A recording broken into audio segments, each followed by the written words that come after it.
The House will come to order. Members will be at their seats. The clerk has opened the roll, and you may record your presence. Please rise and give your attention to the House chaplain and remain standing for the Pledge of Allegiance, led by Representative Esau. Shall we pray? Lord God, we come before you today expecting that you desire good things for us. We know that you yearn to give us humility, compassion, and clarity of purpose and mission. You give us forgiveness for our love of things, our pursuit of self-indulgence, our trust in our own human minds. You long to give us wisdom and to prove to us your trustworthiness. We humble ourselves to accept your gifts and ask for mercy in our shortcomings and for your grace as we endeavor to follow you today. Oh, and help us all to be gracious no matter who wins the showdown tonight. I pray this in your most holy name. Amen.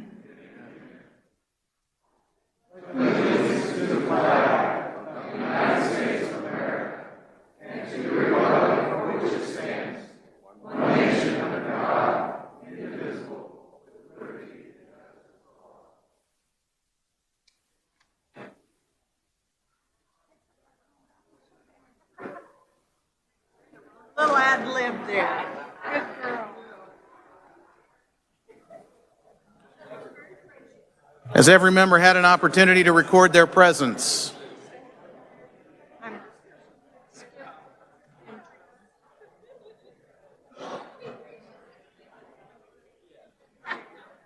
Okay, I'm going to move it.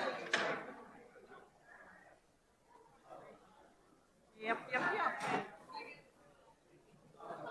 I got him. The clerk will close the roll and record the attendance.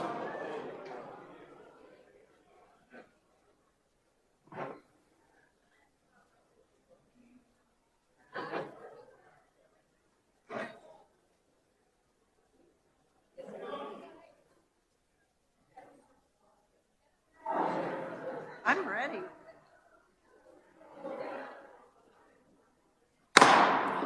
Final action on bills and concurrent resolutions, the clerk will read. House Bill number 2517 by the Committee on Corrections and Juvenile Justice, an act concerning the Certified Drug Abuse Treatment Program relating to program qualifications, transferring certification duties from the Department of Corrections to the Kansas Sentencing Commission. This constitutes final action on House Bill 2517. Members will be in their seats on final action.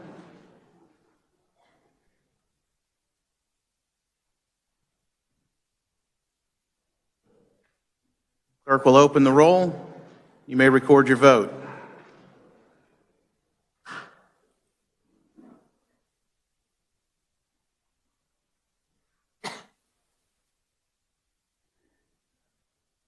Has every member had an opportunity to record their vote?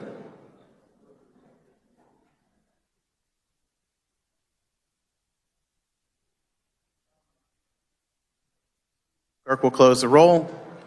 Does any member desire to explain his or her vote?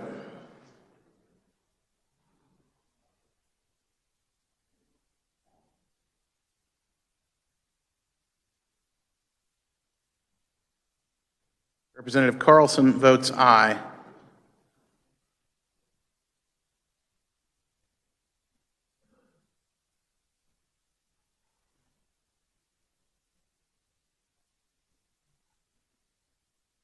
Representative Awerkamp votes aye.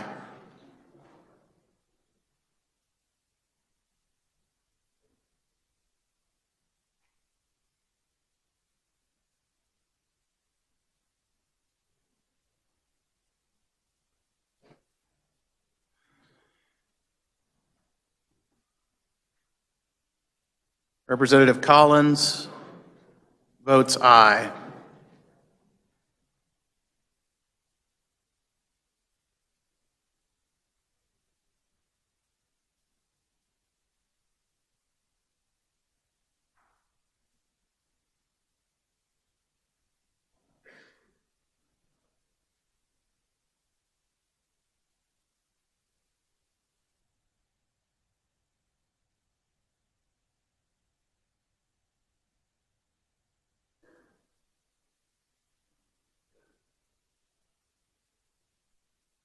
Representative Landwehr votes aye.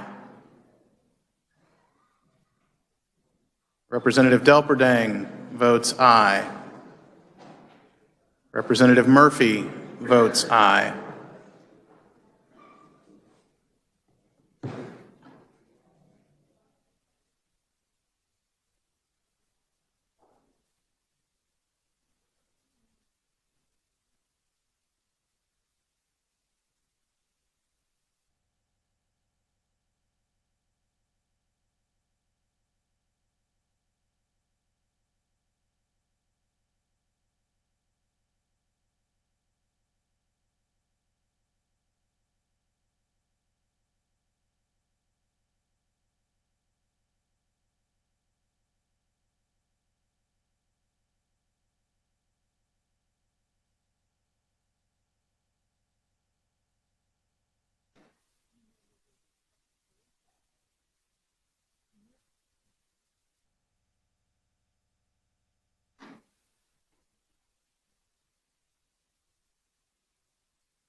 Representative Lee votes aye. Does any member desire to change his or her vote? Seeing none, 120 having voted in favor and 0 against passage of House Bill 2517, the same having received a constitutional majority, the bill is hereby declared passed. Clerk will record the vote. Final action, the clerk will read. House Bill number 2594 by the Committee on Transportation, an act concerning motor vehicles relating to vehicle identification numbers, exempting certain modifications on antique vehicles from vehicle identification number offense seizures and dispositions. This constitutes final action on House Bill 2594. The clerk will open the roll and you may record your vote.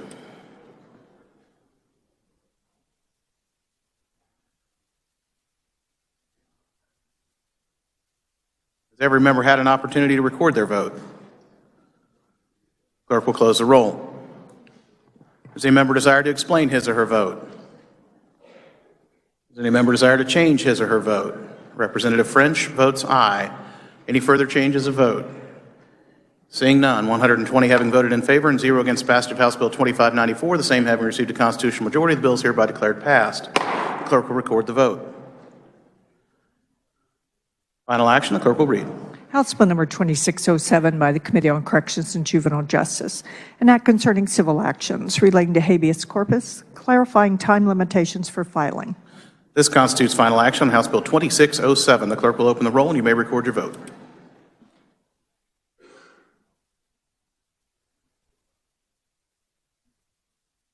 Has every member had an opportunity to record their vote? Clerk will close the roll. Does any member desire to explain his or her vote? Does any member desire to change his or her vote? Representative Carlin votes aye. Any further changes of vote? Seeing none, 120 having voted in favor and 0 against passage of House Bill 2607, the same having received a constitutional majority, the bill is hereby declared passed. The clerk will record the vote. Chair recognizes Majority Leader Hawkins for a motion to resolve into the Committee of the Whole. Thank you, Mr. Speaker. I move the House resolve itself in the Committee of the Whole for the purpose of considering those items under the heading of General Orders. You've heard the motion. All in favor say aye. Aye. All opposed, no. The ayes have it. Motion carries. Speaker appoints Representative Thompson, Kent Thompson, to chair the Committee of the Whole.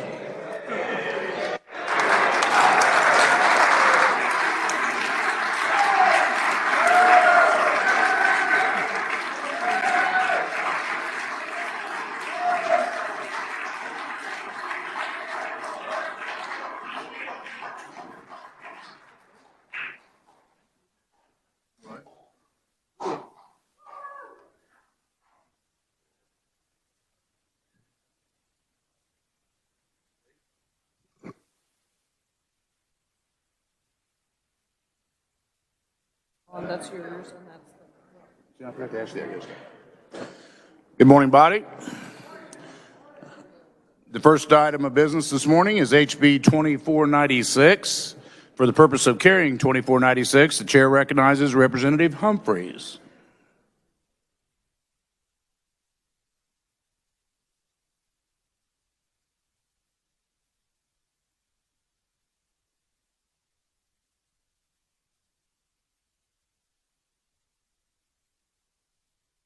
Mr. Leader, Chairman, there were no committee reports. So I'm going to tell you about HB 2496. It comes from the Judiciary Committee. It is called the Uniform Family Law Arbitration Act. It's a long bill. It's 28 sections. We have an arbitration act already in Kansas. This is making a family law arbitration act. The act governs arbitration in any family law disputes, but it does not grant authority for arbitrators to hear and make awards in divorce cases, annulments, termination of parental rights, adoption, or guardianship of a child. 4 other states have already passed this. It's lengthy in that it gives all the details on how the family law arbitration would be handled. I will stand for questions if anyone has any questions.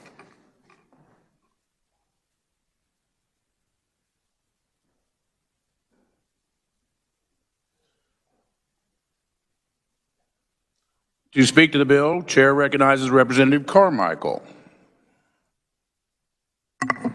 Thank you, Mr. Chairman. I rise in support of House Bill 2496. This is excellent legislation, and I urge your affirmative vote. Thank you, Mr. Chair.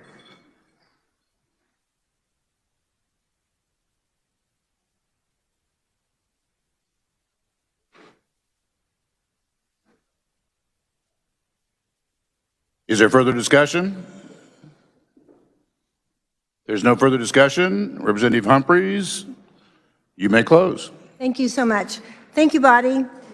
I move that when the chairman rises and, when the committee rises and reports, it reports HB 2496 favorably for passage. You have heard the motion by Representative Humphreys to report HB 2496 favorably. All of those in favor signify by saying aye. Aye. Opposed, nay. The ayes appear to have it. The ayes do have it. Motion passes.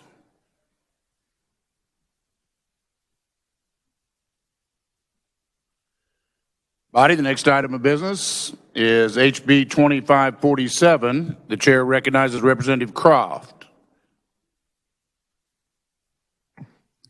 Thank you, Mr. Chair. There were committee amendments. I move the adoption of the committee report.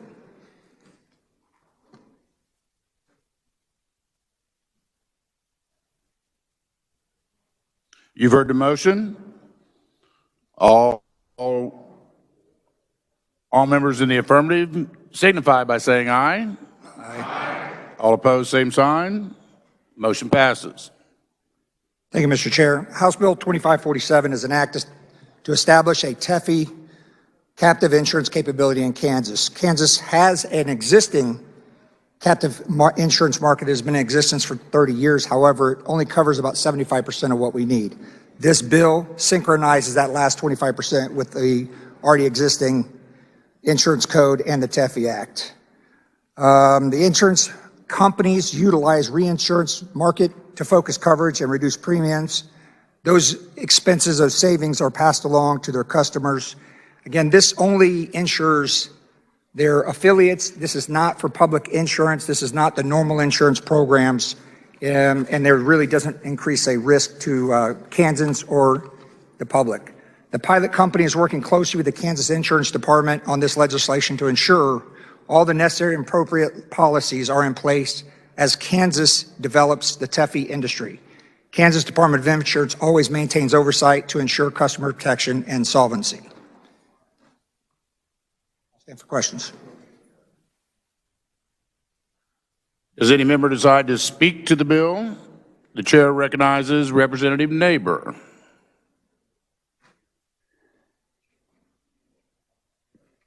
Thank you, Mr. Chairman. The previous speaker gave a good breakdown of what the TEFI bill is, and I encourage you to vote for it. Thank you very much.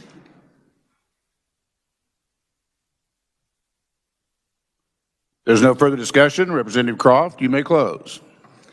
Thank you, Mr. Chair. I move that when the committee rises and reports House Bill 2547 favorably for passage.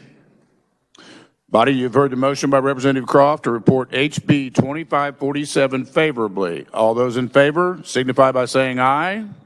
Aye. Opposed, nay. The ayes appear to have it. The ayes do have it. Motion passes.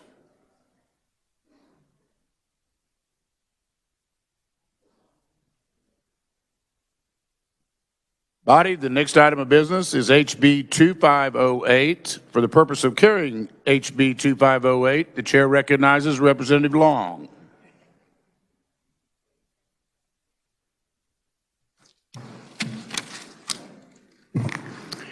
Thank you, Mr. Chairman. There were no committee amendments. Body, I'm here today to introduce HB 2508. It comes to us from the Judiciary Committee on behalf of the Kansas Bureau of Investigation. It's a bill requiring applicants, employees, or volunteers that are subject to criminal history record check by an authorized entity to provide written consent to that authorized entity to obtain that criminal history record and also participate in the WRAP back program. An authorized entity is defined as an agency or entity with authorization under state or federal law to conduct a fingerprint-based criminal history record check for the purpose of determining suitability or fitness for a permit, license, employment, or volunteer service.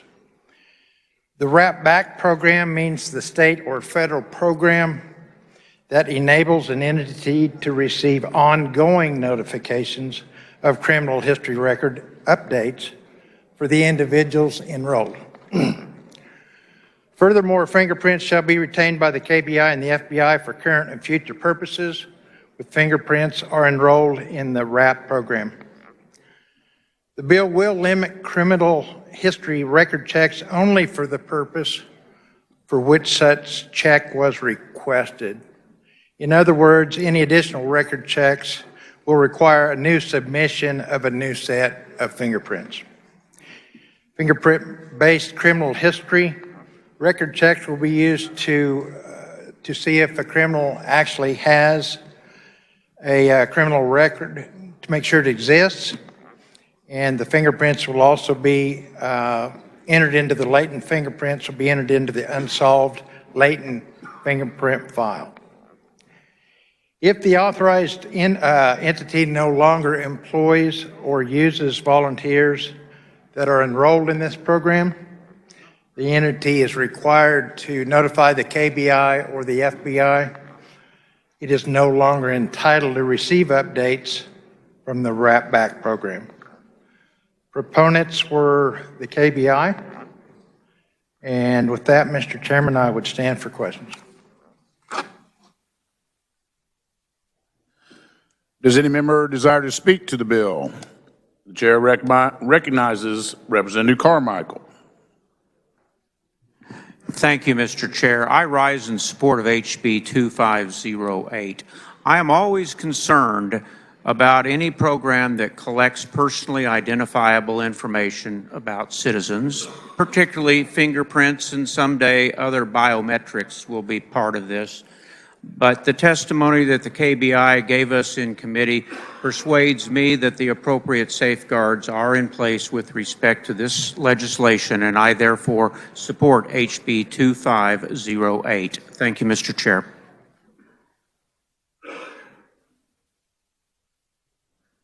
If there's no further discussion, Representative Long, you may close.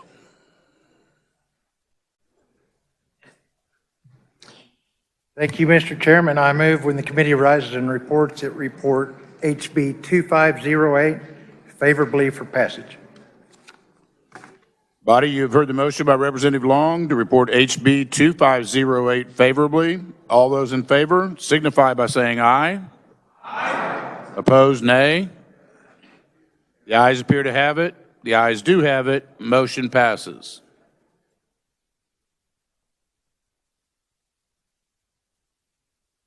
Body, the next item of business is HB 2354 for the purpose of carrying HB 2654. I apologize. The chair recognizes Representative French.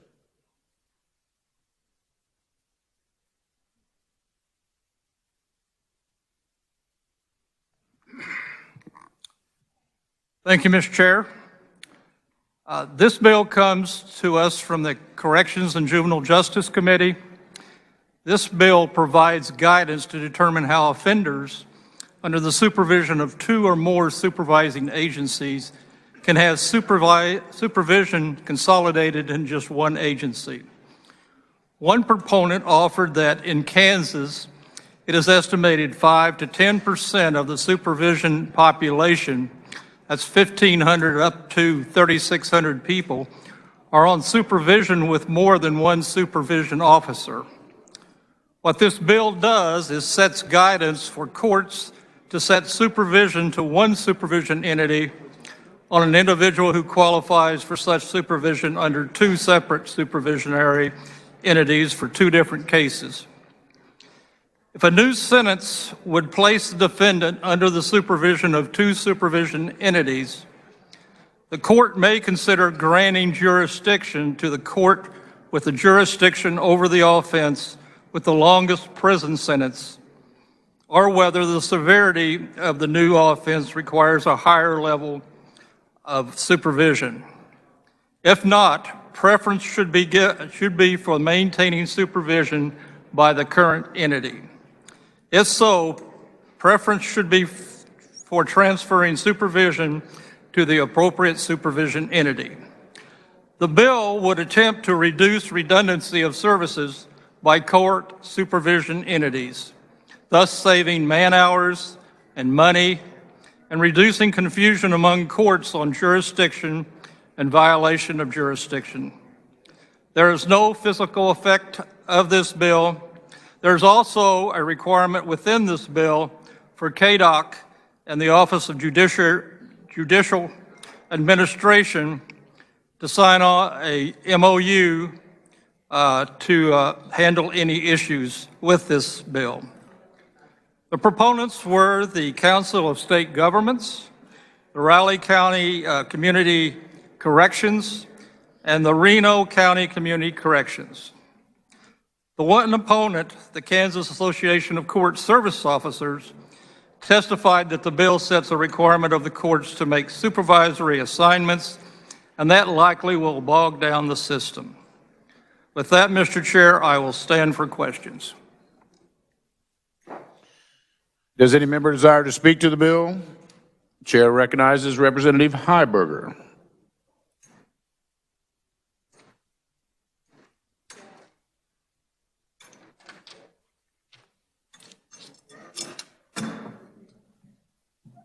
Thank you, Mr. Chair. Would the carrier of the bill conjugate some Latin verbs for me? Never mind.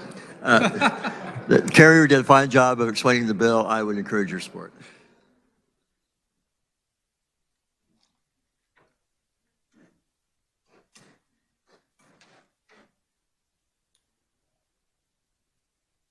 Is there further discussion? Appears there's no further discussion. Representative French, you may close. Thank you, Mr. Chair. I move when the committee rises and reports, it reports House Bill 2654 favorably for passage. You have heard the motion by Representative French to report HB 2654 favorably. All those in favor signify by saying aye. Opposed, nay. The ayes appear to have it. The ayes do have it. Motion passes.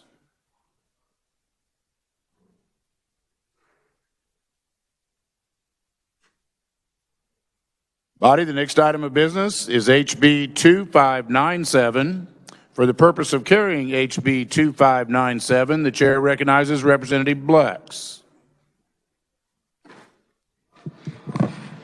Thank you, Mr. Chair. This bill, HB 29597, comes to us from the Committee on Transportation. There were no amendments.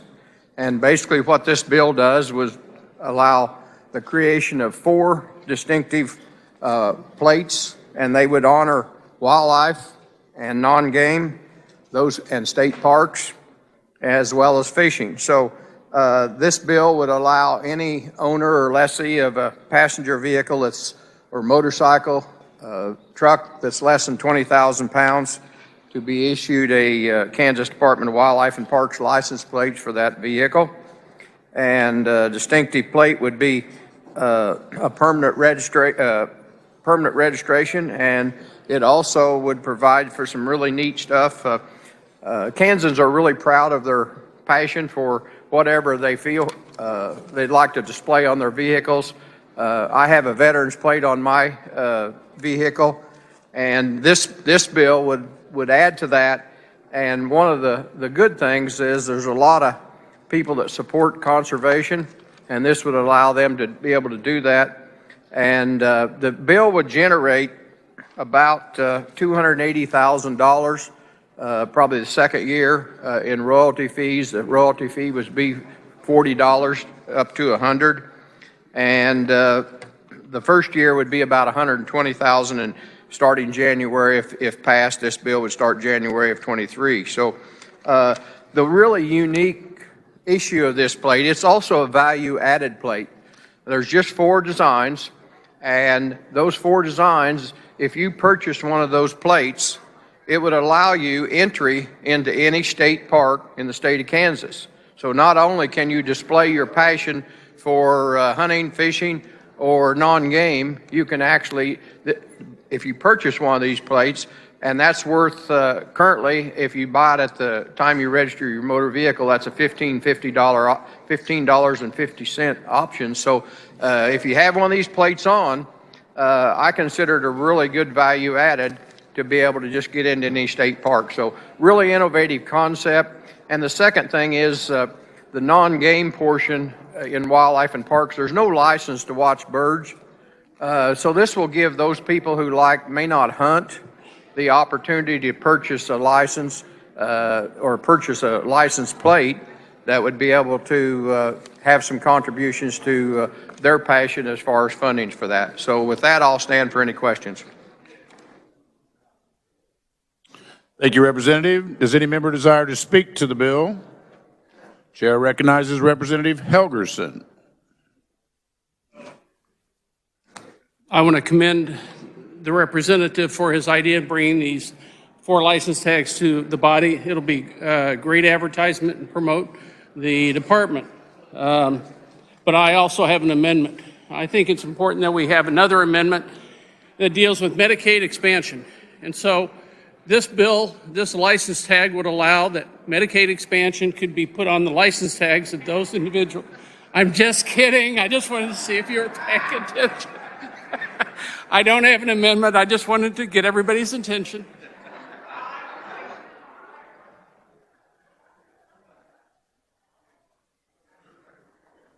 Is there further discussion? If there's no further discussion, Representative Blex, you may close. One thing I've learned in this body is we can't have fun, and I would have had to consider that an unfriendly amendment, but I do appreciate it. Thank you for the opportunity to present this, and I would move that when the committee rises and report, that we report House Bill 2597 out favorably for passage. Thank you. Thank you, Representative. Body, you've heard the motion by Representative Blex to report HB 2597 favorably. All those in favor signify by saying aye. Aye. All opposed, nay. The ayes appear to have it. The ayes do have it. Motion passes. Chair recognizes the majority leader. Thank you, Mr. Chair. I would have had to rise and report if that would have happened. Mr. Chair, in accordance with House Rule 1903, I move House Concurrent Resolution 5022, appearing under the order of business, general orders be passed over and retain a place on the calendar. You have heard the motion by Representative Hawkins to report HCR 5022 passed over. Those in favor signify by saying aye. Aye. Opposed, nay. The ayes have it.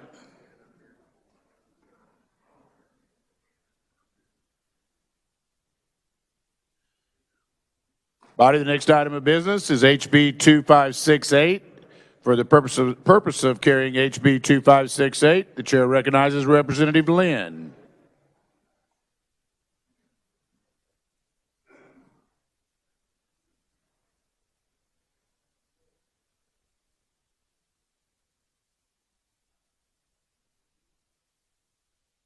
Thank you, Mr. Chair.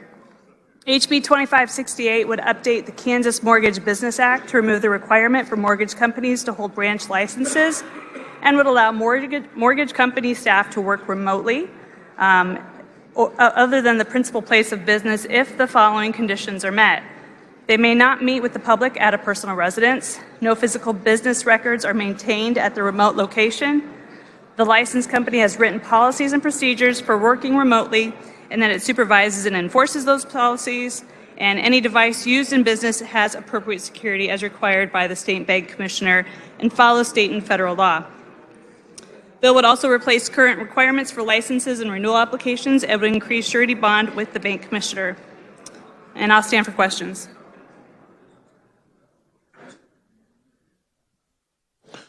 Does any member desire to speak to the bill? The chair recognizes Representative Zhu. Thank you, Mr. Chair. The carrier did a great job carrying the bill.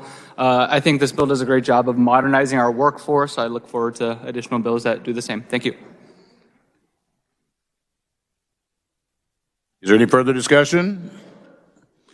If there's no further discussion, Representative Lynn, you may close. Thank you, Mr. Chair. I move that when the committee rises and reports, they report HB 2568 favorably for passage.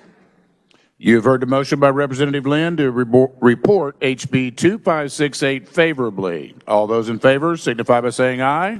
Aye. Opposed, nay. The ayes appear to have it. The ayes do have it. Motion passes.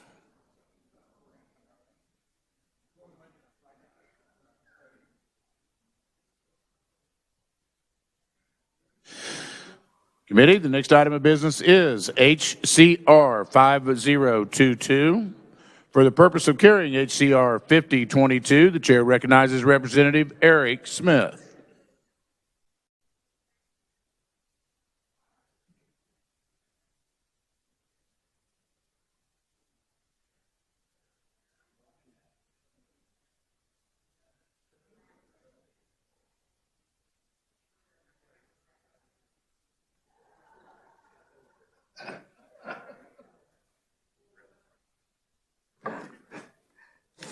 Thank you, Mr. Chair. There were no committee amendments.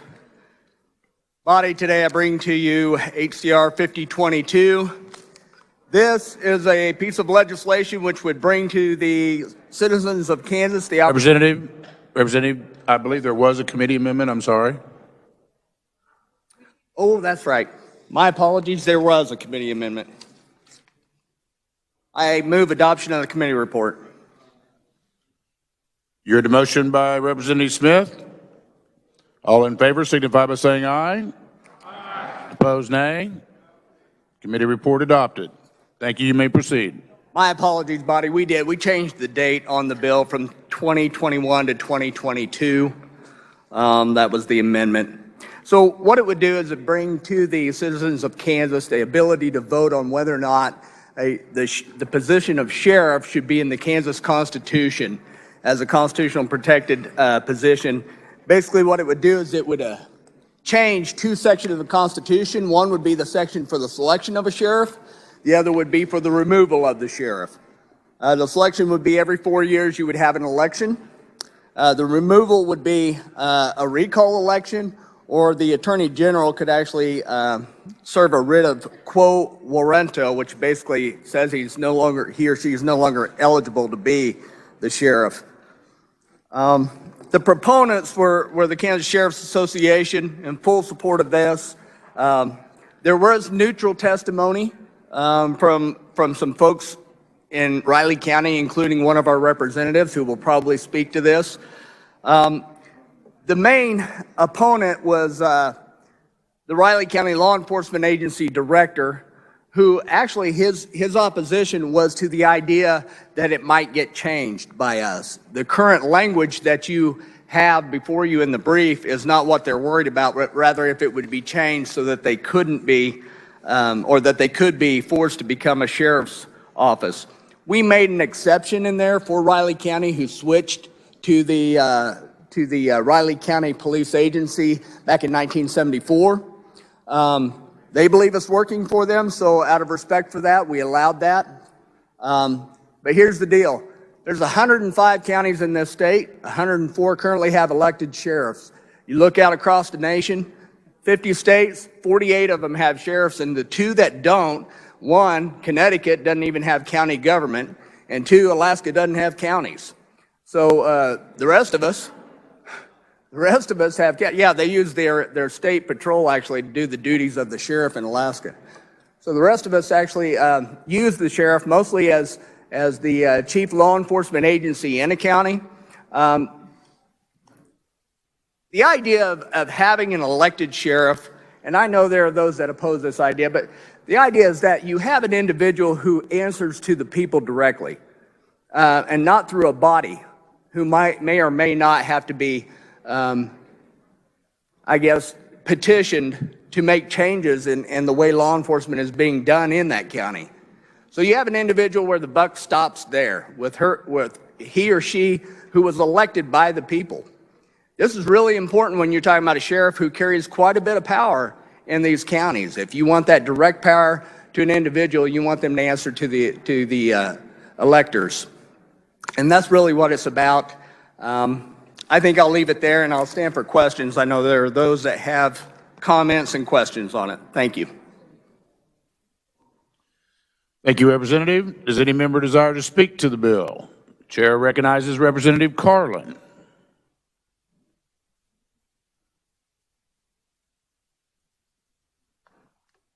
Thank you, Mr. Chair. We have had this discussion in this body in the past.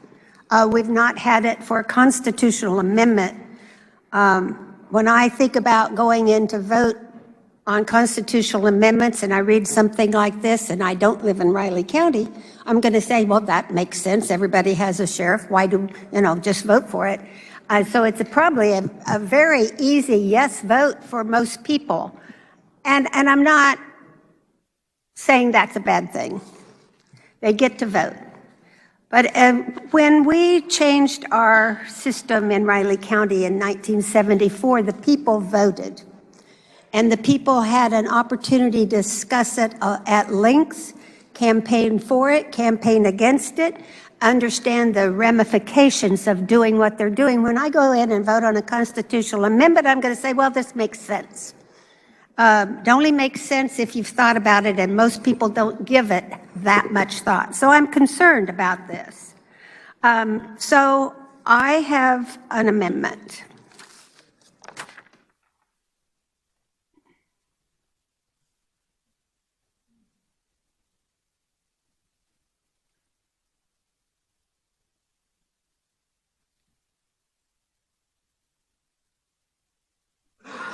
The amendment looks short. Clerk will read. Page 1, line 22, by striking, and such restoration shall be irrevocable. You know. Yeah, got it. You can't think.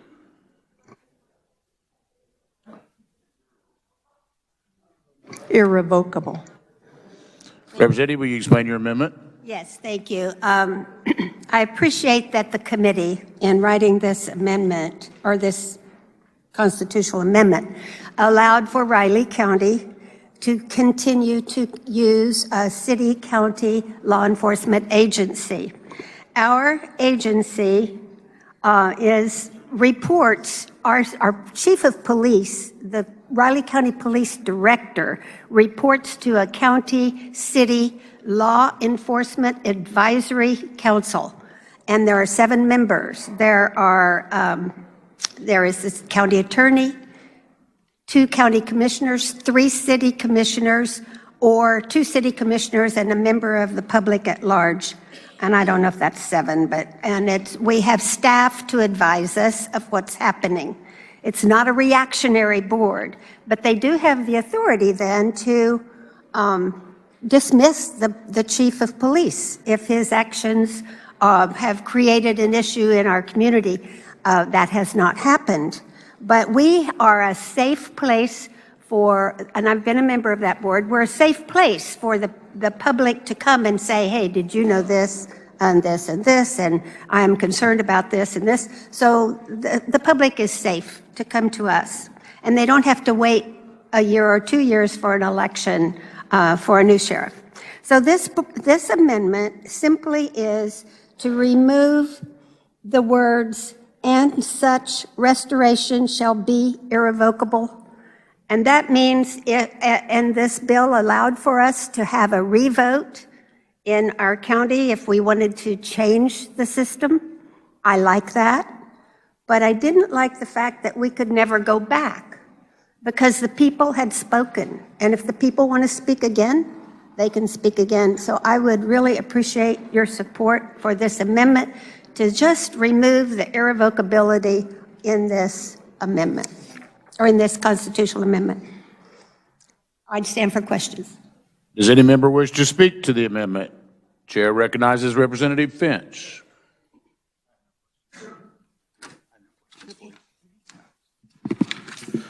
Thank you, Mr. Chairman, members of the body. Just a point of clarification. So there are 105 counties, 104 counties elect their sheriff. Riley County opted out in 1974 and chose to do something different. This amendment simply states that if Riley County ever decides to go and join the other 104 counties and have an elected sheriff, then the same standard will apply there that applies to the other 104, and that is they will have a directly elected sheriff elected by a majority of the citizens who voted that election. This does not force Riley County to change what it's doing. It doesn't eliminate the consequences of the 1974 vote in Riley County, but it says if we're going to do this amending of the Constitution, it should be consistent. So the proponents, the folks who worked on this amendment, gave deference to Riley County and said, yes, the folks there made a decision in 1974 and we'll honor that. But if they ever make a change, then they've decided to make that change and they'll be treated the same as the other 104 counties. For that reason, I oppose the amendment because it would allow Riley County and Riley County alone to toggle in and out of the rules that would apply to the other 104 counties. They're giving leeway now to stay with what they decided in 1974, and that's fine. That's what the proponents have brought to us.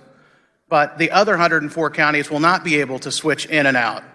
And so neither should Riley County. One switch, if they come back in, they're in. If they stay where they are, they stay where they are, and that's fine. But we can't create something that's inconsistent and allow one county to move in and out, while the other 104 have to stay with one steady state of an elected sheriff. So I would urge you to vote against the amendment proposed by my colleague from Riley County and support the underlying measure. Thank you, Mr. Chairman. Thank you, Representative. If there's no further discussion, Representative Carlin, you may close. Thank you, Mr. Chair. And I would say this amendment means nobody can move out. So no other county would move in and out and in and out. It would only be Riley County. And I don't expect that to happen. We've been in this arrangement since '74. That's almost 30 years. We haven't, or it's more than 30 years. Heck, I can't even add. But it's been a long time, about 50 years almost. So we're not going to move in and out. But I do feel like it was punitive in that, you know, if it's good for you guys to have a sheriff, our county should be able to decide to have a sheriff. But we might decide that, hey, the city's paying 80% of this. The county doesn't have to pay that much. Maybe the county people would like to go back. I simply ask you to give consideration to this very simple amendment. It really affects no other counties. It only affects us, and I would move my amendment. Thank you. Body, you have heard the motion by Representative Carlin to amend. All those in favor signify by saying aye. Aye. Opposed, nay. No. The ayes appear to have it. Division's been called.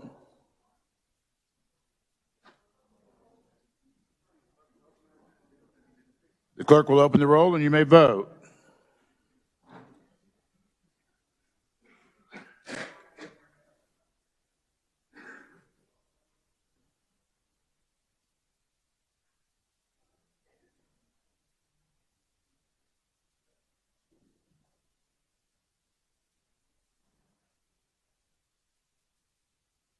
Has every member had an opportunity to vote?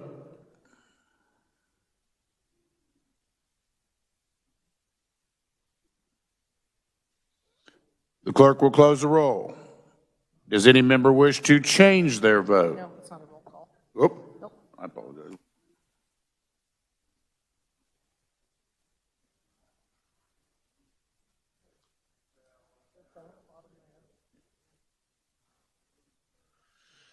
$37 voting in favor, 77 against. Motion hereby.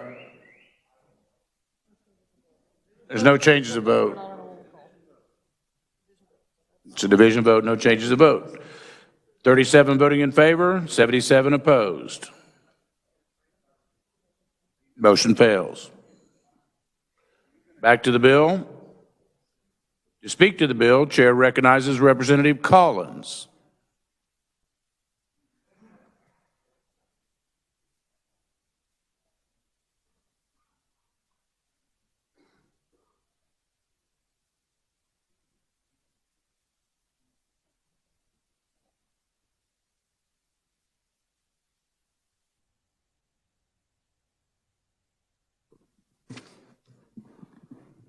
Thank you, Mr. Chairman.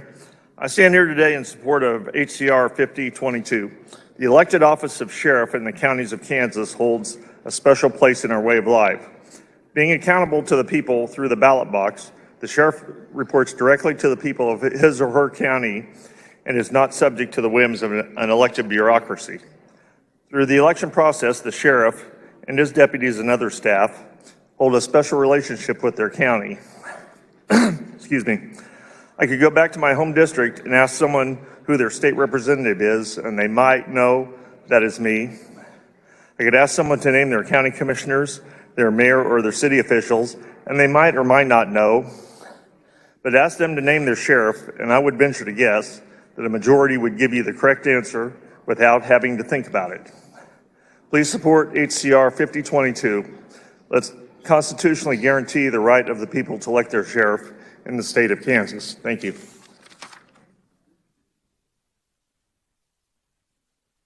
The chair recognizes Representative Resman.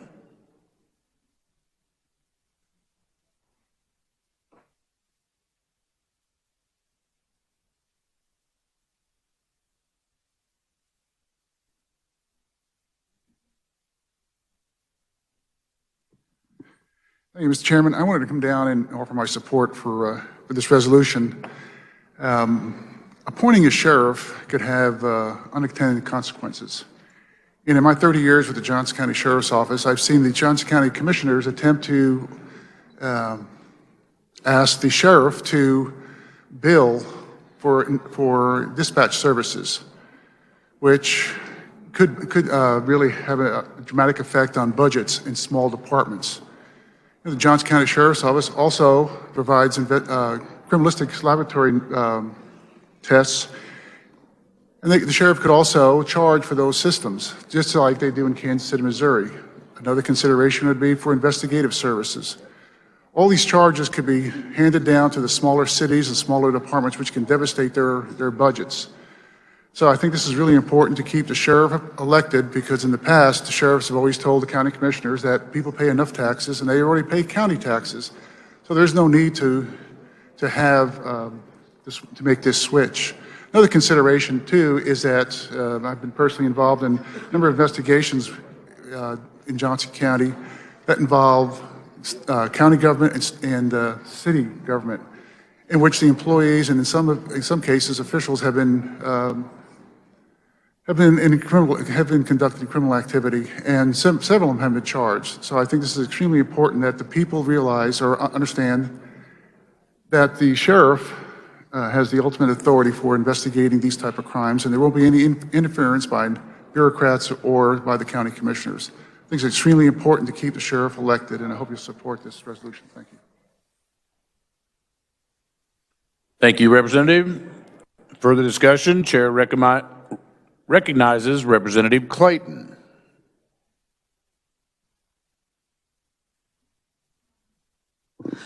Thank you, Mr. Chair. So I just wanted to speak to this in regards to some testimony by one of the bringers of this bill, and that was regarding the Johnson County Charter Commission. So Johnson County is unique, and I'm sure you all are sick of hearing me talk about how unique and special we are, but we are unique in the fact that we do have a charter commission, and the members of that commission, many of them are appointed by lawmakers, and so the House got 3 appointees that we appointed to that commission. There's an implication in some of the testimony that because of that, the Charter Commission is not accountable to the people. That is not true. As a member of the legislature who is accountable to the people, I was very transparent about who I supported for the commission, and I do feel like the Charter Commission does work in the way that it's set up. I am not against an elected sheriff, but if that Charter Commission makes that decision, then as one of the appointees of one of those members, I am responsible for the decisions that they make. It is my understanding that they ultimately did not make that decision, and I tend to go against bills like this because I think that it does violate local control. Johnson County has decided to be a charter county. As we've seen, Sedgwick is in talks for that, and I think that that may or may not occur. And I think that each of our counties has our own unique way of doing things. I tend to vote in line with support of local control. And right now, Johnson County has a sheriff that is elected. They are doing the will of the people. And I don't generally support the entire state imposing their will on Johnson County. So I will not support this bill, but hopefully I explained why. And I hope that other members of the Johnson County delegation reflect the will of their county in their vote. Thank you, Mr. Chair.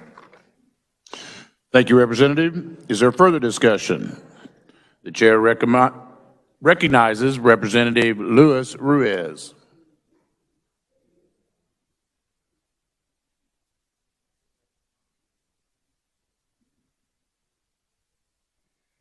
Thank you, Mr. Chairman.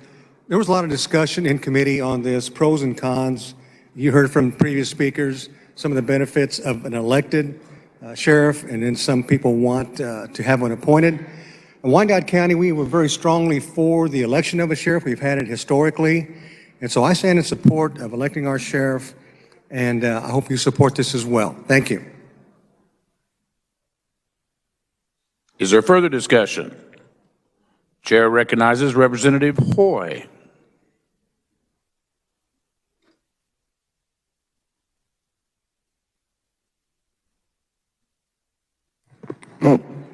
Thank you, Mr. Chair. We've heard some good points today about why an elected sheriff makes sense, but what this HCR is about isn't whether or not we think there should be an elected or appointed sheriff. We are making the decision of who gets to make that decision. So currently, a county government cannot make that change without an election before its voters.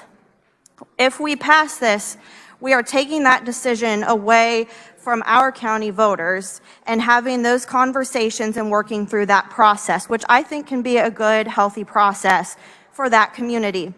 Our local governments know our communities best. They know their public safety needs best, and so I will be voting no. Thank you, Mr. Chair. Thank you, Representative. Is there further discussion? Chair recognizes Representative Dodson.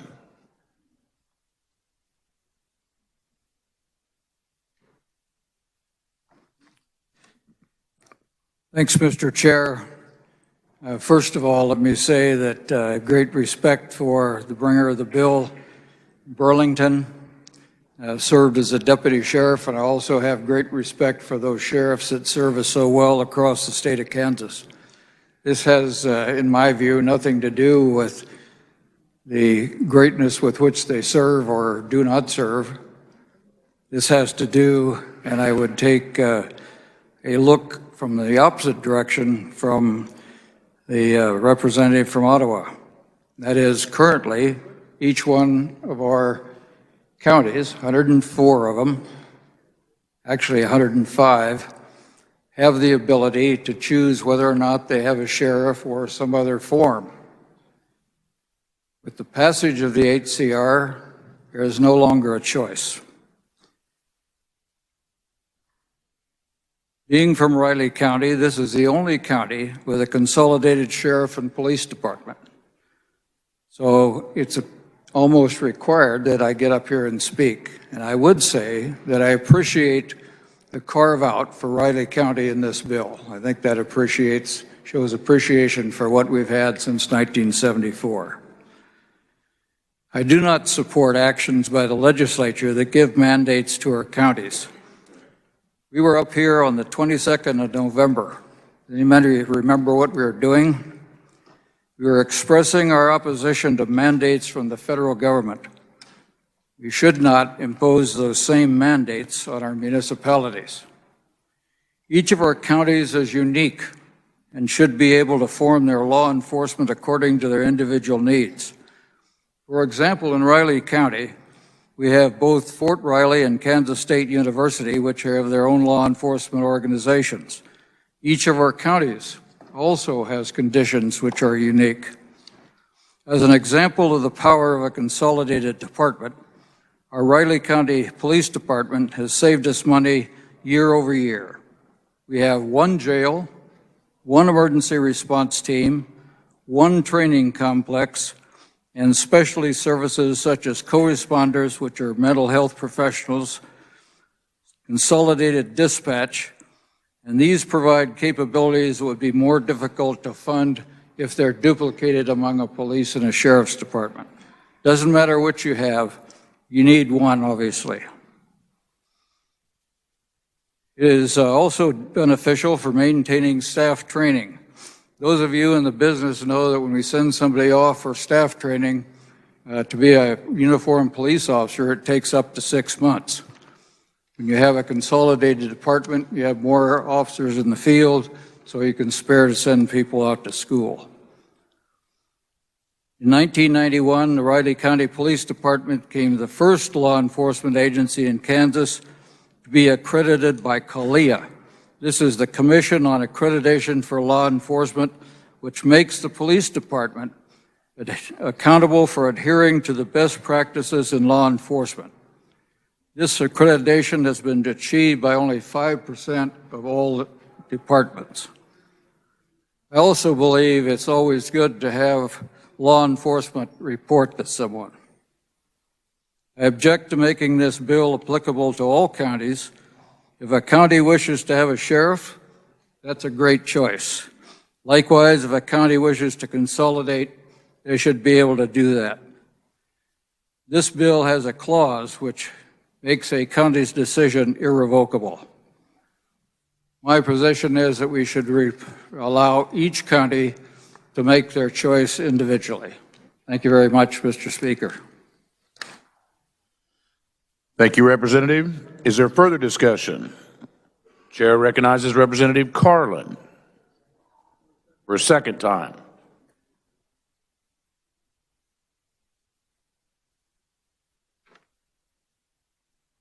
Thank you, Mr. Chair.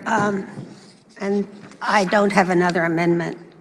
I appreciate the former representative giving you a lot of really good facts about how it works in Riley County. And the reason I got involved in political work at all was because of the jail facility being built in Riley County. We had already consolidated, but I was very involved in that process. It was a very expensive process. We had a jail that was built in 1944 that held 11 prisoners, and it had 3 times as many people in it. The county would have had to pay the whole cost of that new facility. But because we had consolidated, we were able to share that cost with the city.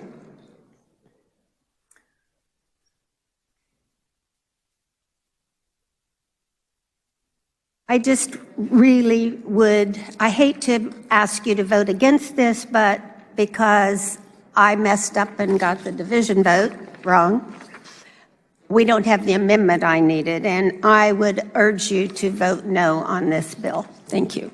Thank you, Representative. Is there further discussion? Chair recognizes Representative Finch. Thank you, Mr. Chairman. Would the carrier stand for a couple quick questions? Yes. Representative, you also have a day job in law enforcement, is that correct? Yeah, I sometimes call it my real job. The one that pays for your political hobby. Yeah. And what position is that? I'm currently serving as the Undersheriff in Coffee County. And as a law enforcement officer, you understand that law enforcement officers have discretion in the performance of their duties. That's true, that's correct. For example, if a representative were pulled over for speeding, you could give them a warning or you could give them a ticket, throw the book at them. That'd be an example of discretion in the performance of your duties. Well, I would not throw a book or anything else at them, but yes, that would be discretion. And there is nothing in this proposed amendment that would concern the reduction of law enforcement officers' discretion, is there? No, nothing that affects the duties of the law enforcement officer. And there's also nothing in this amendment that would expand that discretion. For example, allowing sheriffs to determine the constitutionality of laws. Is that correct? The only thing this does is allow for the selection and removal of a sheriff. Okay. Thank you very much. No further questions at this time. Body, I want to address a couple of things as I rise in support of this amendment. First is a discussion about mandates. This is not a mandate.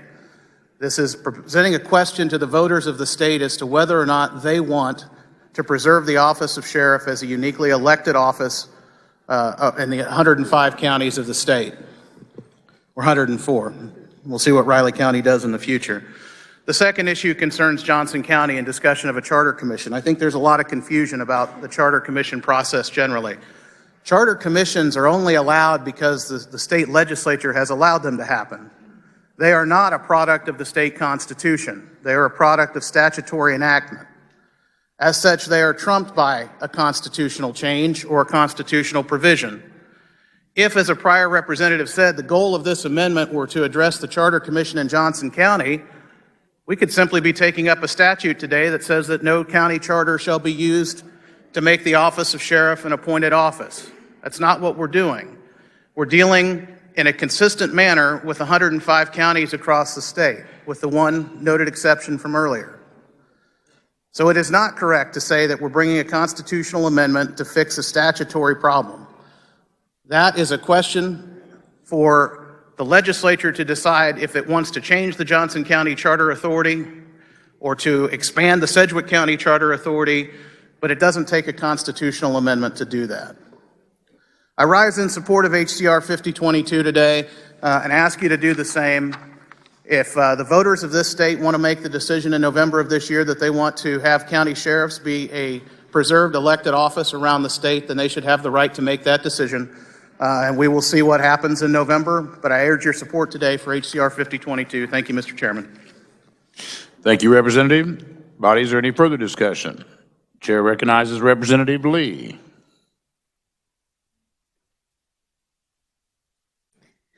Thank you, Mr. Chair. I just wanted to, I'd be remiss to not come to the well and acknowledge our sheriffs and police officers up in our gallery today and just say thank you so much for everything you do for us. My sheriff is here from Ness County, and I so appreciate your input on all of these bills that I'm always texting. Representative, You may not address the gallery. It's a violation of House rules. Oh. Thank you. So I wanted to this to me is a very simple, very, very simple bill. The power should always be with the people. Always, always be with the people. And the fact that we would try to give some committee in some county board somewhere control of that is just crazy to me. So I fully support this bill. I fully support our law enforcement in every county, especially District 117. Thank you, Mr. Chair. And I apologize to the body for not knowing that rule. Thank you for your grace. All right, if there's no further discussion, Representative Eric Smith, you may close. Thank you, Mr. Chair, and I want to thank the previous representative for not getting me in trouble because I was about to do the same thing. Anyway, folks, thank you for listening. Lively debate, good debate on this issue. We kind of see where everybody stands on that a little bit, and you know, I just want you to consider the idea that when you have an elected sheriff out there, that individual serves you and serves your constituents as an individual who has to uphold those values that they were elected on, and you can hold them accountable for that. On that, Mr. Chair, I move that we move HCR 5022 favorably out of the House. Body, you've heard the motion by Representative Eric Smith to report HCR 5022 favorably. All those in favor signify by saying aye. Aye. Opposed, nay. No. The ayes appear to have it. The ayes do have it. Motion passes. Body, this concludes our general orders. The chair recognizes the majority leader. Thank you, Mr. Chair. I move we rise and report. You've heard the motion to rise and report. All in favor, aye. Aye. Opposed, no. The motion passes.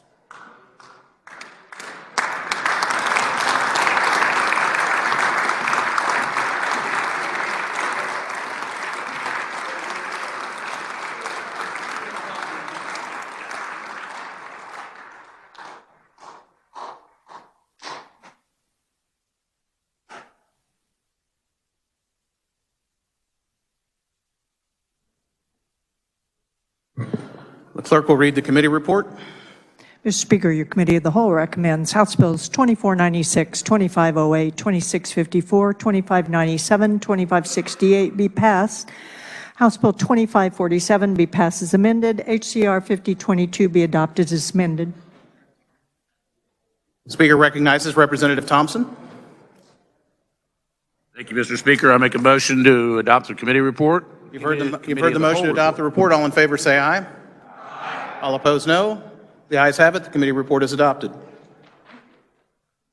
Reports of standing committees, the clerk will read. Committee on Insurance and Pensions recommends Senate Bill 199 be amended. The bill be passed as amended. Committee on Transportation recommends House Bill 2609 be passed. Committee on Transportation recommends House Bill 2629 be amended by substituting a new bill to be designated as substitute for House Bill number 2629 as follows: an act concerning driver's licenses relating to habitual violators, removing mandatory jail time for a habitual violator convicted of driving while the person's driver's license is canceled, suspended, or revoked for failure to comply with a traffic citation. Committee on Agriculture recommends House Bill 2605 be amended. The bill be passed as amended. Committee on Financial Institutions and Rural Development recommends House Bill 2623 be amended. The bill be passed as amended. Committee on Health and Human Services recommends House Bill 2463 be amended by substituting a new bill to be designated as substitute for House Bill number 2463 as follows: an act concerning medical assistance prohibiting changes to the medical assistance program for a certain time, authorizing the Legislative Coordinating Council to approve such changes when the legislature is not in session, and the substitute bill be passed. Are there announcements? Representative Clayton. Thank you, Mr. Chair. Excuse me. Thank you, Mr. Speaker. So Johnson County Democrats, we will meet in the leader's office immediately upon recess. Thank you. Are there any further announcements? Seeing none, Speaker recognizes the majority leader. Thank you, Mr. Speaker. I move the House recess until 1:30 p.m. You've heard the motion. All in favor say aye. All opposed, no. The ayes have it. Motion passes. The House is in recess.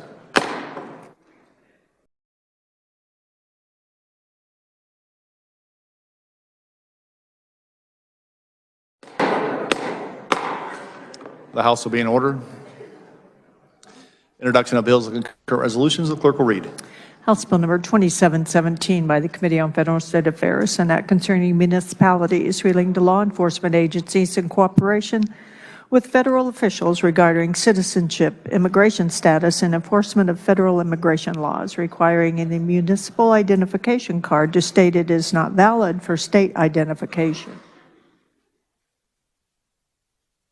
Speaker recognizes Majority Leader Hawkins for motion to resolve itself into the Committee of the Whole.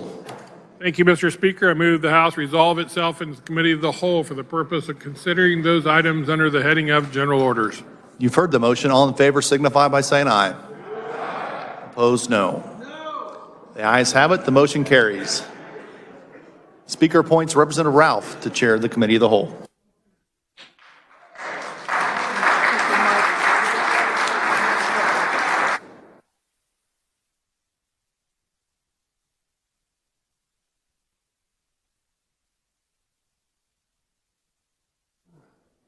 Afternoon, body. Let's begin. The next item of business, House Bill 2456. For purpose of carrying House Bill 2456, the chair recognizes Representative Corbett.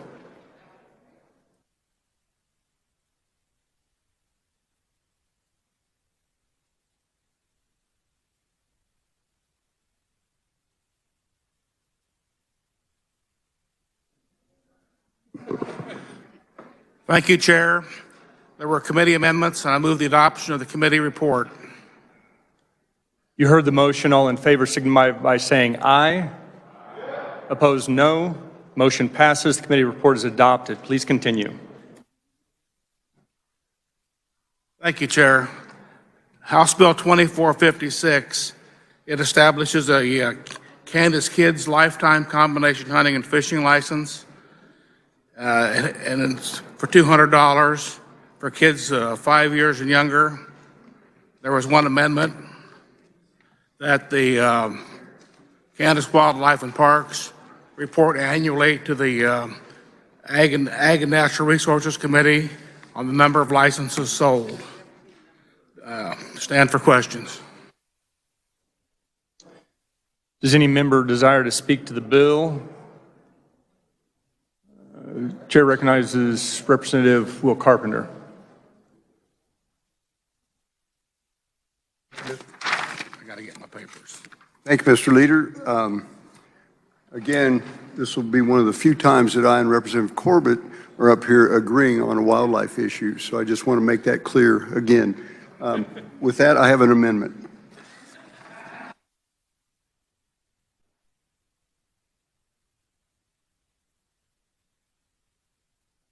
Amendment appears short.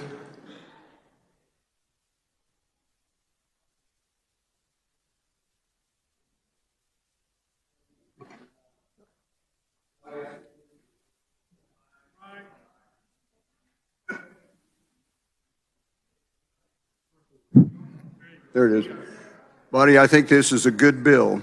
And Representative, just a moment. Clerk will read. Page 1, line 11, by striking $200 and inserting $300. Also on line 11, after the period, by inserting on and after July 1, 2027, and upon approval from the Kansas Wildlife and Parks Commission, such license fee shall not exceed $400. Following line 16, by inserting C, the provisions of this section shall expire on July 1, 2032. Representative Carpenter, you may proceed. Very good. That's what happens when someone comes up here not very often.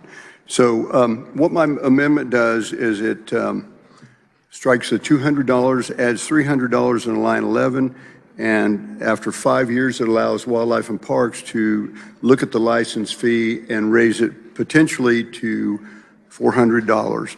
And then it also sets a sunset on it to expire in 2032. And with that, I'll stand for questions.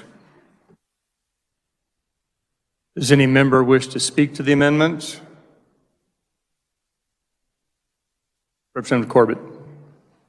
This is a good, friendly amendment, and if you look on your desk on the back side of the picture of the little girl with the fish, you can see that license sales have been down for 15 years, and this is just a good start to try to pick up a new generation and try to keep them in Kansas and keep them out, getting them outdoors. Chair recognizes Representative Blex. Thank you, Mr. Chair, and I rise in support of this amendment. I spent a long career in that field, and actually the good thing about increasing and creating a new license, and in general the bill itself, would be the fact that you increase the number of licensed buyers, which the important fact of that is whenever somebody buys a piece of hunting equipment, there's a federal tax at the federal level that you never, manufacturer's level that you never see. But they basically reapportion that money out based on the number of licensed buyers to each state. And so that's a good thing. So if we can increase the number of licensed buyers and, from 0 to 5, and that's a little bit about the bill, but at the same token, this thing must be revenue neutral. And in order for wildlife and parks to stay neutral, and this 0 to 5, it also increases the number of licensed buyers, but it also makes a grandpa or a dad very proud in the fact that they can purchase a license for their grandkids or their son at a real reasonable price. I mean, that's a $960 deal once you turn 16. So I'm in complete support of this amendment. I think that'll give us some tracking. At the end of 5 years, we can that can come up with inflation, and we can actually evaluate it at the end of 10 years to see if it's a good program. So we are seeing a decline, and I think that rural migration to the urban, and maybe a little bit of that, kids like to do something else, but I think if they had a license, this would be good. So I completely support this amendment and thank the original carrier for what he's done to bring that to us. Thank you. If there is no further discussion, Representative Carpenter, you may close. I close. You've heard the motion by Representative Carpenter to amend. All those in favor signify by saying aye. Aye. Opposed, no. The ayes appear to have it. The ayes do have it. Motion passes. Chair recognizes Representative Carlin.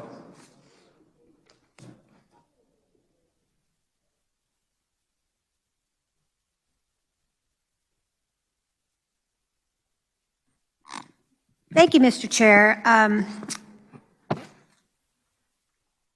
Currently, a combination license for an adult is $960 a year.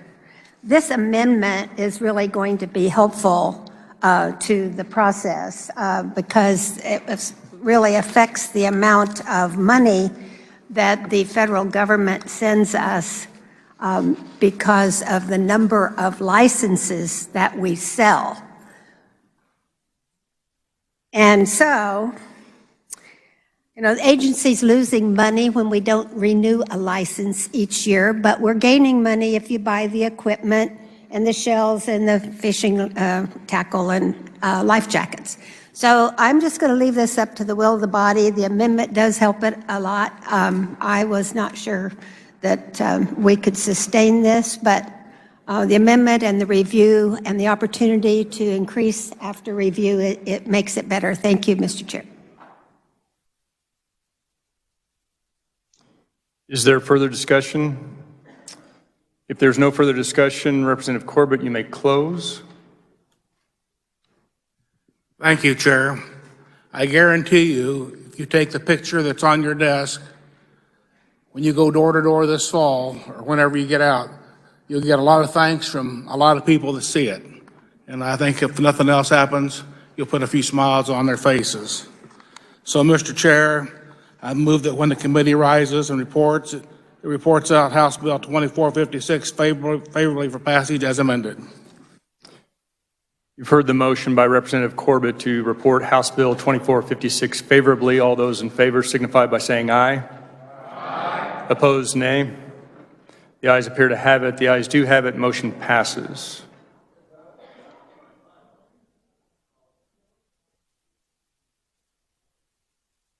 Next item of business is House Bill 2595. For purposes of carrying House Bill 2595, Chair recognizes Representative Will Carpenter.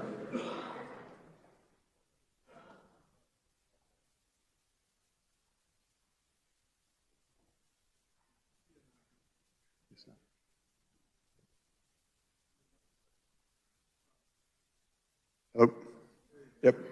Thank you, Mr. Chair. House Bill 2595 is a bill coming out of the Transportation Committee concerning motor vehicles related to antique vehicles, making certain antique vehicles, titling procedures applicable to vehicles having a model year of 1960 or later instead of 1950 and later. What this does is allows someone to get a old antique vehicle out of a junkyard or whatever. There's no title for it or anything like that, and they can use a bill of sale to get tags and get it on the road again. And that's all this bill does. I think there was a $960 fiscal note on this bill, and that's about it. I'll stand for questions. Does any member desire to speak to the bill? Chair recognizes Representative Helgerson.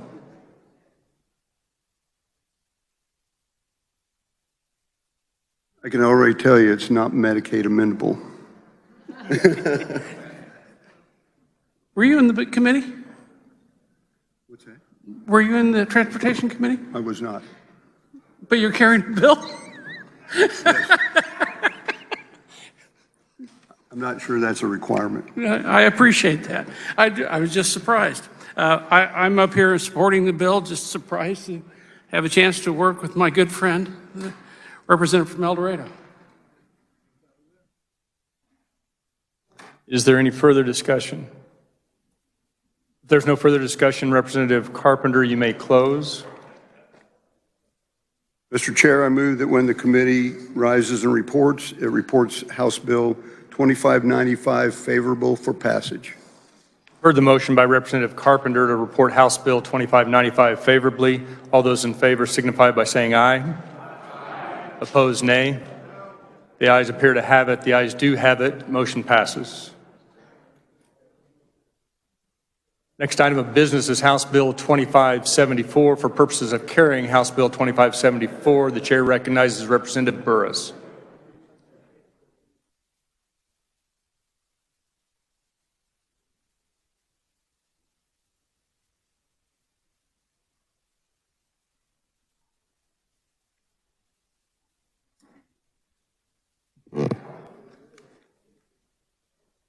Thank you, Mr. Chair. Body, good afternoon. HB 2574 would amend current law related to compensation awarded by the Crime Victims Compensation Board. The bill would raise the award limit for funeral and related expenses from $5,000 to $7,500 and raise the award limit for crime scene cleanup from $1,000 to $2,500. The bill would amend the definition of the term crime scene cleanup to state it may include replacement of materials that were removed because such materials were biohazardous or were damaged as part of evidence collection. The bill would add to the list of victims who may be awarded compensation for mental health counseling certain victims who are required to testify in a sexually violent predator commitment. The bill would remove a prohibition on compensation of economic losses less than $100. Bill would restore provisions regarding compensation for mental health counseling for certain victims that were inadvertently removed when the section was amended by prior legislation. Finally, according to the fiscal note, this bill could result in an increase in claims and payments made to victims, but additional payouts could be financed within existing revenues, and any additional workload could be absorbed within the agency's existing budget. And with that, Mr. Chair, I stand for questions. Does any member desire to speak to the bill? Chair recognizes Representative Carmichael. Thank you, Mr. Chairman. I rise in support of HB 2574. The representative from Wichita, or is it Mulvane? I can't remember, At any rate, the representative has done a good job of explaining the bill. There is one thing I would like to call to your attention, and that is that if you look at the short title of the bill, it says establishing a time limitation for awarding compensation for mental health counseling.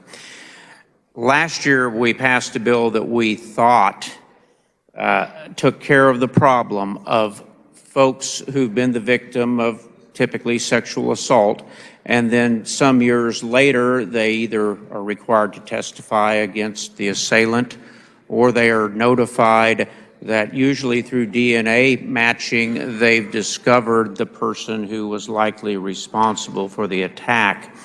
And understandably, under those circumstances, folks who are called upon to testify or being told that they've found the person who did it oftentimes do experience flashbacks and other mental difficulties as a result of what happened years before. We thought we had fixed it so that those folks would be eligible to receive mental health services through the Crime Victims Compensation Fund. For reasons I don't fully understand, the bill we passed didn't get the job done. This bill does get that job done so that these people can receive those services. But the short title would make you think that we are shortening the time. Actually, we're not. We're providing for ample opportunity for these folks to get the help they need. So I encourage you to join me in voting aye on House Bill 2574. Thank you, Mr. Chair. If there is no further discussion, Representative Burris, you may close.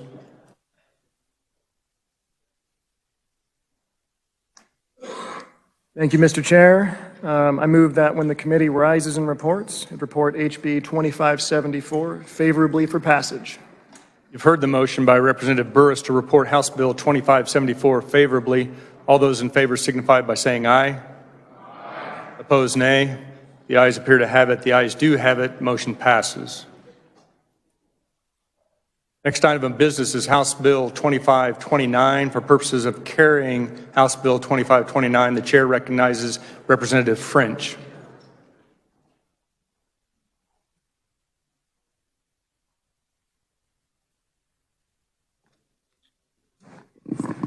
Thank you, Mr. Chair, and thank you, body, for being here after that lunch. I'm sure we're all ready to go to sleep, but this is an important bill, especially for our veterans.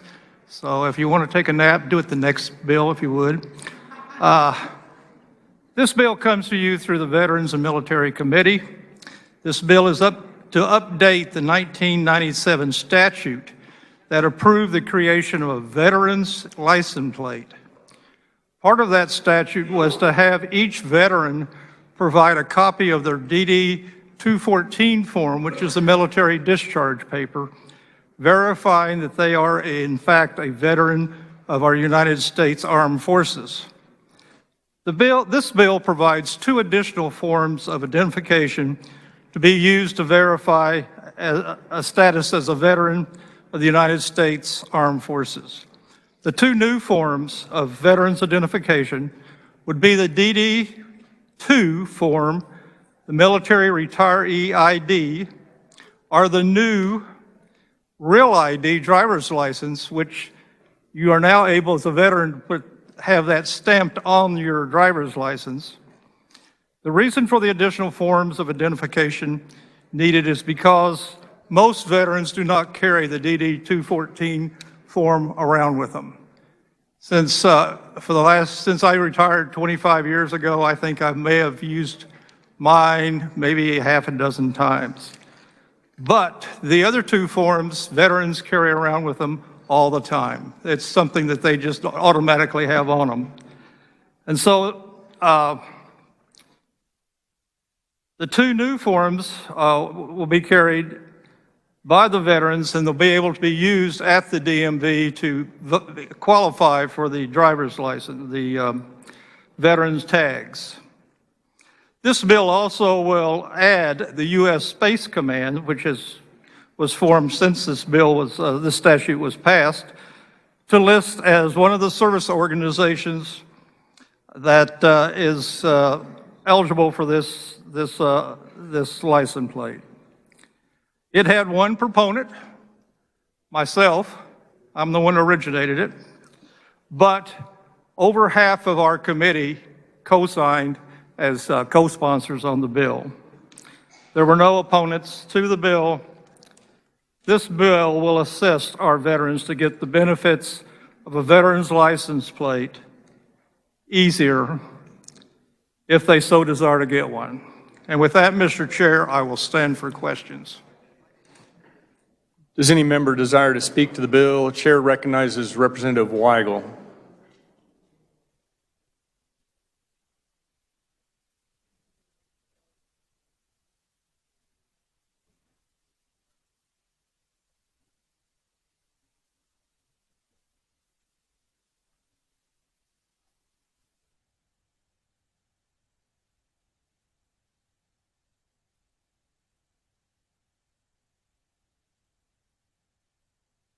Thank you, Mr. Chair. Sorry for my tardiness.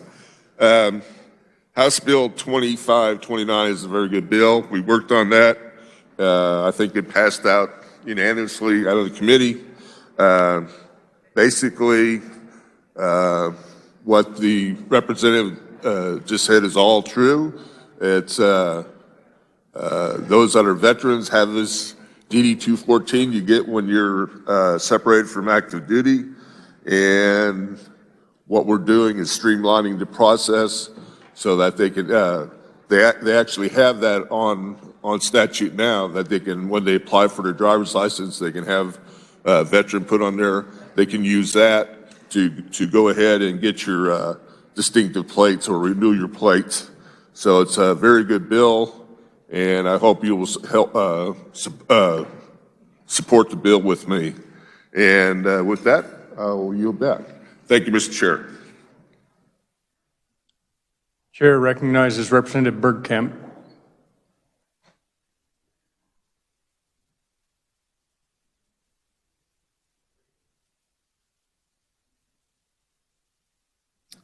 Thank you, Mr. Chairman. I do have an amendment.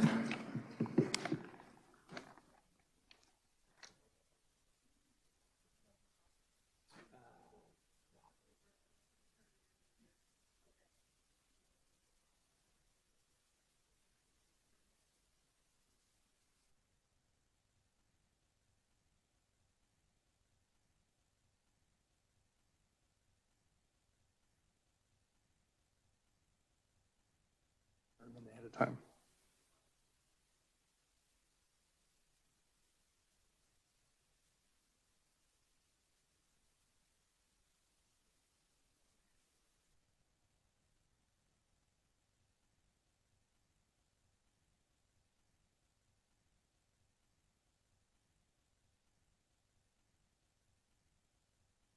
Representative, would you like to explain the amendment?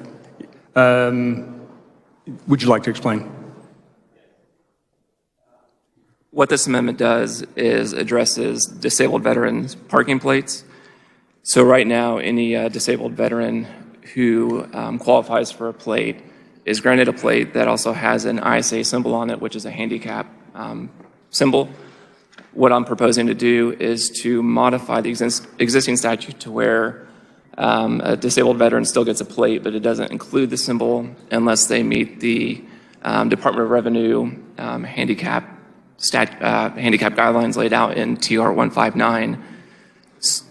What we're just trying to do is keep all the benefits the same as they are currently, but only enable those who are limited mobility to gain access to the ISA symbol. So it limits the amount of people who can take advantage of the parking spots up close while not hurting those who are still disabled veterans for their benefits today. Thank you, Representative. Is there objection to waiving the reading of the amendment? Representative Bergkamp, you may proceed with explanation if there's anything further.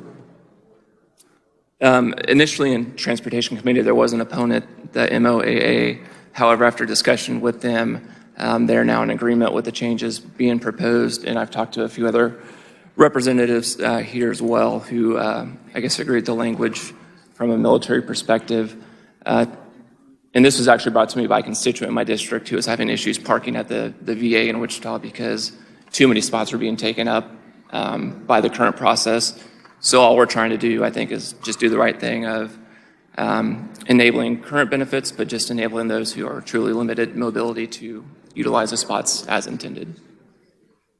And I don't believe there's any fiscal note associated with this, and the DRR is good with doing 2 plates, one with and one without the symbol. Thank you.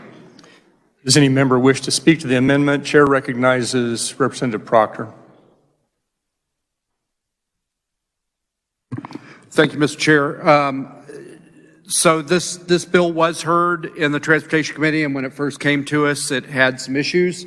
But I think the bringing the amendment did a great job of cleaning that up and working with veteran service organizations to make it a good bill. And so I absolutely support this amendment. Thank you, Mr. Chair. Chair recognizes Representative French.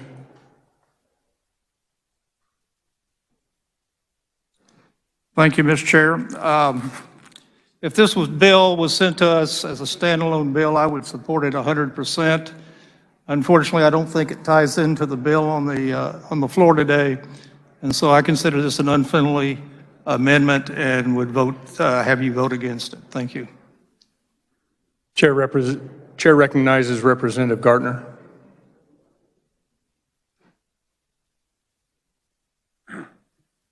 Thank you, Mr. Chairman.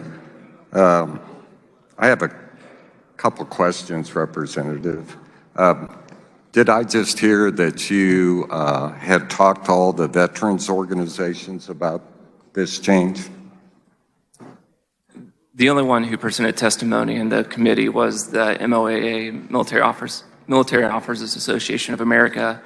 My constituent is a member of the PVA, which I believe is the Paralyzed Veterans of America, and another gentleman he works with is with the VFW. So there's been, I guess, multiple organizations involved, and at this point, all are in favor of the proposed language. I would just say there are probably a lot of additional veterans organizations that probably didn't have any input in this particular issue. This bill was passed, if I remember correctly, almost 6 years ago, because it was my bill, my first bill that I passed, because veterans that were 50% disabled had to have the placard, and they just felt it would be nicer if they would have the disabled sticker right there on the tag. So that's how it's been the last 5 or 6 years. So I'm just concerned that we have handicap. They go to the Department of Revenue. They get a handicap sticker if they meet one of these requirements. And on the other hand, you have veterans that are 50% disabled or higher that can allow to get the handicap sticker on their tag. I see a difference between veterans and just other handicapped individuals. I don't know why we're going down this road where we have to change it. If it's concerning parking spaces, we run into that all the time of handicap parking spaces being full. If that's a problem for a Veterans Administration in Wichita or any place else, just add more parking spaces to accommodate all handicapped and handicapped veterans. So I understand what you're doing, Representative, but I think what we have today works fine, and I think that's more of a local problem than why change the statute at this point. Thank you, Mr. Chairman. I will not support this amendment.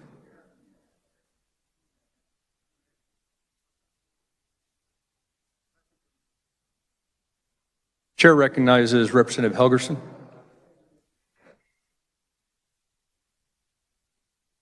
Well, I've sat through the committees, both tax and transportation, and I'm confused now. So, Representative, could you first explain what the statute is now that you passed so that I have a clear understanding? And then you can explain what the amendment and how it, because I'm still confused after listening to both of you. Now, that's not saying much, but... Thank you, Mr. Chairman, again. I'm not sure I understand it. I was under the impression If you are a disabled veteran, 50% or higher, that you can actually go in and you can get your tag, but you can also get a veteran, a disabled sticker that goes on the license plate. All right? So you don't have a placard, it's right there on your license plate. I think what the representative is, with this amendment, is saying that goes away, correct? And then they'll have a placard, or the requirements changes from 50% disability as a veteran, that they have to qualify under the Department of Revenue, or am I confused, Representative? So nothing will change today who qualifies to be a disabled veteran. That's not going to change at all. The only difference will be that to get a disabled veteran plate with an ISA symbol, you'll also need to meet the Department of Revenue guidelines. TR 159 is a form, has different, like limited mobility. That's the only difference. Is veterans will not lose any benefits today. The only difference is that to qualify for the limited mobility plate, you have to go through the same process that other individuals do today to meet that requirement on the plate. Chair recognizes Representative Prell.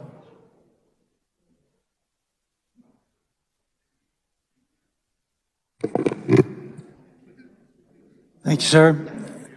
We heard this amendment in the Transportation Committee. It had some opposition.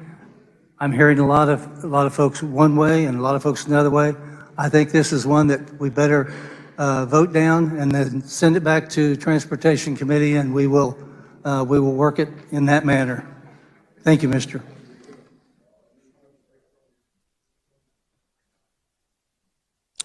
Chair recognizes Representative Bergkamp. Mr. Chair, at this point, I'll just withdraw my amendment. Is there objection from the body to the withdrawing of the amendment? Seeing none, amendment is withdrawn.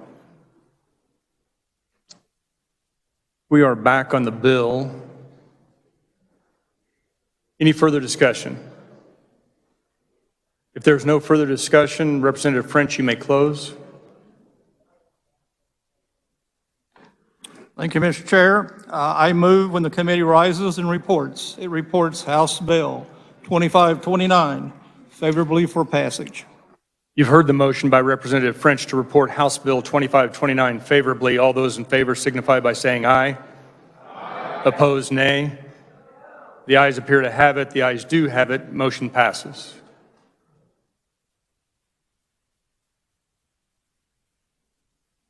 Next item of business is House Bill 2516. For the purposes of carrying House Bill 2516, the chair recognizes Representative Wheeler.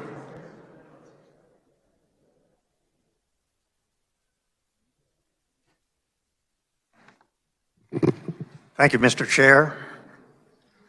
There were no committee amendments. This bill comes to us from the House Committee on Corrections and Juvenile Justice. What the bill does is it provides that a ruling on a motion to correct an illegal sentence is subject to appeal both by the defendant and the state.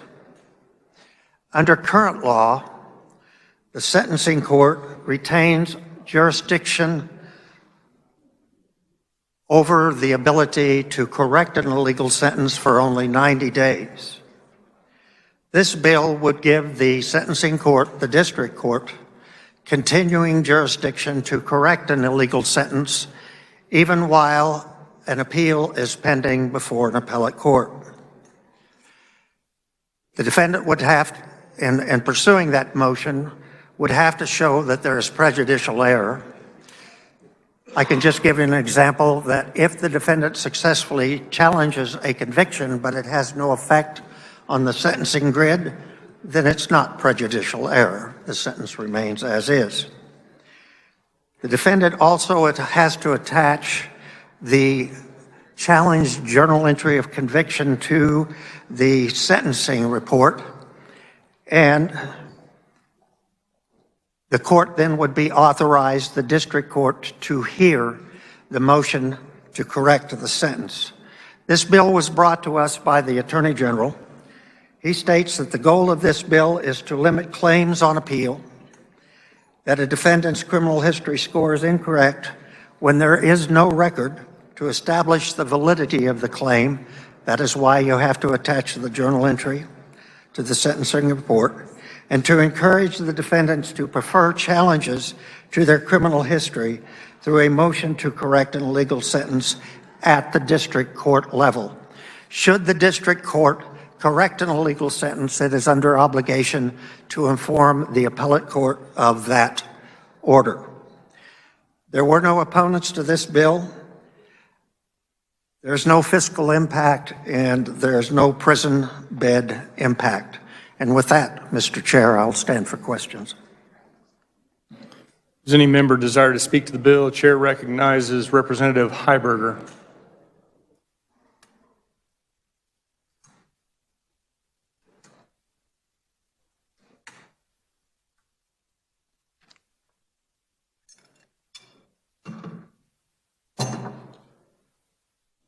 No Latin quiz for you either. My esteemed colleague did a fine job of explaining the bill. I would encourage, I would want to point out that the Attorney General's office and the defense attorneys were in agreement on this. No, they had no objections. I would encourage your support.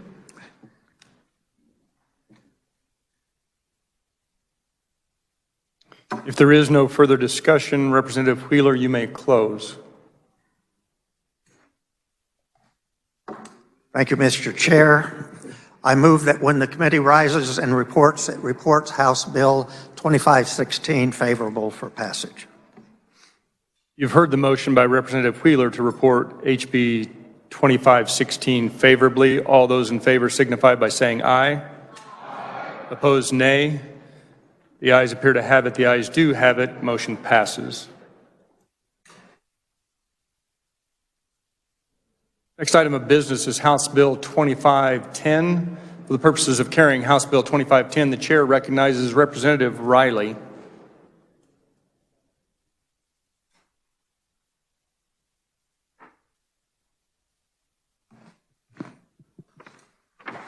Thank you, Mr. Chair.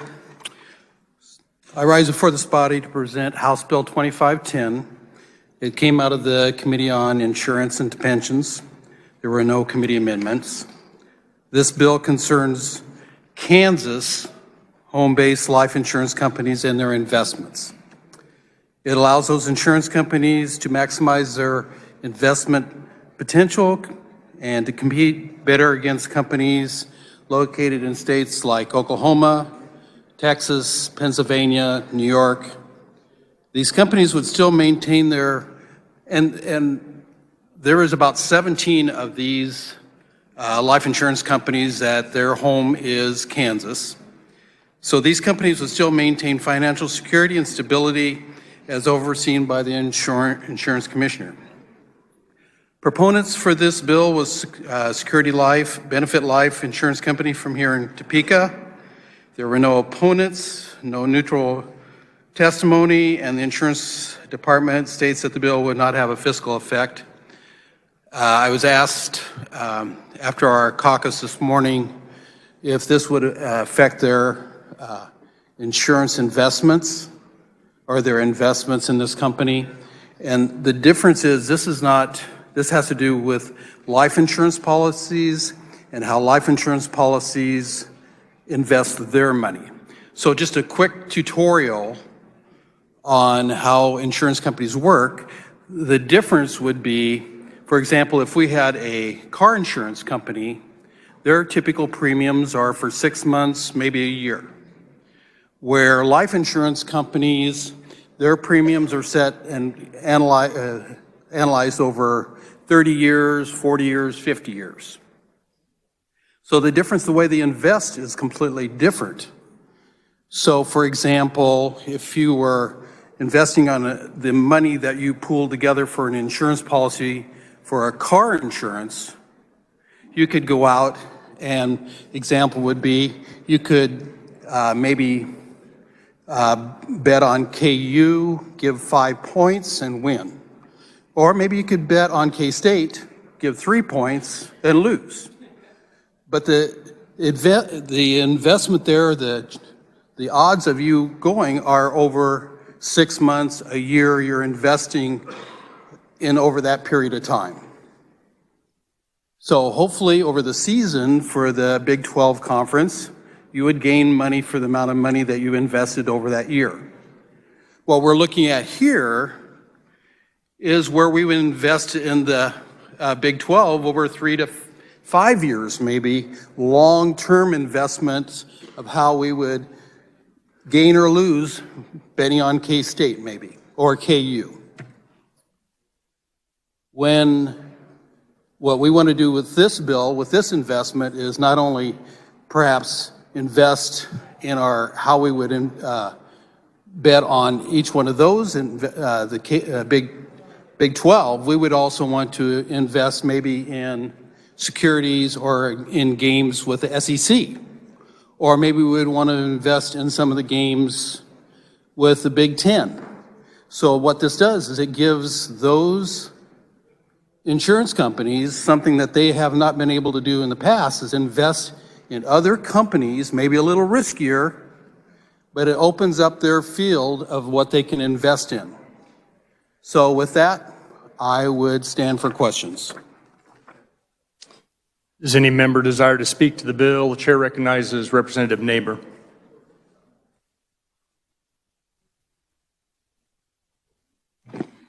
Thank you, Mr. Chair. I'll add just a little bit more in the House committee hearing. Representatives of Security Benton Life Insurance Company provided proponent testimony stating the bill would modernize the Kansas statutes governing the investments of the Kansas domiciled life insurance companies in preferred stock and equity interest while maintaining appropriate limits. The proponent stated the bill would allow Kansas life insurers to compete more effectively with companies in other states with guidelines similar to those found in this bill. I strongly ask for your support of this. I think it's another piece in the toolbox, and the representative before me gave you a very in-depth look at the bill. Thank you. If there's no further discussion, Representative Riley, you may close. Thank you, Mr. Chair. I move that when the body rises to report, they report House Bill 2510 favorably for passage. Thank you, Mr. Chair. You've heard the motion by Representative Riley to report House Bill 2510 favorably. All those in favor signify by saying aye. Aye. Opposed, nay. The ayes appear to have it. The ayes do have it. Motion passes. Body would direct your attention to the south wall of the chamber and join me in extending a welcome to Congressman Ron Estes this afternoon.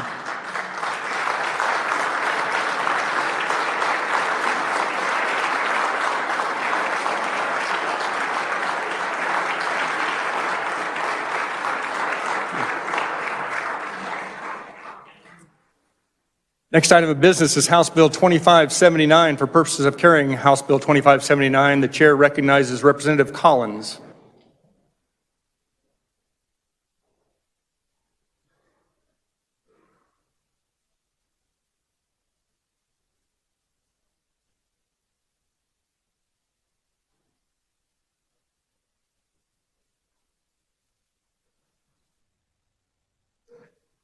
Thank you, Mr. Chair. There were committee amendments, so I move the adoption of the committee report. You've heard the motion. All in favor signify by saying aye. Aye. Opposed, no. Motion passes. Committee report is adopted. Please continue, Representative. Thank you, Mr. Chair. This bill was heard in the Election Committee, and House Bill 2579 requires electronic filing of campaign finance reports for state offices. Candidates who are unable to file electronically can request an exemption from the electronic filing requirement, and the Government Ethics Commission Executive Director may grant an exemption. According to the Kansas Governmental Ethics Commission, 43 states currently require campaign finance reports be filed electronically and would hasten the process of getting reports posted and available to the public. The online process would also reduce the possibility of mathematical and other errors. When implemented, the process should result in cost savings due to the reduction in man hours involved in transcribing reports to digital format. I will now stand for questions and comments. Does any member desire to speak to the bill? Chair recognizes Representative Miller.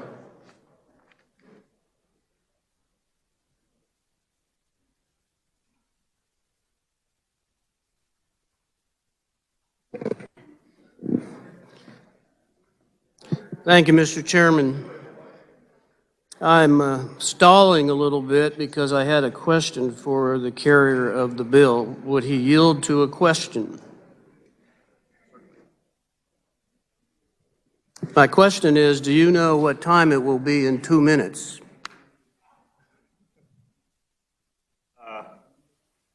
No, sir, I don't. It will be 2:22 on 2/22/22.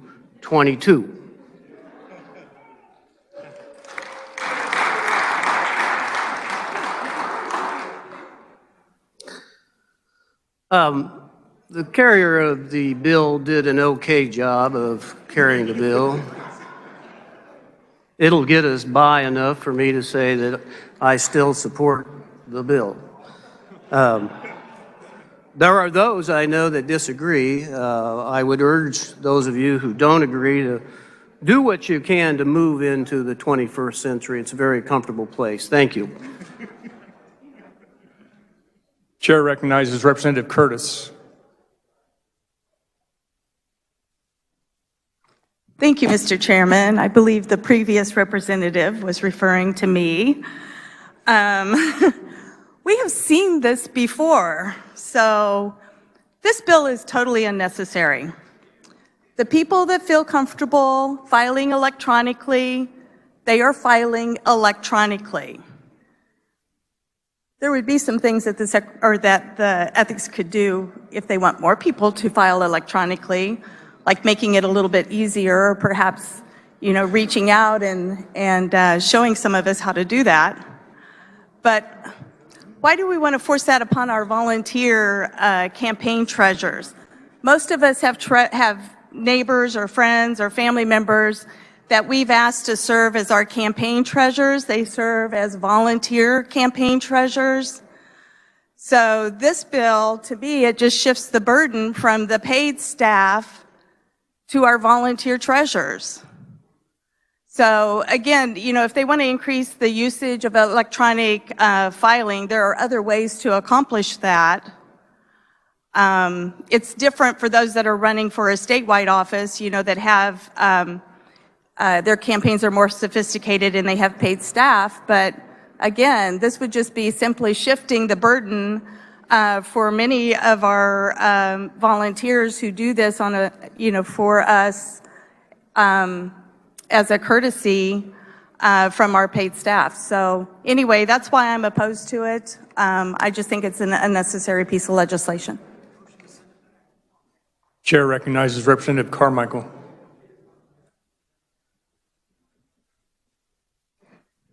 Thank you, Mr. Chair. I rise in opposition to HB 2579 for two reasons. The first reason is for those of you who are keeping an over and under poll or game as to how many times the distinguished representative from Wichita might speak today, I wanted to throw you off just a little bit. So here you go. The real reason, though, that I'm here is to suggest that this is not a good idea. First, the system that we have works. I know it entails some administrative inconvenience for the people at the Governmental Ethics Commission, and I know that it might entail a few hours of delay in seeing how much money my opponent did or did not raise in a particular election cycle. But first, as the representative from Wyandotte points out, some of us don't have hired staff to do these reports, and we beg someone to be our treasurer, and let's don't place the burden on them. This is unnecessary governmental regulation. It's not needed. The second problem with this bill, though, I would suggest to you is one you really ought to contemplate. I believe it vests too much unguided discretion in the Governmental Ethics Commission, and in particular, the director of the Governmental Ethics Commission. That director, no matter whether it's the current one or the past, is vested with unbridled discretion to decide who has to comply with this law and who does not. Perhaps if you are the representative from Wellsville, the Ethics Commission will look with favor upon your predicament. But if you are the representative from Elkhart, are you sure that you will receive the same favor? This is something we don't need to change. It works. Let's leave the law alone. I therefore rise in opposition to HB 2579. Thank you, Mr. Chair. Chair recognizes Representative Proctor.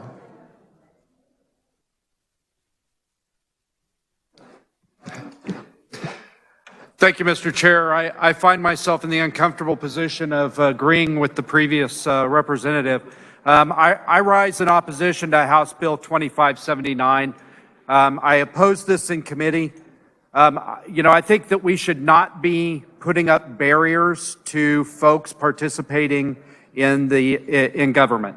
And I feel like by passing this bill, we are discouraging some folks that have trouble with technology from running for office. I also agree with the previous representative that putting the mechanism for exemptions to this rule in the hands of the Ethics Committee is a bad idea, because they're deciding to create more work for themselves if they're exempting people. And I think there'll be a strong disincentive to giving exemptions to this rule because they will be creating more work for themselves. So again, I rise in opposition to this bill. Thank you, Mr. Chair. Chair recognizes Representative Highland. Thank you, Mr. Chairman. I rise in support of this bill. The year is 2022, and we are all familiar with electronics. And if you're going to run for office, you need to be familiar with electronics. And that's just the way it is nowadays. The previous speaker from Wichita, the distinguished speaker from Wichita, sat on the Rules and Regs Committee for years, and we have seen every agency come in and require electronic submission. So what's good for them is also good for us. Now, what we could do is, if you want to submit paper, then we can do like the agencies and add a fee to that. So that is a possibility, but in lieu of that, electronic submission is a good thing. It's quick, it's easy, can be checked easily. We all need to be doing it. Thank you, Mr. Chair. Chair recognizes Representative Heiberger.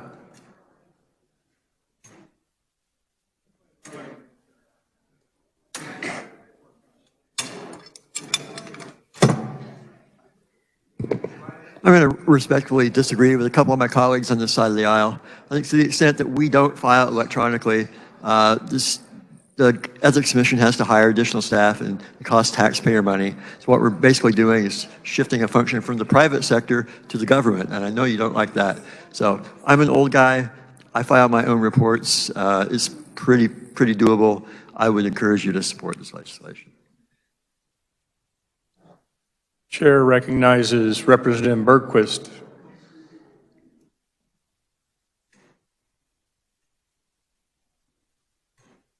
I rise in support. Thank you, Mr. Chair.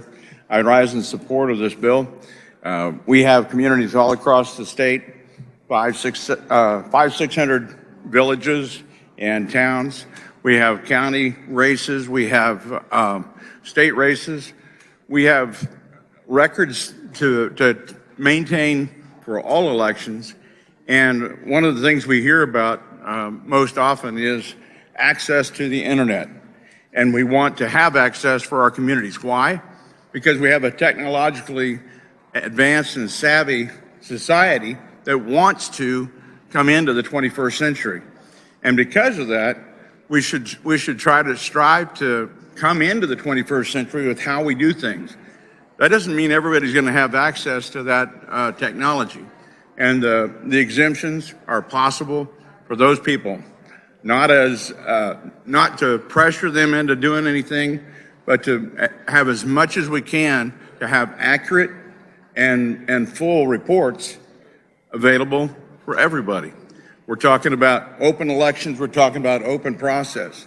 And because of that, we should strive the best we can to have the best and most clear records that we can have.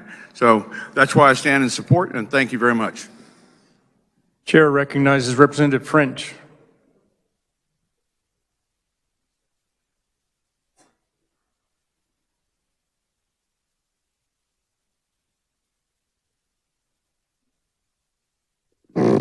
I hadn't come back up here to talk again today, but my treasurer just told me I needed to.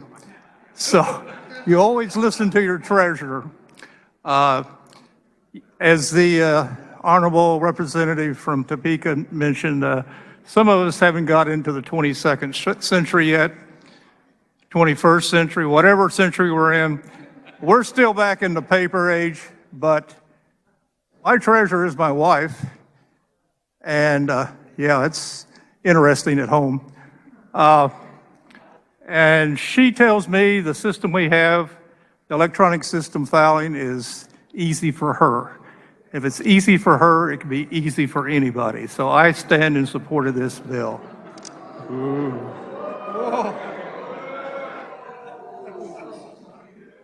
Chair recognizes Representative Chuck Smith.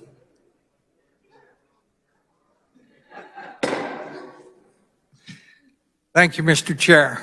I stand for this bill. In the House, 125 of you. I'm probably 125th out of 125 as far as being weak in technology, but there's always people there to help you. Doing it online is going to save the Ethics Committee 3 months of work. And I thought this would be the easiest bill we had all day long. I'm surprised we have this many people. So please vote for this bill. I think it's a good thing. Thank you, Mr. Chair. If there is no further discussion, Representative Collins, you may close. Thank you, Mr. Chair. And I just want to repeat that 43 states currently require electronic campaign finance reporting. And personally, I am my own treasurer. And if the Ethics Commission had to read my handwriting, they'd still be trying to figure it out. And I also want to thank the ranking minority member of the committee for his comments. And I also want to mention, not only is it 2/22, but it also happens to be Tuesday. So, Mr. Chair, I move that when the committee rises and reports, it report House Bill 2579 favorably for passage.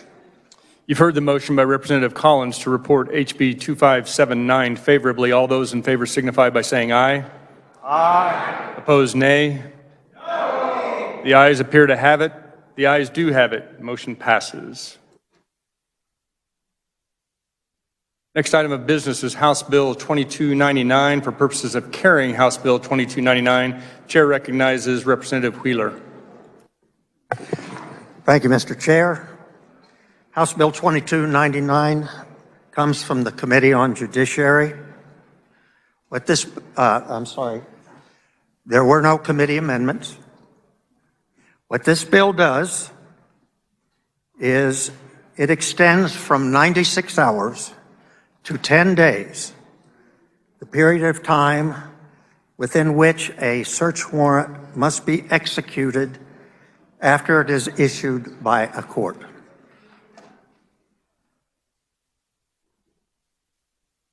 The bill was sponsored by Representative John Ressman, the Kansas Peace Officers Association, the Kansas Association of Chiefs of Police, the Kansas Sheriff's Association, Johnson County Sheriff, League of Kansas Municipalities. There were no opponents. There is little or no fiscal impact to this bill.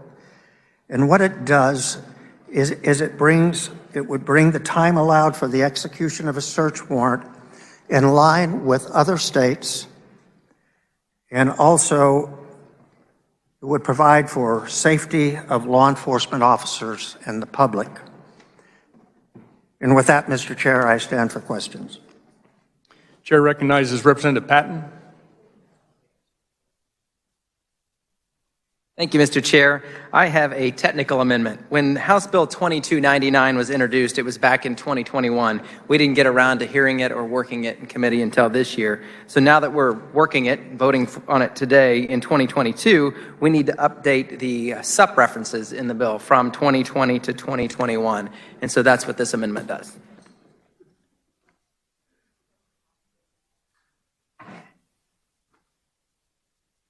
Be happy to stand for any questions. Amendment appears short. Clerk will read. Page 1, line 7 by striking 2020 and inserting 2021. On page 2 in line 4 by striking 2020, inserting 2021. On page 1 in the title in line 3 by striking 2020 and inserting 2021. On the amendment, Chair recognizes Representative Carmichael. Thank you, Mr. Chair. This amendment moves us fully into the 21st century, and I support the same. Thank you. Representative Patton, you may close. Thank you, Mr. Chair. This is a friendly amendment, and it's germane. With that, I move my amendment. You've heard the motion by Representative Patton to amend. All those in favor signify by saying aye. Aye. Opposed, nay. The ayes appear to have it. The ayes do have it. Motion passes. Chair recognizes Representative Burris.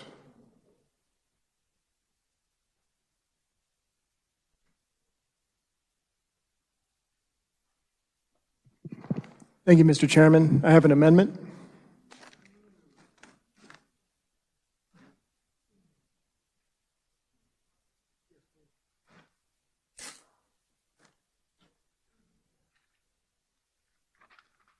The amendment appears short. Clerk will read. Page 1, line 9 by striking all before from and inserting 240 hours. Also in line 9 by striking date and inserting time. Representative, you may explain. Thank you, Mr. Chairman. So in committee, there was some discussion about the significance of stating the time in days versus hours. And after the bill passed out of committee, I became increasingly concerned that 10 days is potentially ambiguous. And so I thought I'd offer an amendment to make it clear that the bill is talking about 10 consecutive 24-hour periods.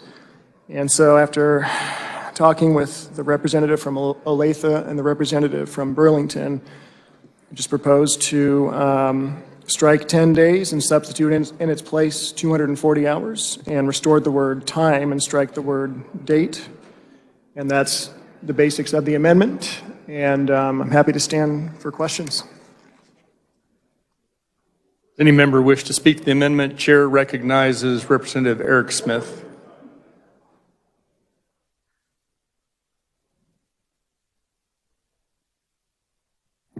I rise in favor of the amendment on the bill. The reason being, it seems easier to say 10 days than it is 240 hours, but frankly, we're used to the idea in serving a search warrant of saying 96 hours. What that means is when I go to the judge and I show him the affidavit for the search warrant, he either approves or disapproves, but if he approves it, he writes down, he signs it, and then he puts a date and a time, and I have 96 hours from the time he signs that. If we say 10 days, that leaves a lot of ambiguity in there, so while 240 hours sounds a lot, it's the same as 10 days, and it makes it more specific. And I'll leave that at that. Chair recognizes Representative Ressman.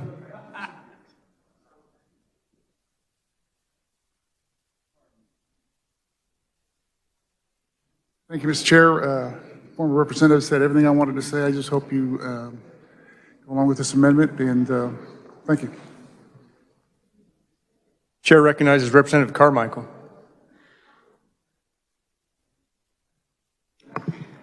Thank you, Mr. Chair. I apologize for the laughter.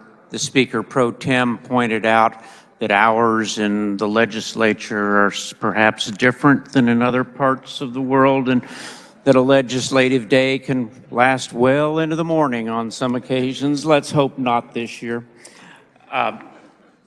We had some discussion of how to best define 10 days in the committee. Some of that discussion you may have heard on YouTube.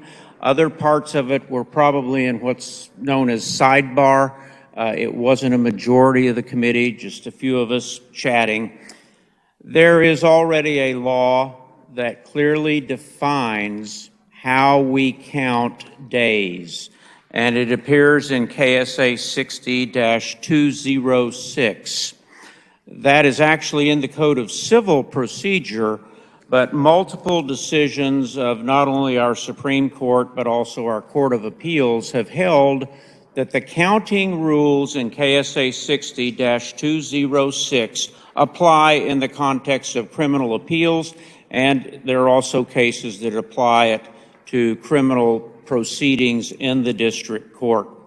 Here's the rule is a comparatively long one because it has been written and revised over the years to encompass multiple situations, and it's a tried and true rule that has established precedent behind it. And in general, what it says is, if you put 10 days in a statute, you don't count the first day. That means the day that it's signed. Then you count 10 days, but you do not count weekends and holidays.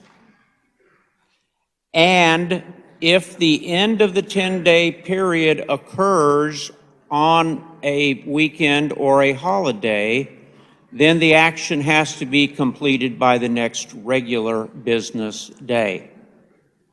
Now, we could certainly adopt this amendment. Probably won't do any harm. But if you look at the way we write our Code of Criminal Procedure, and if you look at the way we write our Code of Civil Procedure, and in view of the well-established law about how we count time, there's no need for this amendment because it's already been taken care of by law and by an established line of cases. There is, however, one substantive difference in the counting rule as compared with the 240 hours which is proposed in the amendment, and that is the non-counting of weekends and holidays. So if you are of the opinion that 10 days is too long, understand that 10 days in this statute may in fact mean 13. And so if you want to cut it back and make sure that it's 240 hours, then you'll probably want to support the amendment. As for me, I don't think it's necessary, and I would prefer to stick with the counting rules as we've already established them because they're developed for this situation. And we can make an argument as to whether or not you ought to have to serve a search warrant on Hanukkah, but that's a discussion for another day. So as for me, I'll be opposing the amendment. Thank you, Mr. Chair. Any other members wishing to speak to the amendment? Representative Wheeler.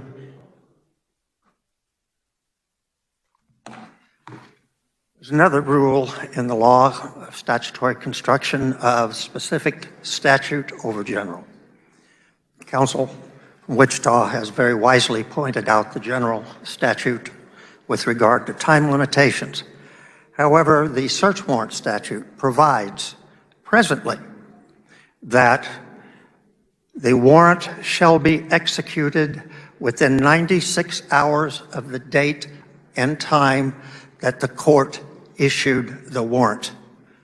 Very specific. This particular amendment just changes it from days to hours. And bearing in mind that the original statute spoke in terms of hours, to make it in terms of hours at this time clarifies what this is intended to do. And I think I treat this as a friendly amendment, and I would ask that you approve it.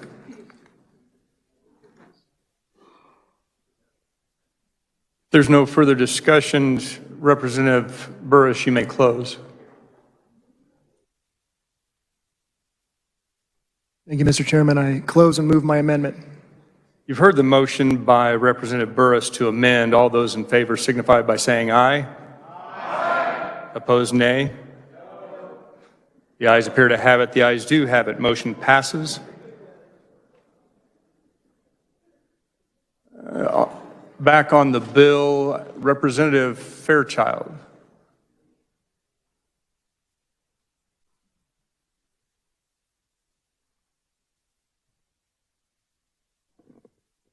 Thank you, Mr. Chairman. I have an amendment.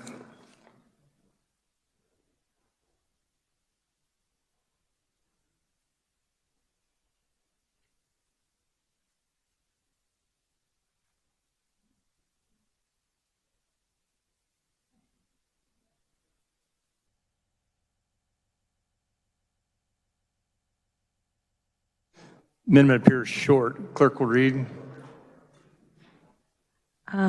Page 2, following line 3 by inserting Section 2, KSA 222510 is hereby amended to read as follows. A search warrant may be executed at any time of any day or night. A law enforcement officer executing a search warrant at a dwelling shall be properly uniformed and shall knock on the door and announce their presence in a manner reasonably expected to be heard by the occupants of the dwelling before entering the dwelling to execute a search warrant. C, for the purposes of this section, dwelling means a building or portion thereof that is used or intended for use as human habitation. Also on page 2 in line 4 before KSA by inserting KSA 222510 and renumbering sections accordingly. On page 1 in the title in line 3 after the semicolon by inserting requiring a law enforcement officer executing a search warrant to announce their presence before entering. Also in line 3 after amending by inserting KSA 222510 and. Representative, you may explain your amendment. Thank you, Mr. Chairman. This is a very simple, straightforward amendment. What it does is it requires law enforcement officers to knock and announce their presence when conducting a search warrant. It also requires them to be uniformed. And I would also just stress that this amendment is actually very limited in how it's written. In a lot of states where bills have been introduced to ban no-knock warrants, it's also required to have police officers wait 30 seconds before they go in. In my amendment, there is no waiting time. The police officers don't have to wait any amount of time. They simply have to knock and announce their presence, and then they can just go immediately in. And so I think that's a detail that was kind of missed during the hearing, because we had a hearing on the original bill that I introduced, 2133. I think a lot of people didn't seem to grasp that this bill really doesn't even go very far, especially compared to other bills that have been introduced. It's basically just a small step, in my opinion, and so I think that's something that people need to keep in mind. This is an issue that had bipartisan support. There were both Republicans and Democrats that co-sponsored the original bill. I'm always looking to work with Democrats on issues where we have common ground, because, I believe in bipartisanship. I think there's too much partisan bickering that goes on, and so I am very proud of the bipartisan work that we did on the original bill. I would say that I became interested in this issue because I've done research on a lot of different stories where people have had their rights and civil liberties abused by no-knock warrants. There's just been a lot of different cases all around the country. There was a case in Georgia back in 2014 where there was a no-knock raid where the police went into a home. One of the police officers threw a flashbang grenade into the home, and I'm sure it was an accident, but it landed inside a baby's crib, and it exploded. And when it exploded, there was this, it really hurt the baby. It basically caused a lot of damage to the baby's face, and the family had $1 million in medical bills that they have to pay, and then the county wouldn't even pay the medical bills. It was just a terrible case, and the police even went into the wrong house in that case. And that's something that happens more often than you would think, is that in a lot of these no-knock warrants, the police accidentally go into the wrong home. There was also a case just a couple weeks ago in Minnesota where a young black man was killed, Amir Locke. I believe in that case, it was also a mistake where the police went into the wrong home, but that made national headlines and was just another terrible, tragic story and just another tragic event that occurred as a result of no-knock warrants. I just wanted to briefly cite a few of the statistics that I found on this issue. A public records review of 818 SWAT deployments conducted by 20 local law enforcement agencies across 11 states between 2010 and 2013 found that 62% were for drug searches, and of those, forced entry was employed in 60% of those deployments. Another study found that SWAT teams recovered weapons in about 1 in 3 deployments, and they found no contraband of any kind in 65% of deployment for drug searches. There's also evidence that shows that police raids involved unannounced entry harm both civilians and police officers. A New York Times investigation found that 81 civilians and 13 law enforcement officers died in forcible entry search warrants raids from 2010 to 2016. Officers represented 10% of those who died during standard knock searches and 20% of fatalities associated with no-knock warrants.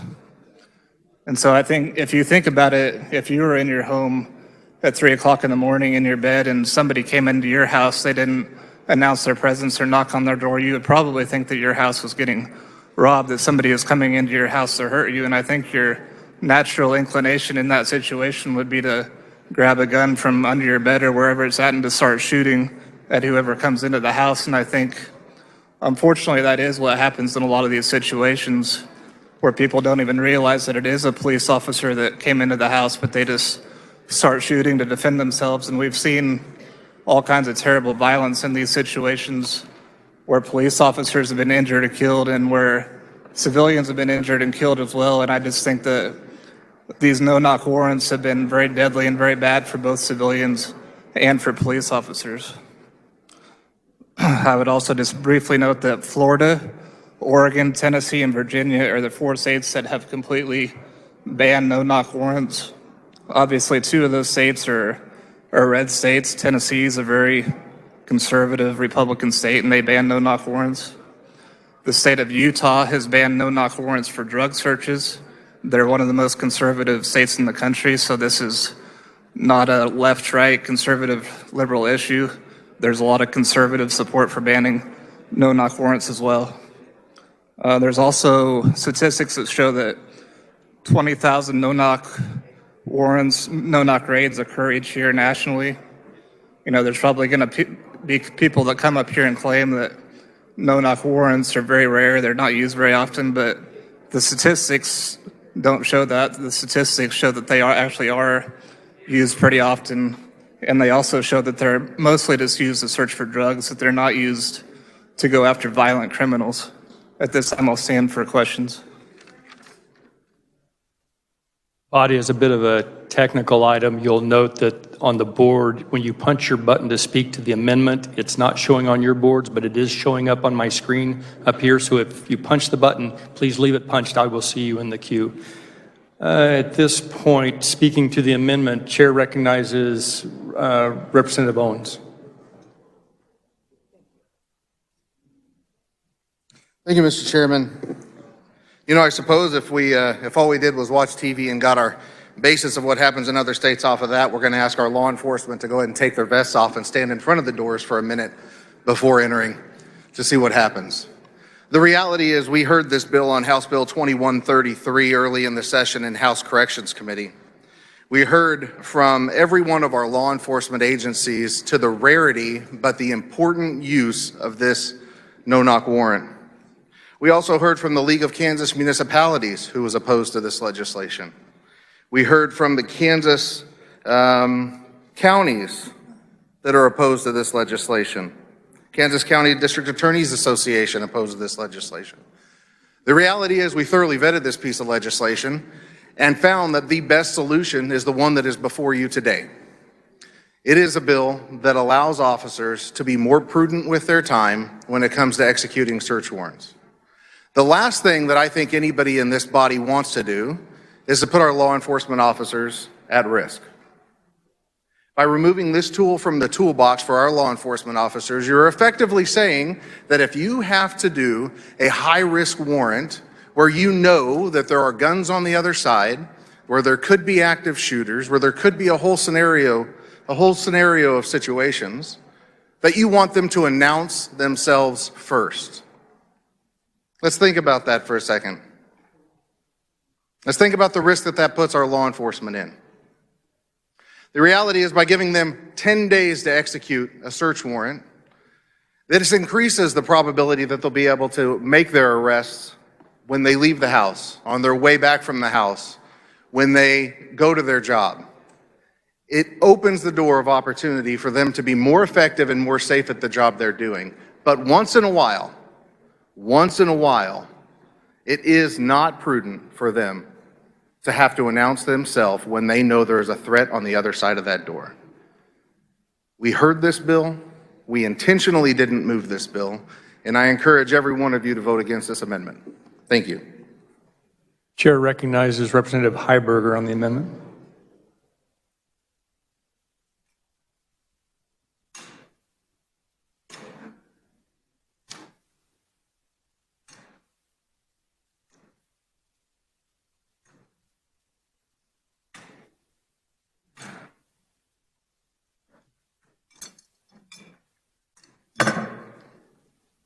Thank you, Mr. Chair. I want to thank the carrier for bringing this amendment. And I'm a little reluctant to address this today. When the bill that the carrier referenced was introduced in corrections, I was supportive. Then we had our hearing and found a lot of the testimony by law enforcement fairly compelling. When it was clear that the bill wasn't going to move out of committee, I came up with the idea of trying to craft an amendment to basically gut it and replace it with a bill that would codify federal limitations on no-knock warrants that are established by case law. Because if you look at our statute book right now, you won't see any restrictions on no-knock warrants. That's because all the rules come out of cases that are decided in the federal judiciary. And a lot of our big jurisdictions in Kansas, they understand that, they know that, and they follow those rules. I'm not sure it's universal throughout the state, but when I got the report back from research, just analyzing the existing state of case law on no-knock warrants, it became clear that it is very complicated. And there are so many exceptions that the courts have established in situations designed to protect the safety of law enforcement officers. And so I'm going to reluctantly oppose the amendment, but I am going to request that the chair of the Corrections Committee refer the original bill to the Judicial Council so they can take a deep dive into it and come back to us with something that will put in the statute some reasonable guardrails around no-knock warrants. Thanks. Chair recognizes Representative Eric Smith.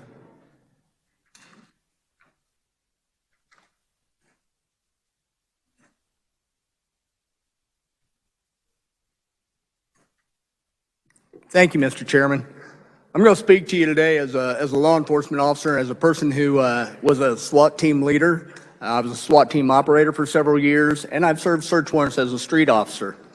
I've served dozens, maybe hundreds of search warrants. And I'm going to tell you, I could count on one hand probably the no-knock search warrants that I've done. There's a reason why you do a no-knock search warrant. And it isn't just for the safety of the officers, although that's a high concern. The safety is also for that individual. I'm going to give you a short example of where we might do a no-knock search warrant, and that's where a family member tells us that so-and-so is cooking meth in the house. They're crazy. They've got an arsenal of weapons, and he said that the minute he sees a cop show up in his driveway, the war is on. I'm not knocking on that door, right? And I'm not going to make my guys knock on that door. The family member can be trusted. If it's credible information, that's the way we have to act. It's not frequent, it's not often, and it's not every. This is something that will absolutely have unintended consequences if we allow it. So I'm going to ask that you vote against this amendment. Thank you. Chair recognizes Representative Ressman.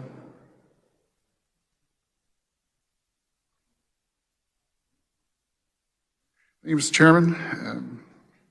I've executed a great number of search warrants in my career over 30 years, and I can tell you that every time we've been on a search warrant, we've always worn a uniform, so people know who we are, and we're not coming into their home, to to rob them or cause them bodily harm. In most of the warrants that we executed, we already knock on the door. I can't think of a better way to get people's attention that you're at the front door and you want entry. So I can't imagine not knocking on the door unless it became absolutely necessary. I had called several large agencies as a result of the amendment on no knock, and most of them have a procedure or a policy that involve how they obtain no knock warrants. It has to appear in the affidavit, so the DA and the judge know that it's a no knock warrant. They also can at times ask for a no knock warrant but not use it when they arrive at the residence, and that's happened in a couple agencies that I talked to, and most of the agencies said they haven't used a no knock warrant in several years. One of the agencies I contacted said they drastically changed their entry on no knock warrants. They no longer go through the door and quickly proceed to the residence or whatever building they're searching, but they now slowly go through the residence and announce who they are. So I think this amendment is unwarranted, and I hope you vote it down. Thank you. Thank you, Mr. Chair. Chair recognizes Representative Clayton.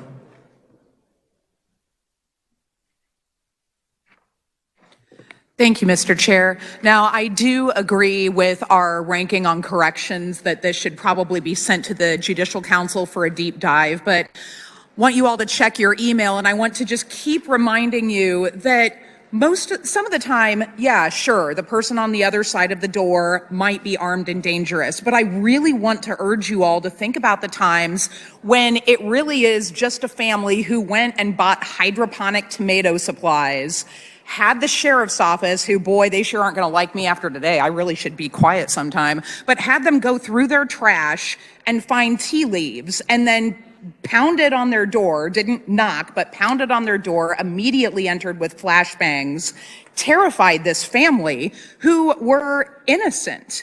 In fact, a lot of the work that was done here was done years ago on the part of a former representative from Shawnee, because the arrest warrant affidavit was nearly impossible for them to access. All I'm asking you to do is to consider this and to understand that not every single time a no-knock warrant occurs is there a violent criminal behind the door. We need to think about all of our citizens, and not just those in law enforcement, but innocent people who are being terrorized for no reason because of mistakes. Thank you, Mr. Chair. Chair recognizes Representative Hsu.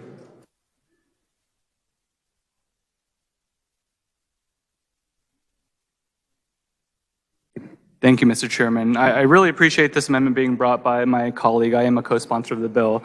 And I also want to express my respect for the Chairman of Corrections, who has had a hearing on a divisive and frankly emotional topic that has become even more so over the last couple of weeks with Amir Locke.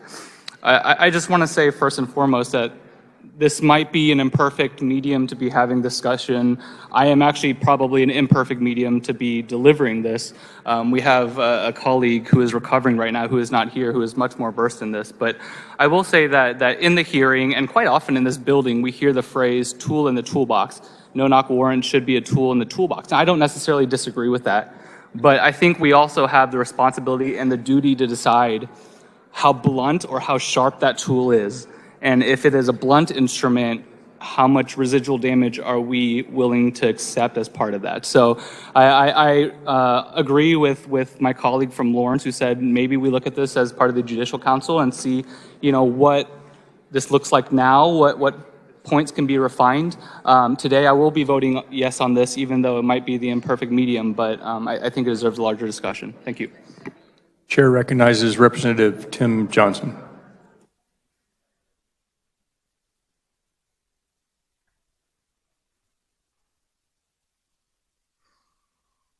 Thank you, Mr. Speaker. 31 years in law enforcement, and I can count search warrants with a no-knock on one hand. I grew up and worked mostly in Wyandotte County, and it was a tough place to work.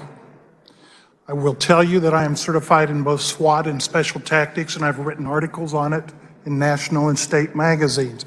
What is going on in the state of Kansas is excellent in the form of training and making our law enforcement people respond in safe and reasonable ways when doing search warrants. But there are times that we need a no-knock. There are some evil people out there. I still remember one particular night.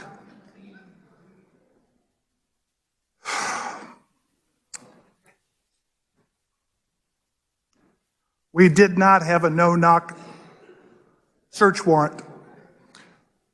I was the point man. And as we went in, things went south very rapidly. I never saw the man with the shotgun. Not sure I remember hearing the blast.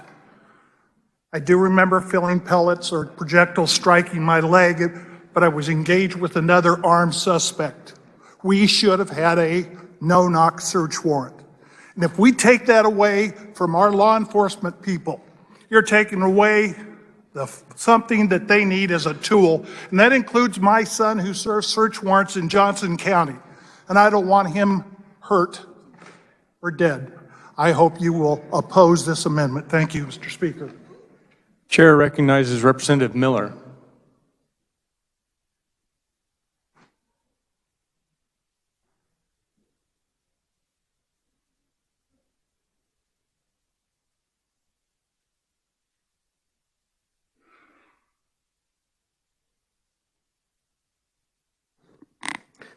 Thank you, Mr. Chairman.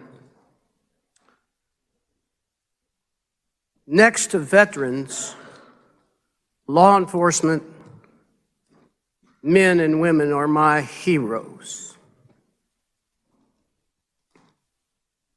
They have a job, they do a job that most people like me aren't big enough to accept.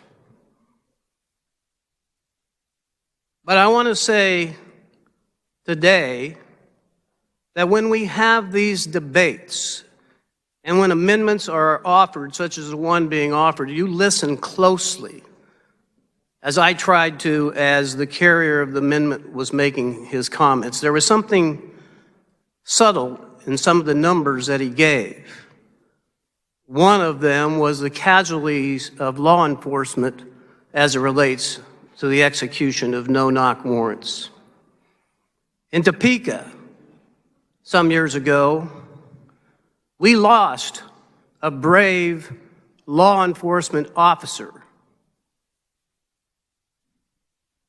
Now, I don't know if it's a no-knock warrant or not, but the evidence showed on that case that there was not a knock. And I appreciate with what one of the speakers before said, what it feels like if you're a law enforcement officer. I can only imagine as you enter that dangerous situation. But think about the other side. You're laying in bed, asleep, exercising your Second Amendment rights to defend yourself by having a weapon at your bedside. And the door comes crashing open. How do you react? Particularly if someone's not wearing a uniform. I'm not up here to argue in favor of this amendment or against it, although I intend to vote for it to perpetuate the conversation. But there are two sides to this discussion. And there is a lot of thought that must go into your decision. And I want to congratulate the carrier of the amendment, one, for having the courage to offer something in the face of such opposition from a community we all admire. That takes a lot of courage on his part. But I also want to congratulate him and commend him for the information that he shared with you about this circumstance and for the way he tailored the amendment. The way he tailored this specific amendment, as opposed to just saying no-knock warrant. He didn't say that. He said with these conditions. And there was thought and logic and reason behind it. So, think about that officer we lost in a similar circumstance, as well as those people laying in bed when the door comes crashing open and they have to respond spontaneously. In the case I'm talking about, the gentleman who was the victim in that case, not just the officer, but the person who lived there, was acquitted of all charges. These are not easy decisions, and you should not treat it easily. And I thank you, Mr. Chairman, for the time. Chair recognizes Representative Ballard.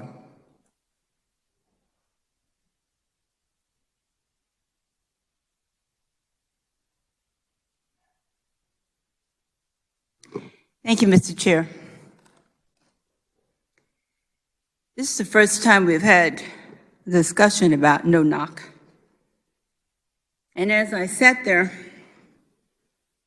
I realized I was becoming very nervous because I realized I would have to stand on behalf of the family and the friends of individuals that were killed as a result of no-knock. In your bed, late at night, sleeping, or at least minding your own business, and you're killed. Maybe there should be levels of no-knock. But when you get an explanation that says we had the wrong address, we were in the vicinity, it doesn't make the family or the loved ones of those individuals. Is this speaking negatively of law enforcement? No. I would be the first to stand up to support our law enforcement. But mistakes do happen, and lives are lost, and you can't get them back. So if this amendment at least addresses that in some way, shape, or form, I will support it. Because that person that was in their bed, sleeping, and was killed, I feel an obligation to that person and their family as well. I will support this amendment. If there is no further discussion, Representative Fairchild, you may close. Thank you, Mr. Chairman.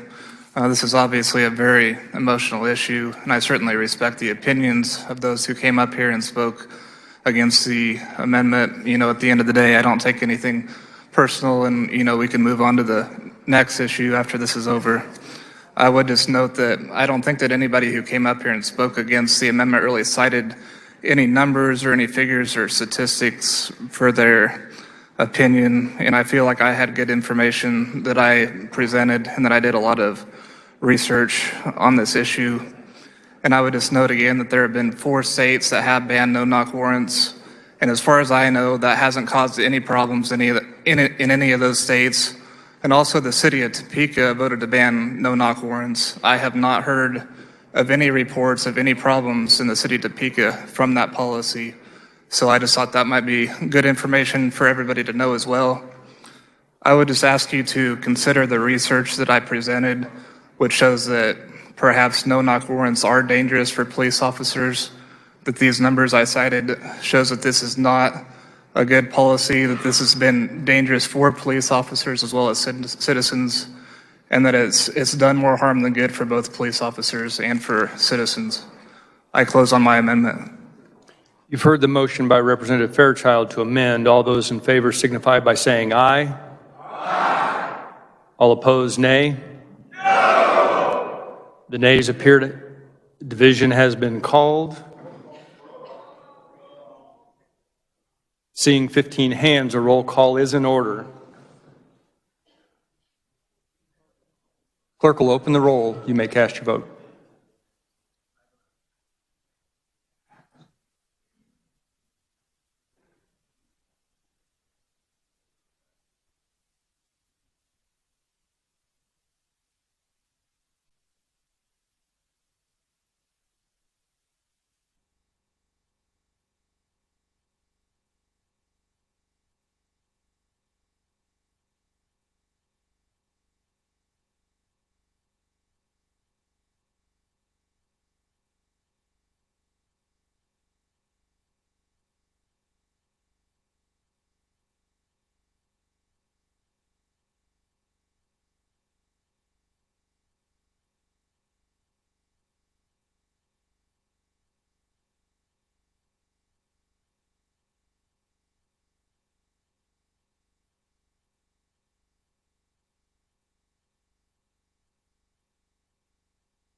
Clerk will close the roll.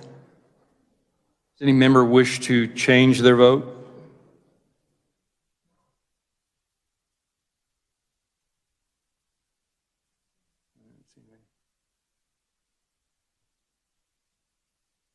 Where are we at here?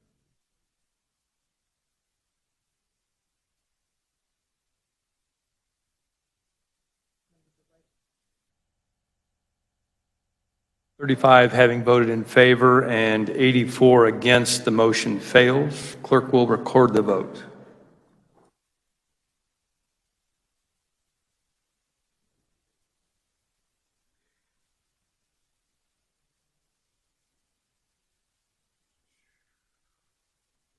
If there is no further discussion, Representative Wheeler, you may close.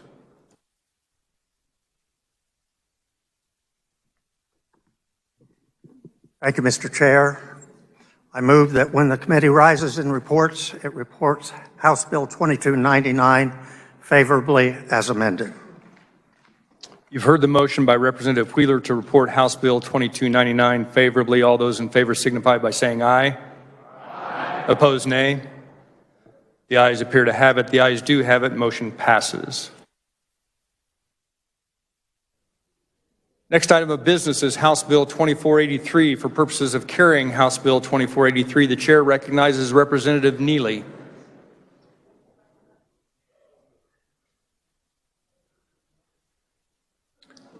Thank you, Mr. Chairman. There were no committee amendments. I rise before the body to present HB 2483. This bill was introduced by the House Transportation Committee. This bill would provide for the distinctive license plate for the Daughters of the American Revolution. It had multiple proponents and letters of support, and there were no neutral or opponents. The fiscal note, according to the Department of Revenue, estimates that this would increase the expenditures by $3,180 for administrative costs related to the designing and manufacturing of the new plate. Thank you, Mr. Chairman, and with that, I will stand for questions. Does any member desire to speak to the bill? The chair recognizes Representative Helgerson.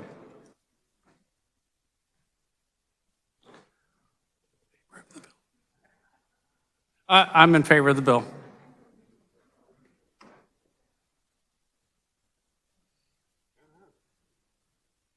If there is no further discussion, Representative Neely, you may close.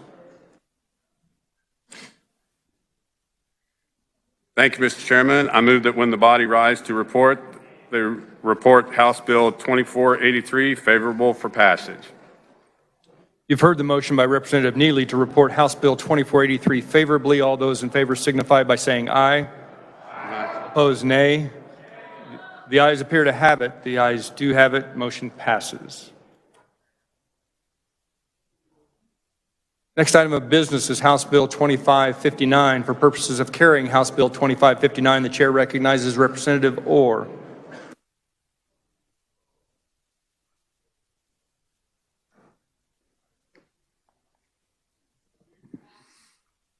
Thank you, Mr. Chair. There were committee amendments. I move the committee report. You've heard the motion. All in favor signify by saying aye. Opposed, no. The motion passes and the committee report is adopted. Please continue, Representative. Thank you, Mr. Chair.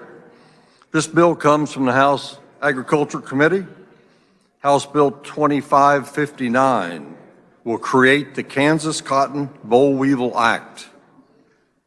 This will create a statutory framework for the monitoring, the prevention, the identification, and the swift eradication in case there is a potential boll weevil infestation. Last year, there were 27 counties in Kansas that raised cotton, and apparently this cotton industry is growing. The boll weevil has never been found in Kansas, but as cotton acres do continue to increase, the industry wants to be responsible and to make sure they have best practices involved. At present, Kansas is the only state in this region that does not have a formal monitoring and detection program. The Kansas Cotton Boll Weevil Program will be overseen by a board of directors. The board of directors of the current Kansas Cotton Association will submit 7 nominees to the Secretary of Agriculture. The Secretary of Agriculture shall approve 5 voting members to the board from among those nominees. The program will be funded by a bale assessment levied on the grower at the time the cotton is delivered to the cotton gin. This fee will be set from somewhere between $0 and $2 per bale. Presently, a 50-cent volunteer fee is being collected. I might say that a cotton bale weighs approximately 5,000 pounds. So what they are presently charging is 50 cents for every 5,000 pounds of cotton. The collection of this fee will be done in cooperation with the cotton gin in a manner that's in a similar fashion to what they're doing now on the voluntary basis. The Cotton Association does have an agreement with out-of-state gins, and the only ones that would probably be involved would be in Oklahoma, and we charge an Oklahoma producer as the cotton gins in Oklahoma will charge a Kansas producer, and there is a joint agreement. The proponents are the Kansas Cotton Growers Association, the Kansas Cooperative Council, Kansas Farm Bureau, and the Kansas Department of Agriculture. This bill had no opponents. With that, Mr. Chair, I will stand for questions. Does any member desire to speak to the bill? The chair recognizes Representative Carlin.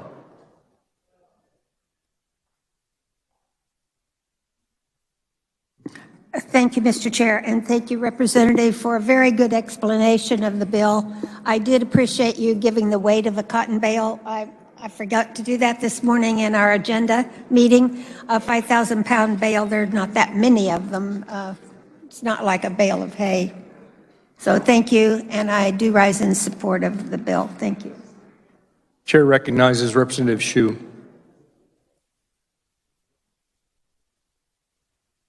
Thank you, Mr. Chair. I also plan to support this bill, but I just want to make a quick point that the reason that this bill is becoming necessary is because Kansas is becoming a bigger and bigger grower of cotton, especially in the southwest corner of the state.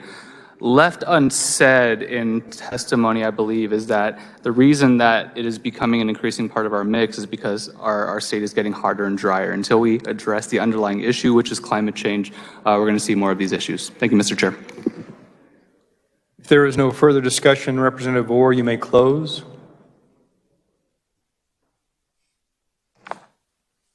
Thank you, Mr. Chair. I move that when the committee rises and reports, it reports House Bill 2559 favorably for passage.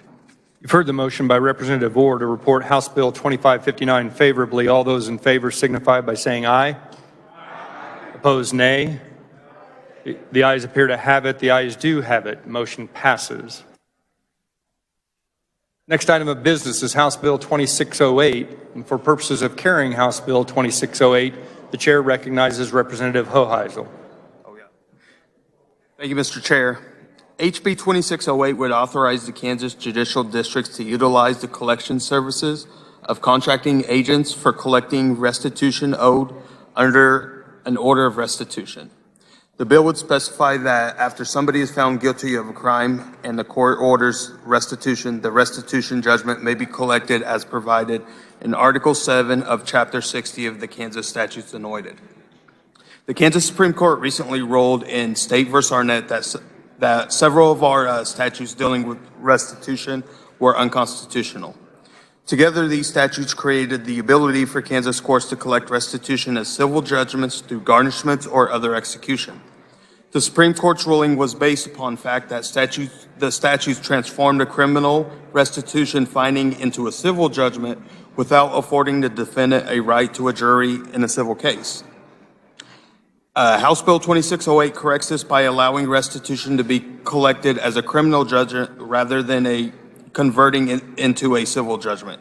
It allows for the Court of Trustee to use the same collection tools as were used prior to the Arnett ruling. And with that, Mr. Chair, I'll stand for any questions.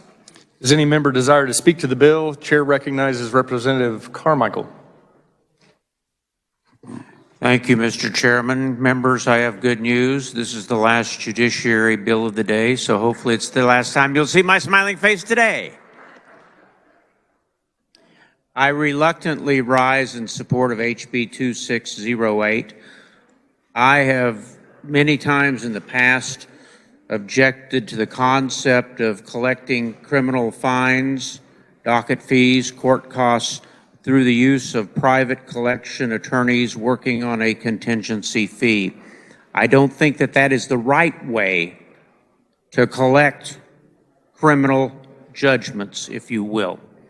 But that horse is already out of the barn. That train has already left the station. We've decided to do this.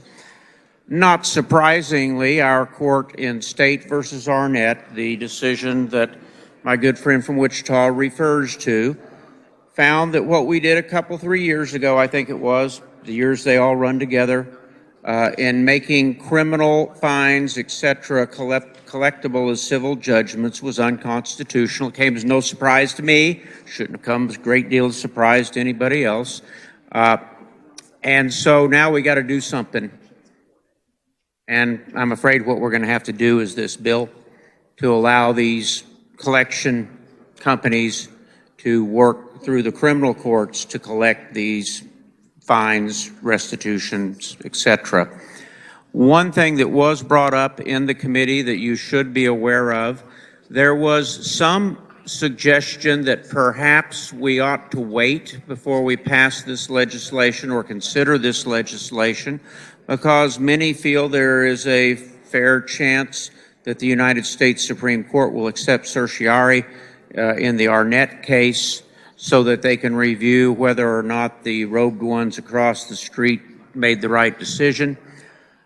But I'm not sure what would happen in the meantime. I guess we just wouldn't collect any of these debts.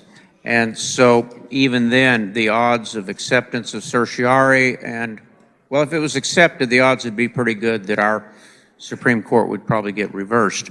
But the bottom line of it is I don't think you want to delay collecting these debts, if you will, while we wait to see what the Supreme Court does. So for those reasons, I'm going to reluctantly vote in favor of HB 2608. Thank you, Mr. Chair. There is no further discussion. Representative Hoheisel, you may close. Thank you, Mr. Chair, and thank you the ranking member for that explanation. And with that, I move that when the committee rises and reports, it reports HB 2608 favorably. Thank you. You've heard the motion by Representative Hoheisel to report House Bill 2608 favorably. All those in favor signify by saying aye. Aye. Opposed, nay. The ayes appear to have it. The ayes do have it. Motion passes. Next item of business is House Bill 2567. For purposes of carrying House Bill 2567, the chair recognizes Representative Topliker. Thank you, Mr. Chairman. There were no committee amendments, so this bill was brought to the Transportation Committee by the Kansas County Treasurers Association, and they are asking for help in a couple different ways with their offices and in processing everything that a motor vehicle department does, including salaries and benefits and all that stuff. And what they would like is a small fee increase. They want to readjust the fees that they're currently charging. They want to reduce some. In some places, they want to increase. So what House Bill 2567 does is it would increase a service fee paid by any applicant for vehicle registration or renewal and would apply the service fee to each applicant for vehicle title. The bill would also remove and reduce a number of other fees related to vehicle titling and registration and directed to the county treasurer. So what it kind of amounts to, the short summary of this bill, is that most of the county treasurers have to rely on property tax to fund their operations. And the fees aren't keeping up. So a committee of the Kansas County Treasurers Association met and kind of thought, well, what do we want to do here? How can we best change the law to restructure all the fees? And so they have come up with an increase. I think the main thing to tell you is that it would increase the fee paid to the county treasurer, the Division of Vehicles, Kansas Department of Revenue, at each application for vehicle registration or renewal from $5 to $10. And well, I won't go into all the detail, but you can see from the bill, it's a 44-page bill. There's a lot of fee schedules in that, and the state gets most of the money, and very little is left for the county treasurers to run their operations. So this would amount to an average of about a $1.63 increase per transaction if you do your normal business in a motor vehicles office in the DMV, and it's $1.63 on average. So, Mr. Chairman, I'll stand for questions. Does any member desire to speak to the bill? Chair recognizes Representative Prell.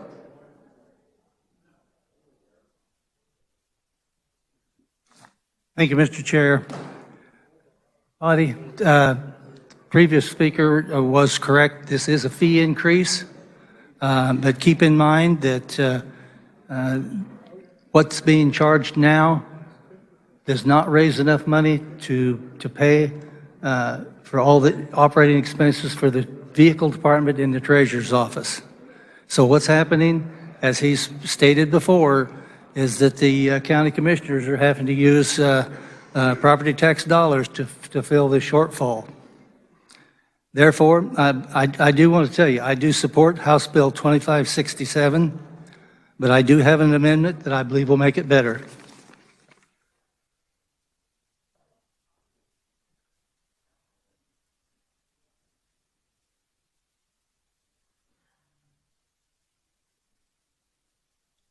The amendment is short. Clerk will read.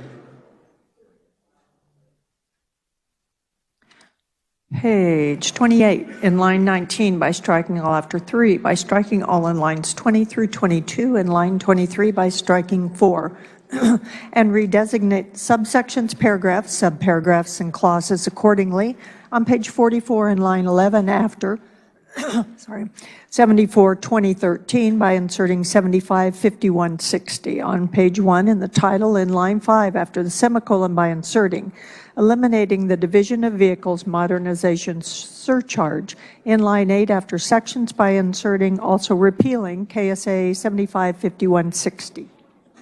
Representative Prell, do you have additional explanation of the amendment? Very short, Mr. Speaker.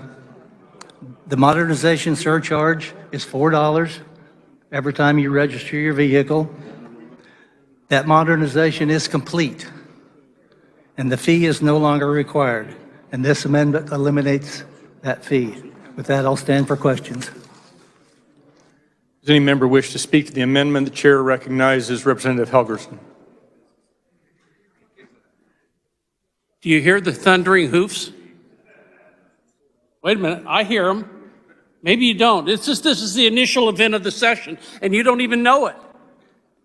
The door has opened, and we have $3 billion, and how are we going to deal with it? We're going to be debating from now on whether or not we give it in tax reductions or spending, and what we're going to do. First of all, the amendment is a great amendment. It was put on when we were tight and we didn't have any money, and so we needed that extra money, and so let's put it on. So we have the money, and the department has the money, and let's give it away, because that's exactly right. But it's the first time this year that we're going to make some policy decisions on the dollars and cents. And let me tell you, The House Appropriations Committee is going a little wild in my mind, but that's normal. I'm fairly conservative, as a number of you know. And the Tax Committee is getting all geared up to give away the billions of dollars. And I'll tell you right now, we can't do them both, and we need to have a plan, and we need to talk about it ahead of time. If we don't, what's going to happen is we're going to break our budget, and when the recession comes, you know, when I hear gasoline going to $4 a gallon, or when milk is, I don't know, $2 or $3 or $4 a gallon, things are going to get out of whack. And what we're not talking about yet is what's the balance. So I'm in favor of the bill because the county has to have some additional money to pay the employees. Their employees are paid less than McDonald's right now to service us.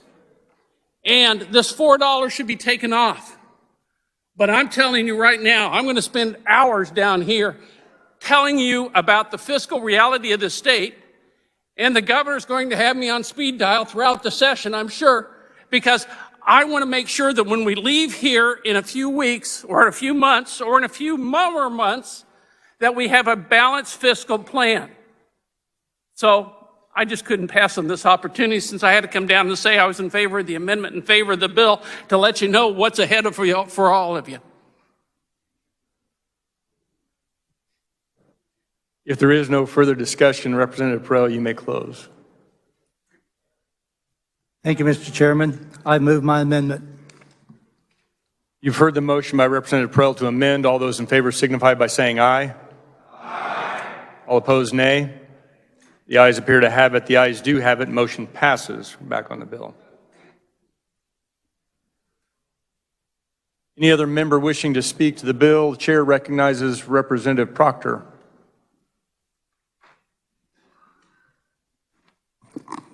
Thank you, Mr. Chair. I rise in opposition to House Bill 2567. I think fee increases disproportionately impact the folks at the lowest end of the earning spectrum. If we've, when we heard this in committee, we had treasurer after treasurer come and tell us that they didn't have enough money to pay their employees, that they didn't have enough money to run their offices. And what they have done is they've come to the legislature and asked the legislature to fix their problem by raising fees on the folks that frequent their offices instead of going to their county commissioners and asking them for the money to run their county office. And so I say that we send them back to their county commissions to if they need more money. I appreciate everybody giving me the opportunity to speak on this because I feel pretty strongly about it. Thank you, Mr. Chair. Chair recognizes Representative Esau.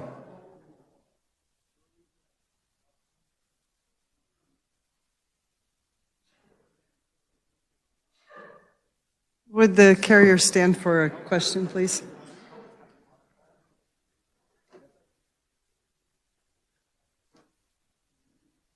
So you answered my question a little bit in some of your explanation. I just want to make sure I'm right. We're like adding fees, deducting fees. By the time I read the bill, I wasn't having any problems with insomnia anymore. And we end up paying how much more per vehicle?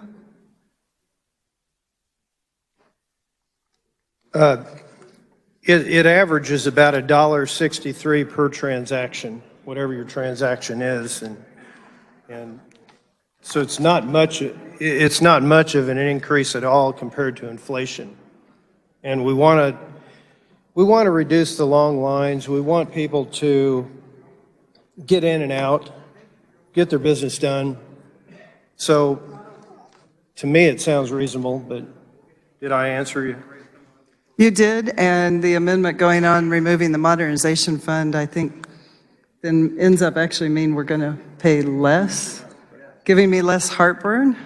Although I understand what the previous representative said too, with raising the fees makes me a little uneasy. So, thank you for the clarification. Chair recognizes Representative Ballard.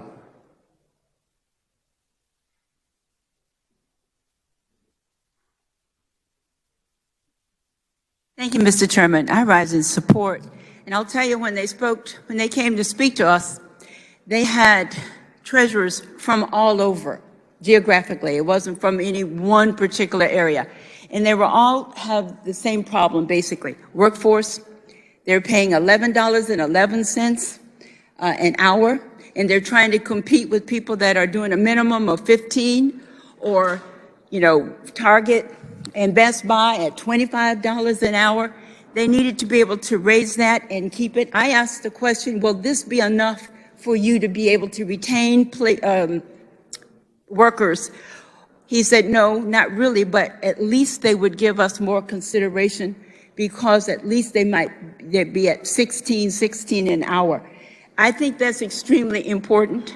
But more importantly, it was, last year we heard it, we didn't really do anything with it. This time they came with more people around the state to explain the hardships they're having, delivering services to people that expect them to be open, to deliver to them, and everything else. For that reason, I support them, because we do that in Kansas. They all came out to tell us what their needs were, and it's statewide.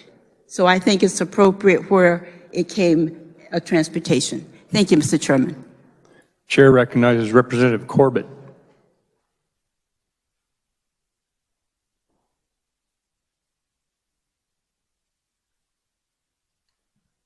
Kansas ranks 47th out of 50th for taxes on vehicles. There's only 3 states that put it to you more than this one. And it's a dollar here and a dollar there. I know they need the money, but it's funny how other states don't even have taxes on cars and they survive. I don't know where it's ever going to end, but that's just a little history for you. Thanks. If there is no further discussion, Representative Toplicker, you may close.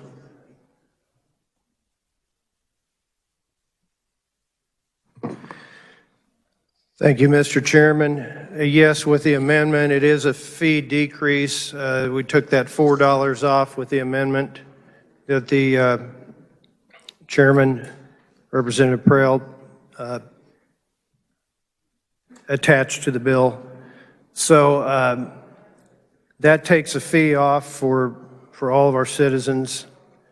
And, the bottom line question on this is,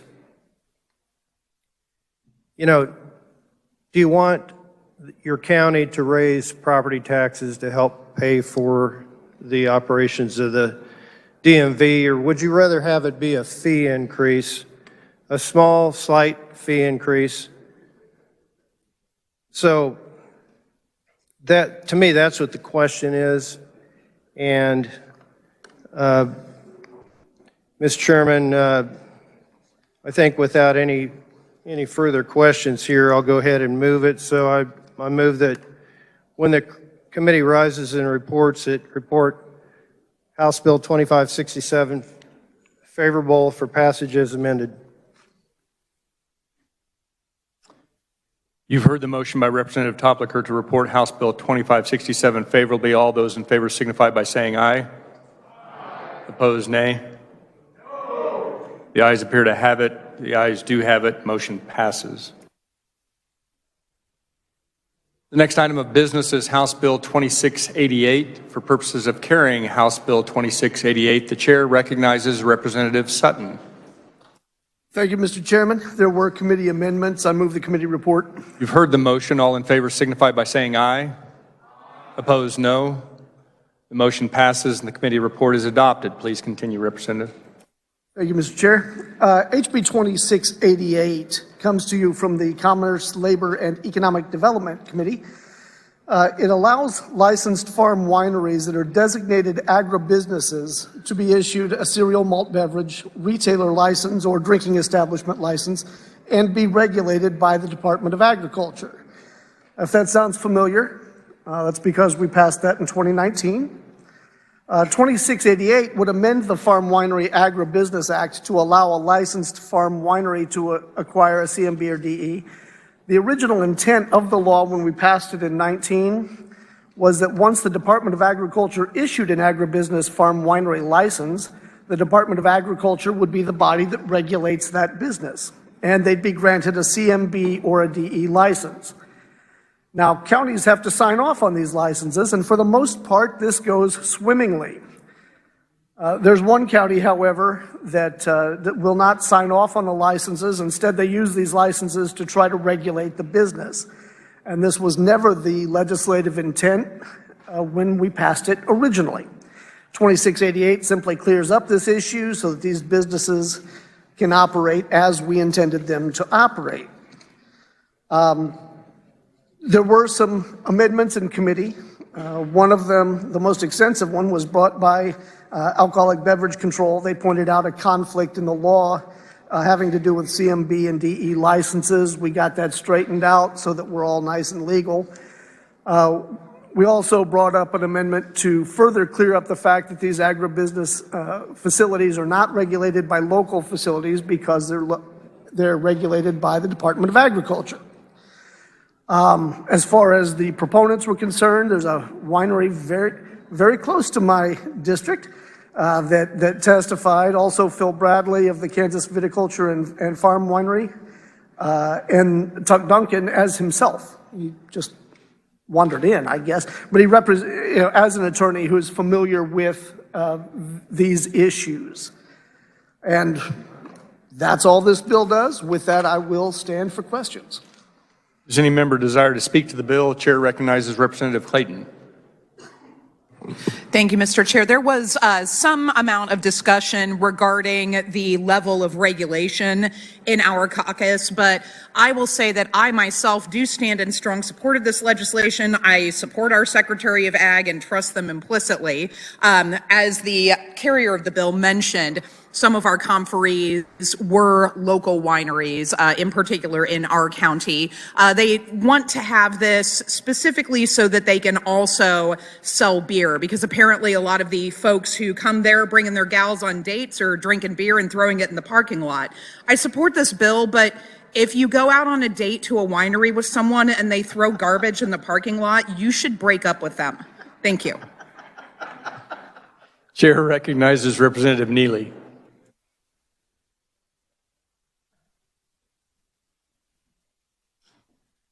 Thank you, Mr. Chairman.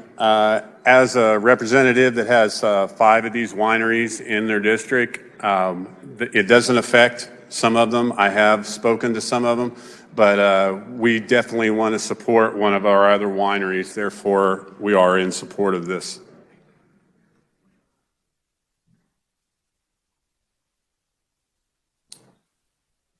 If there is no further discussion, Representative Sutton, you may close. Thank you, Mr. Chairman. I would agree that if you're drinking beer and throwing it in the parking lot, that's probably a bad sign on a date. It's poor form. Not hot. Very good. I move that when the committee rises and reports, it reports HB 2688 favorably for passage. You've heard the motion by Representative Sutton to report House Bill 2688 favorably. All those in favor signify by saying aye. Opposed, nay. The ayes appear to have it. The ayes do have it. Motion passes. Next item of business is House Bill 2481. For the purpose of carrying House Bill 2481, the chair recognizes Representative Dodson. Thank you, Mr. Chair. There were no committee amendments, and this bill has no fiscal impact. I'll cover a little bit more on that in a moment. This bill was introduced by the House Insurance and Pensions Committee. HB 2481 is a bill concerning retirements and pensions relating to the Kansas Police and Firemen's Retirement Fund, KP&F. This bill authorizes the purchase of participating service credit for certain in-state non-federal governmental employment. Any member previously employed in in-state non-federal government employment and who otherwise meets the requirement of an employee. And there are 2 KSAs under this, basically defining what it means to be in the KP&F. They may purchase additional years towards a retirement benefit. They must either elect in writing and make the purchase from their compensation at an additional rate of contribution in addition to their current rate of contribution. These rates will be based upon the age at the time of purchase. Purchase can also be made by single lump sum payment. The lump sum will be determined by the actuary based on the annual rate of compensation or the member's final average salary at the time of purchase, whichever is higher. A member cannot purchase service that is already credited as service as time in another pension plan. As proponents, we had Sergeant Robert Ashenden from Olathe Police Department, Greg Smith, Special Deputy for Government Affairs, Johnson County Sheriff's Office, Ed Klump from Legislative Liaison, Kansas Sheriff's Association, Dennis Phillips, Kansas State Council of Firefighters, and Casey Slaughter, Kansas State Lodge Fraternal Order of Police. There were no opponents. Neutral testimony was given by Alan Conroy, Executive Director of CAPERS. Now, when you read the fiscal note, it says there'll be only minimal impact, and that basic impact is the effort required to put this in the database. As I explained earlier, the reason this is neutral, revenue neutral, is that the calculated cost at the time of entry would fully account for the actuarial liability. In other words, when you go in, it's already accounted for to make it neutral on the other end. That's why it's revenue neutral. With that, I'll stand for questions. Does any member desire to speak to the bill? The chair recognizes Representative Neighbor.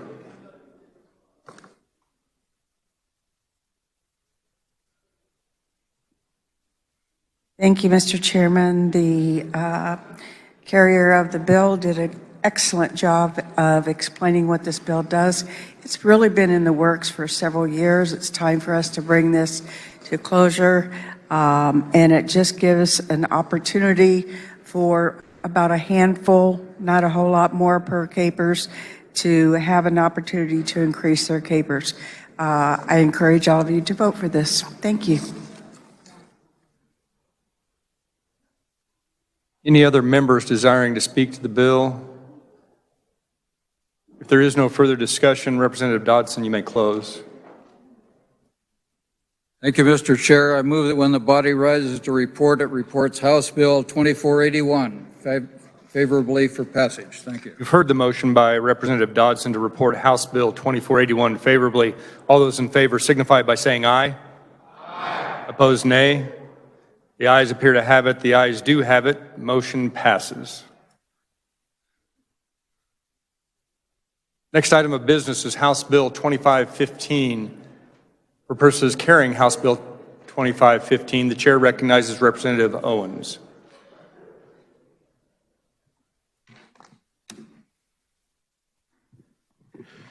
Thank you, Mr. Chairman. Colleagues, House Bill 2515 comes to the floor from Corrections and Juvenile Justice and seeks to create a mechanism to seek relief on the Kansas Offender Registration Act requirement for drug offenders and allows an expungement when that relief is granted. Currently, statute provides that no person can seek relief from the civil action, which is an offender registration. This bill would provide that specifically for drug offenders on the Kansas Drug Offender Registry, after 5 years, would be able to seek relief from that. It even says that the court shall order relief from the registration requirements if the offender shows by clear and convincing evidence that the offender has not been convicted of a new felony in the immediately preceding 5 years. The offender's circumstances, behavior, treatment history demonstrate that the offender is sufficiently rehabilitated and that the registration of the offender is no longer necessary to promote public safety. It's important to note that Kansas is the only state in the nation that even has a drug offender registry. And so when people have been rehabilitated, keeping them on this registry, on this civil registry, for 15 years post-release, and by the way, this is 15 years after they have fulfilled their sentence and their obligation. To keep them on this is certainly a detriment to them being able to take care of themselves, their family, seek expungement, and move on with their life over what was ultimately an addiction problem. So with that, Mr. Chair, I will stand for questions. Does any member desire to speak to the bill? The chair recognizes Representative Heiberger.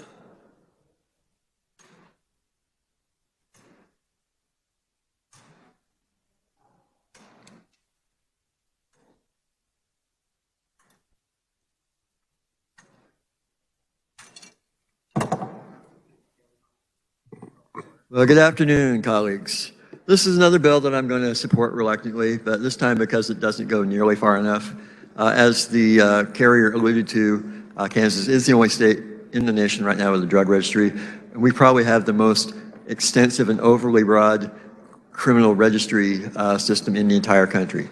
Now, 2 years ago, former chairman of the Corrections Committee referred this matter to the Judicial Council, and the year after that, they came back to us with a very well thought out, well crafted, broadly supported bill to reform our offender registry. That didn't get out of our committee. So I want to thank the carrier for putting this together as something that could, in fact, get out of committee, although I'm very disappointed that it doesn't address some of the other things that we need to address, like the harsh penalties for technical violations of the registry requirements that puts hundreds of people in our prison system unnecessarily. But that's not on our plate today. So I will say that I do support the provisions of this bill. It gives people who are the court the ability for a person who has served their sentence to live 5 years without another felony, has been sufficiently rehabilitated, and to get them off the registry and allow them to expunge their conviction so that they can have a better chance of becoming employed and getting back on their feet in our society. So I would encourage you to support this bill. Chair recognizes Representative Schmidt.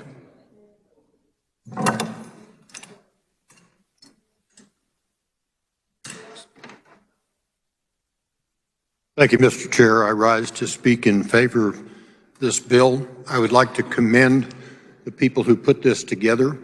I believe that's why we're here, is to help people to get their feet under them and turn their lives around. That's something we can help with, and that's what this bill does. One of my constituents testified during the hearing on this bill. He was a young man who had all kinds of problems. I won't go into the details, but he was a mess. He was a serious mess. He finally pulled himself together. He got help. He got treatment. He has been sober for 2 years. He is working steadily, and he's trying to put his life together. If we continue to throw roadblocks in the way, that doesn't help anyone. I think this bill helps him and helps people like him to put their life together and do what they want to do with their lives. So thank you for this, what I believe is a very bipartisan effort to help people. Thank you, Mr. Chairman. If there is no further discussion, Representative Owens, you may close. Thank you, Mr. Chair, and thank you to my ranking. Data really doesn't suggest that these registries really do a whole heck of a lot as it relates to public safety. However, this bill is the first time that anything dealing with the registry has ever been supported by all three of the major law enforcement associations. And so it represents a milestone in people's recognition that you can beat addiction, that you can move on with your life, and you can move forward. So, Mr. Chair, I move that when the committee rises and reports, it reports HB 2515 favorably for passage. You've heard the motion by Representative Owens to report House Bill 2515 favorably. All those in favor signify by saying aye. Aye. Opposed, nay. The ayes appear to have it. The ayes do have it. Motion passes.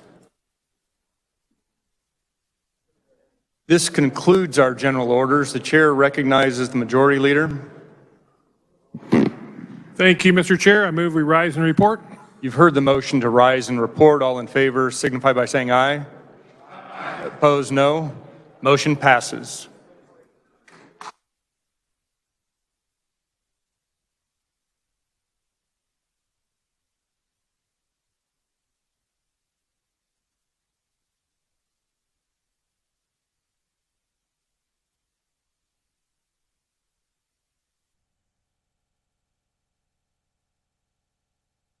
Clerk will read the committee report. Mr. Speaker, your Committee of the Whole recommends House Bills 2595, 2574, 2529, 2516, 2510, 2483, 2608, 2481, 2515 be passed. House Bills 2456, 2579, 2299, 2559, 2567, 2688 be passed as amended. Speaker recognizes Representative Ralph for a motion to adopt the committee report. Thank you, Mr. Speaker. Move the adoption of the committee report of the whole. You've heard the motion to adopt the report. All in favor say aye. Aye. All opposed, no. The ayes appear to have it. The ayes do have it. The committee report is adopted. Reports of standing committees. The clerk will read. Committee on Agriculture recommends House Bill 2531 be amended. The bill be passed as amended. Committee on Taxation recommends House Bill 2186 be amended. The bill be passed as amended. Committee on Agriculture recommends House Bill 2532 be amended. The bill be passed as amended.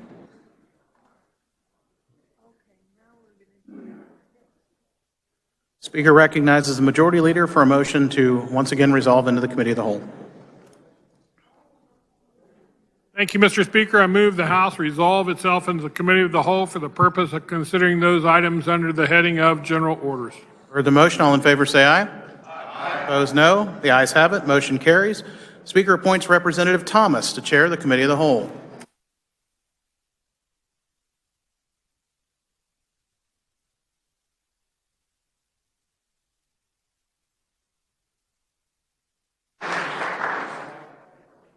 Thank you, body, and good afternoon. The next item up for business is House Bill 2386. For the purposes of carrying House Bill 2386, the chair recognizes Representative Clifford.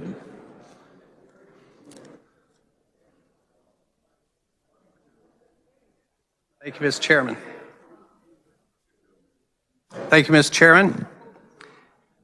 There were amendments. I move adoption of the committee report. You've heard the motion. All in favor signify by saying aye. Those opposed? Motion passes and the committee report is adopted. Please continue. House Bill 2386 comes to you from the Committee on Health and Human Services. It's a bill concerning dental insurance benefits and related coverage. Essentially, two things are done by this bill. When dentists join a panel, an insurance panel like Delta Dental, other insurance companies want coverage for their members, and they have to lease the panel from Delta. This gives dentists rights to opt out of the panel and provides transparency that they're even in the third-party panel. The second thing is there are options for payment.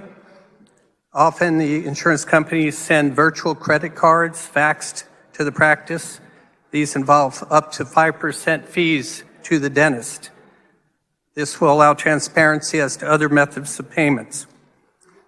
There were committee amendments. There were 3 proponents, 2 neutral, and unlike the bill brief, there was 1 opponent.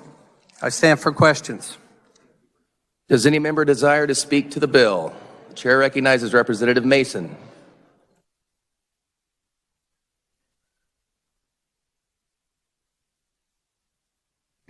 Thank you, Mr. Chairman. The carrier stand for some questions. Yes, sir. Good afternoon, sir. How are you? I'd rather have a root canal.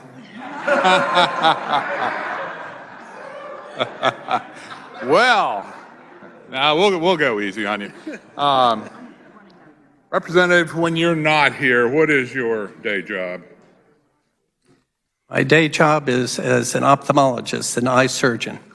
I'm not sure I can say that. Would you say that one more time? Ophthalmologist. Ophthalmologist. Did I do it? You certainly did. All right. Well, just so everyone is clear, I'm going to put on my glasses.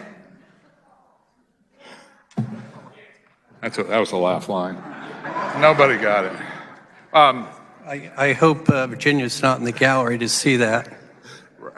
Representative, as an ophthalmologist, in your capacity as an ophthalmologist, have you ever been called on by a dentist to consult for a patient if they have a problem with their eye teeth? Yes, I have. And they were cleaning their eye teeth and they dropped the eye pick in the eyeball. That's all. Thank you, Mr. Chairman.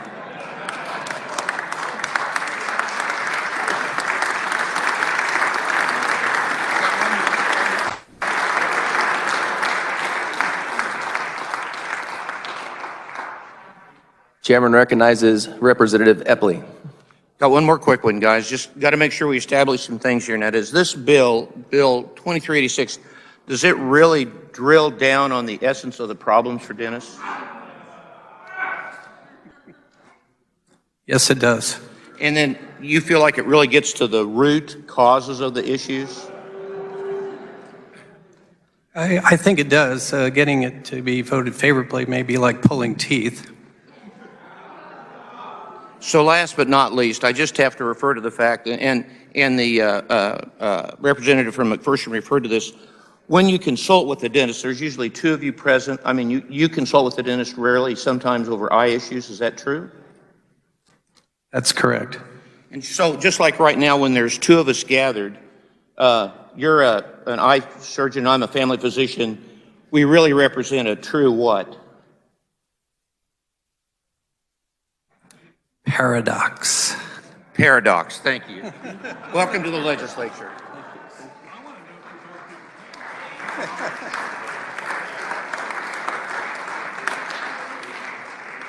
For further discussion on the bill, Chair recognizes Representative Ruiz.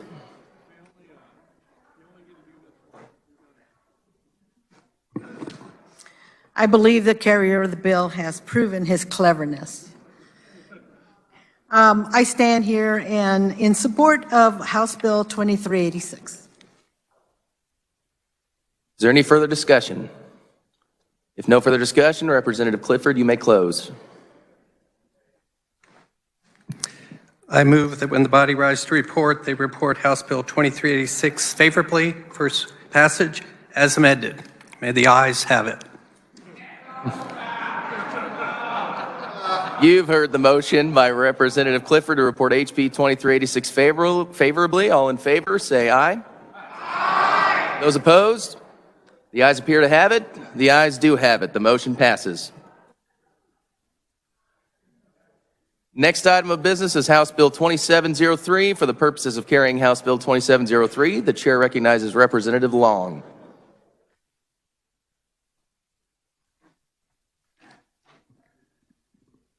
Thank you, Mr. Chairman. There were no committee amendments. Proceed.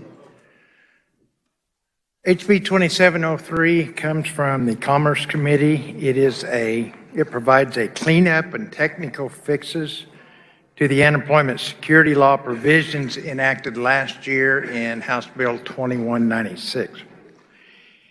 As you recall, House Bill 2196 was an extensive overhaul of the unemployment provisions and modernization of our unemployment security law.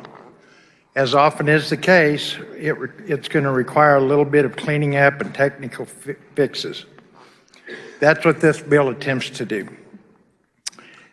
One of the first things the bill will do will expand the definition of employment to include services performed in the employment of any state or political subdivision of a state. The bill will also make technical changes to statutes and improve the functionality of the My Reemployment Plan program. The first thing it does with that program is require that it is mandatory for all applicants. The bill will also expand the list of claimants not required to participate in the plan to include claimants who are exempt from work search requirements and claimants that no longer reside in Kansas.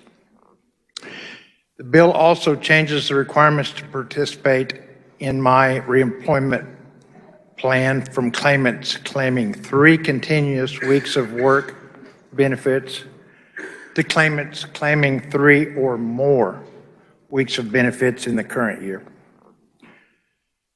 The obligation to request claimants provide a resume would shift from the Secretary of Commerce to the Secretary of Labor, and the resume would also be required to be uploaded in the Kansas Works system.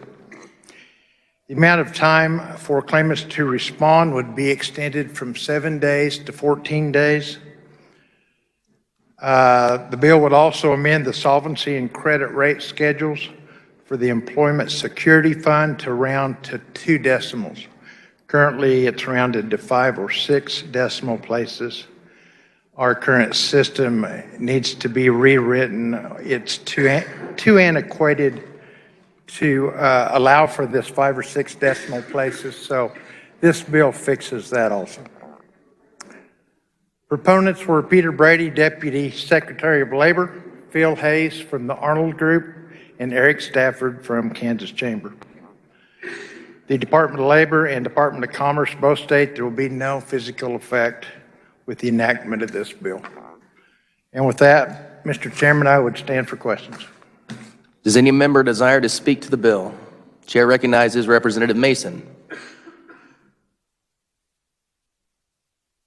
The chair unrecognizes Representative Mason. The chair recognizes Representative Clayton. It is my hope that despite his desire to the contrary, that the chair does not unrecognize me. I would like to commend the vice chair of the Labor Committee for his excellent job in explaining this bill, and I would like to offer my compliments to every member of that committee.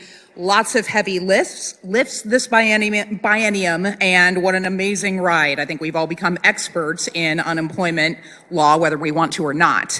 Now, there was one small flaw with this bill, which I was going to address in committee, but I spoke with the Department of Labor, and they told me, well, gosh, this is really being covered by rules and regs. Something happened a couple of days ago, and now I'm going to have to run this amendment because we are no longer certain about these sorts of things. So this involves a change to the My Reemployment Plan. And what it does is that it creates a specific carve out for hiring halls. So for instance, let's say that you're an auto worker and you get temporarily laid off. You're making around $25 an hour. Most of the time, you're going through your union, you're going through that area to get employed again at that same job that you're skilled at, making the same amount of money. The problem is that unless we codify this, there is a potential that down the road, those individuals could be carved out, and then all of a sudden they have to go through My Reemployment and they have to search for work that is not in their field, that pays less, and then ends up putting them in a situation where, say, they might take a job at the local fast food place. That fast food manager is spending all that time and effort training an employee that is only going to leave when their job comes back. So this isn't just a labor issue. This is something that is designed to save time and headache for private employers. So I'll go ahead and pass this over. And I look forward to your support of this amendment and stand for questions. The amendment appears short. The clerk will read.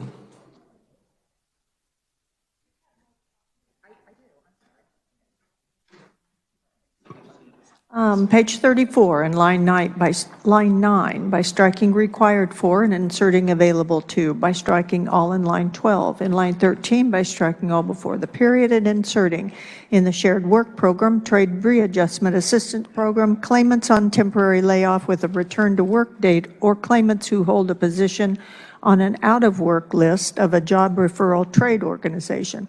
On page 1 in the title, in line 4 by striking all after the first program, in line 5 by striking mandatory. Does any member desire to speak to the amendment? Chair recognizes Representative Tarwater.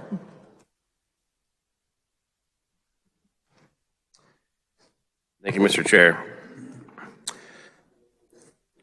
Looks like this amendment adds yet another group to a already too large group of people that don't have to look for work when they're unemployed. I would ask the body to vote it down. We have a workforce shortage in Kansas, and we need everyone looking for jobs, and just not a good deal. Thanks. Does any other member desire to speak to the amendment? If there's no further discussion, Representative Clayton, you may close. I agree that I understand and I feel the pain of our workforce shortage, but this would not solve the problem by forcing people to go take a job that they're just going to leave anyway when their union job comes back. Let's save time for private employers and let's actually put good policy forth that actually helps streamline our workforce. I look forward to your loud and emphatic support of this amendment, and I close. You've heard the motion by Representative Clayton to amend. All those in favor signify by saying aye. Aye. Those opposed? No. The noes appear to have it. The noes do. Division has been called. Seeing enough hands, a roll call is in order. The clerk will open the roll.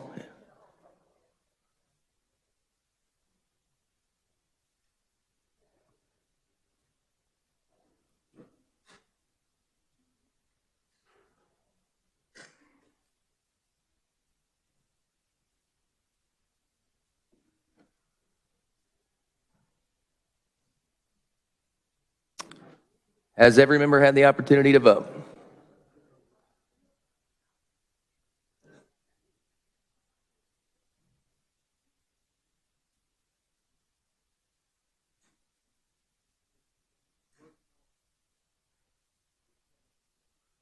Clerk will close the roll. Any member desire to explain their vote? Never mind, I apologize. With 37 voting in favor, 80 against, the amendment fails. We are back on the bill. Does any other member desire to speak to the bill? Chair recognizes Representative Clayton for the second time. She still has the floor. My bad. Yeah, I just had to sit down to vote. So although this amendment did not go on, I do support the underlying bill despite that because I am a good sport, but I do want to strongly emphasize the unintended consequences that arise when we vote for amendments like we did the other day. And we are going to be having to take votes like this over and over and over again because of that vote. So thank you very much. I urge your support of the underlying bill. Commerce Committee, you've been amazing this session. Does any other member desire to speak to the bill? Seeing no further discussion, Representative Long, you may close. Thank you once again, Mr. Chairman. I move when the committee rises and reports, it reports HB 2703 favorably for passage. You've heard the motion by Representative Long to report House Bill 2703 out favorably. All those in favor signify by saying aye. Aye. Those opposed? The ayes appear to have it. The ayes do have it. The motion passes. Next item for business is House Bill 2633. For the purposes of carrying House Bill 2633, the chair recognizes Representative Neely.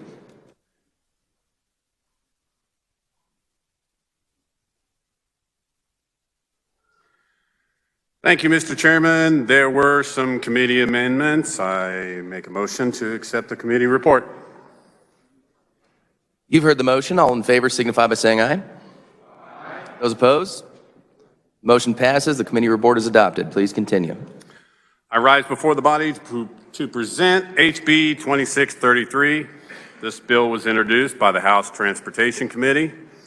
HB 2633, as amended, would authorize the City of Hutchinson and not include any other cities previously listed on this original bill as for a license plate for use on a passenger vehicle or truck registered for a gross weight of 20,000 pounds or less for issuance on or after January 1st, 2023. The bill would allow the City of Hutchinson to authorize the image of its flag to be affixed on these license plates and would require the royalty payment to be used to support the Hutch Rec Foundation and park development in Hutchinson. The bill will require any owner or lessee to apply for the new plate at least 60 days prior to a person's renewal of the registration date on a form provided by the Director of Vehicles Director, Kansas Department of Revenue, after making a logo use royalty payment between $25 and $100 to the City of Hutchinson or the County Treasurer. Payment of the regular license fee would be required. The registration or license plate would not be transferable to any other person. The bill would authorize the director to transfer the plate from leased vehicle to a purchased vehicle. The bill would require the City of Hutchinson to provide to county treasurers an email address for applicant use with the approval of the director to design the plate. The fiscal note indicates initial issuance would increase fiscal year 2023 revenues by at least $10,000, $40 special application fee, and $250 plate minimum.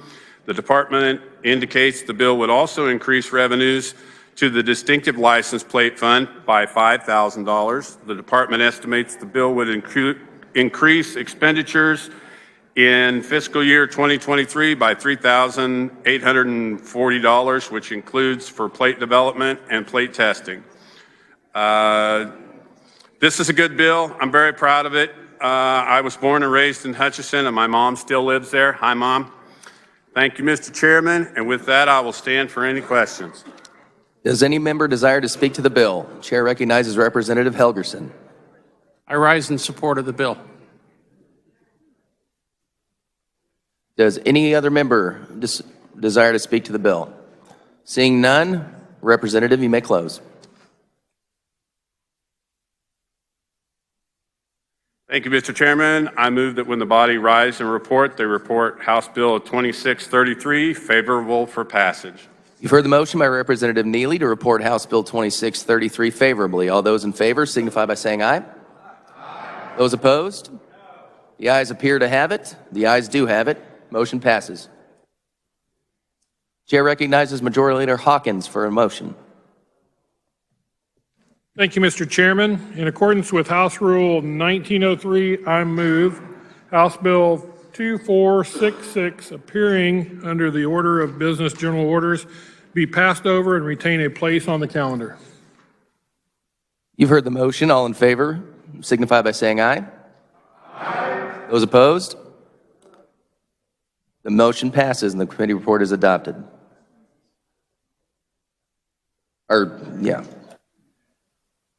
Next item of business, House Bill 2110. For the purposes of carrying House Bill 2110, the chair recognizes Representative Epley.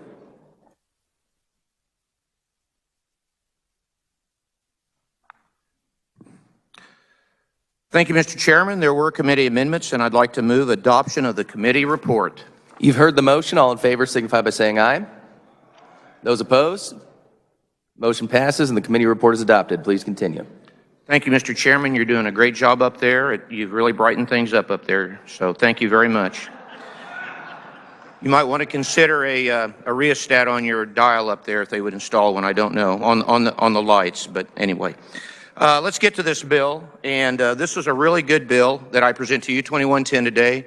Some of you may think this is a cooking bill. Some of you may think this is a bill about wildlife conservancy, but it's really a bill about a very serious disease called PANS and PANDAS. What in the world does that stand for? Well, the first one has 12 syllables, and the next one has 22 syllables, and I'm going to say them so fast that you'll probably forget after I say them. PANS stands for Pediatric Autoimmune Neuropsychiatric Syndrome. PANDAS stands for Pediatric Autoimmune Neuropsychiatric Disease Associated with Streptococcus. Now, those are long diseases, and I'm not trying to impress you, but that's what they stand for, and you got to know that.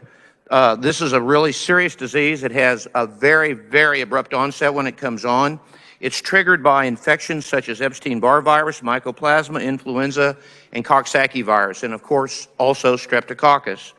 What happens is still not fully understood, but it's molecular mimicry by these pathogens in the body, and it sets up forward a disease called prefrontal encephalitis, which affects the patient and causes an abrupt onset that can come on overnight, whereupon your child is normal at night when you put them to bed, and the next morning they wake up and they've got profound fears, they've got OCD, they have profound food restrictions, they have anxiety separation from their parents and loved ones, they have emotional liability, irritability, they go backwards in their milestones. This is a very, very serious disease. This is not make-believe. This is an ICD-10 codable diagnosis.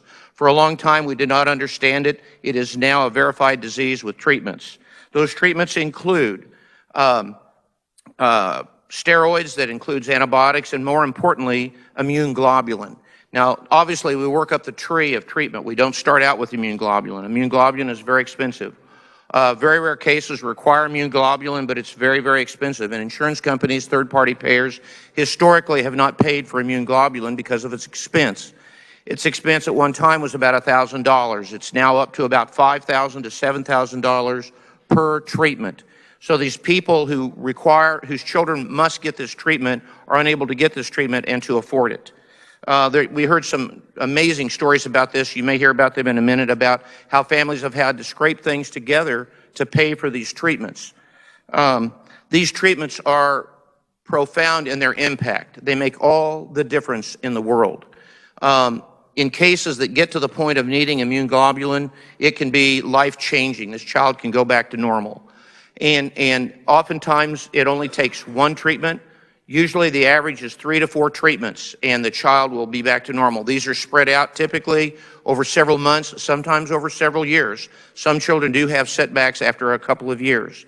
But immune globulin, for some reasons that we don't fully understand, seems to be the key to the rationale to treat these. I could sing a song called "It's Been a Long and Winding Road." I won't do that. That would be bad. But this has been a long and winding road with this bill spread out over 4 years. It started out in House Health, and then it got to an interim, and then it finally got to insurance. And after 2 years, we dotted all our I's and T's, and this is basically a request for simply a test track in the state employee health plan. That's what we're requesting, and that's the next step in the progression. That's how it works. We have legislation that sets that forth because of how autism went down about 20 years ago. We don't want to just come out with mandate after mandate after mandate. We want to be very careful, very, very guarded in how we do this. So having said that, I will tell you there were several proponents, which you may hear from. There were no opponents, and there was one neutral testimony from the insurance industry. The cost of this, varies, but basically I'm going to throw you out a figure of about $500,000 a year, which will be incurred basically in this case by the state employee health plan, based upon the demographics of about 1 case in every 200 children, and really requiring IgG probably less than 1 in 400. So it's not a frequent treatment, but it's a treatment that makes all the difference. And something that someone may talk about as the long-term health benefits. If this child doesn't get treated, they will permanently, and I mean permanently, be psychiatrically affected, bearing on the healthcare industry with a lot of costs for counseling and other things. So I think this is really a serious opportunity for us going forward for the PANS and PANDAS community. So I would urge your support of House Bill 2110. Thank you. Does any member desire to speak to the bill? Chair recognizes Representative Chuck Smith.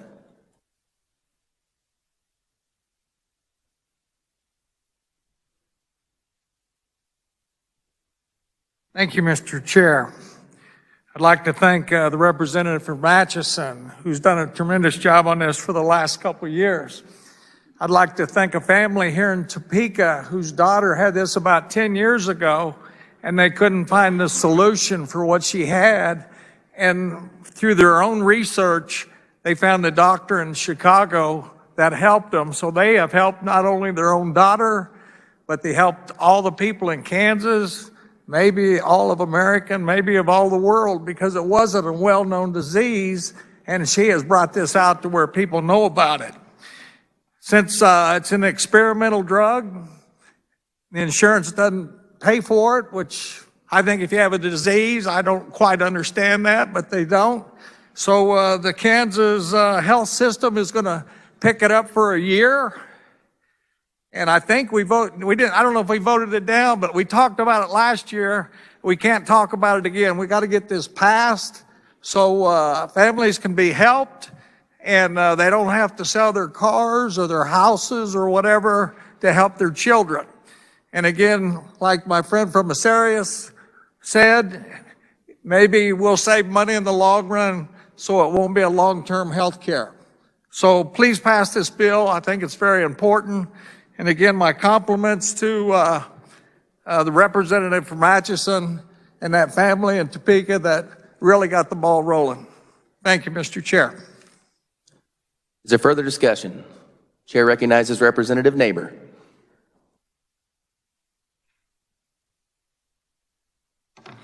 Thank you, Mr. Chair.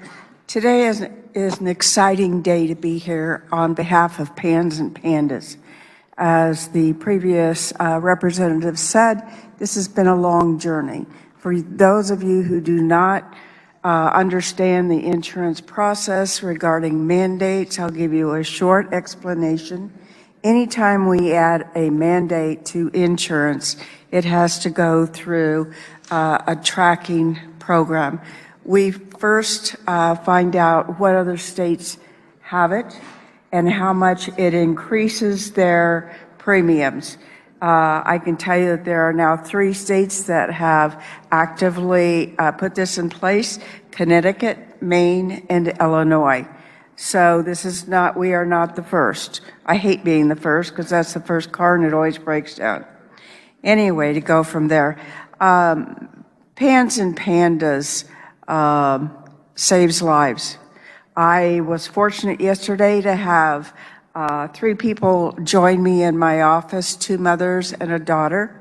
The daughter's in 8th grade. And after 3 years and $35,000 in treatment, she is in remission. That doesn't mean it won't come back, but she's in a good place right now, and they have now discovered that her brother, who's 22, also has PANS and PANDAS, but it was too difficult to diagnose. It is not an easy diagnosis.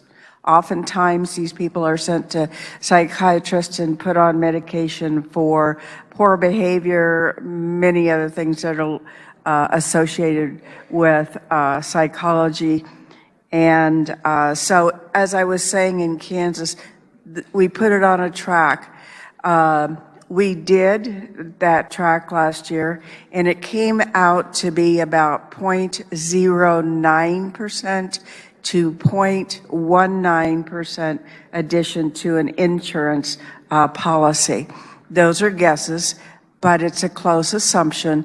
And so the next thing we do to make sure that those numbers are correct is we put it into the state insurance plan so that we can truly find out how much this mandate costs. After that, the last thing is to have a report to the Speaker of the House and to the President of the Senate. And at that time, they will receive the numbers, and we can assess whether this is something that we want to look at in the state of Kansas. More and more children are being diagnosed with PANS and PANDAS. I think that's because we're learning more about the disease and how to diagnose it. I hope you will join me today in supporting House Bill 2110. Thank you very much, Mr. Chairman. Is there further discussion? Chair recognizes Representative Carlson.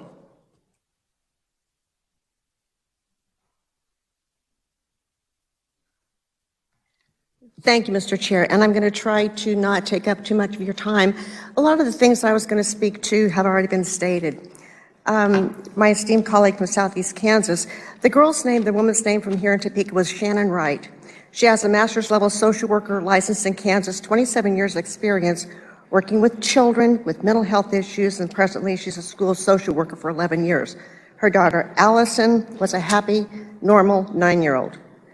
Overnight, actually it was in the time period of a day, she went to the sofa, to the corner of the sofa, she cradled up in a fetal position and rocked, which no one in the family had ever seen. And then she got hysterical and she went to every door in the house and kept checking, and she'd go around and around checking the doors. And then she wanted to make sure that every family member was safe. She has a twin sister and a younger brother, or another brother. So then the next day, when she ate dinner, she had scrambled eggs, and she thought that there was an eggshell in there. And then she thought the next thing was there was a worm, and she ate it. And then she thought that there was a bunch of hair, and she ate it. She was checking her mouth just constantly, thinking that she was going to choke and die.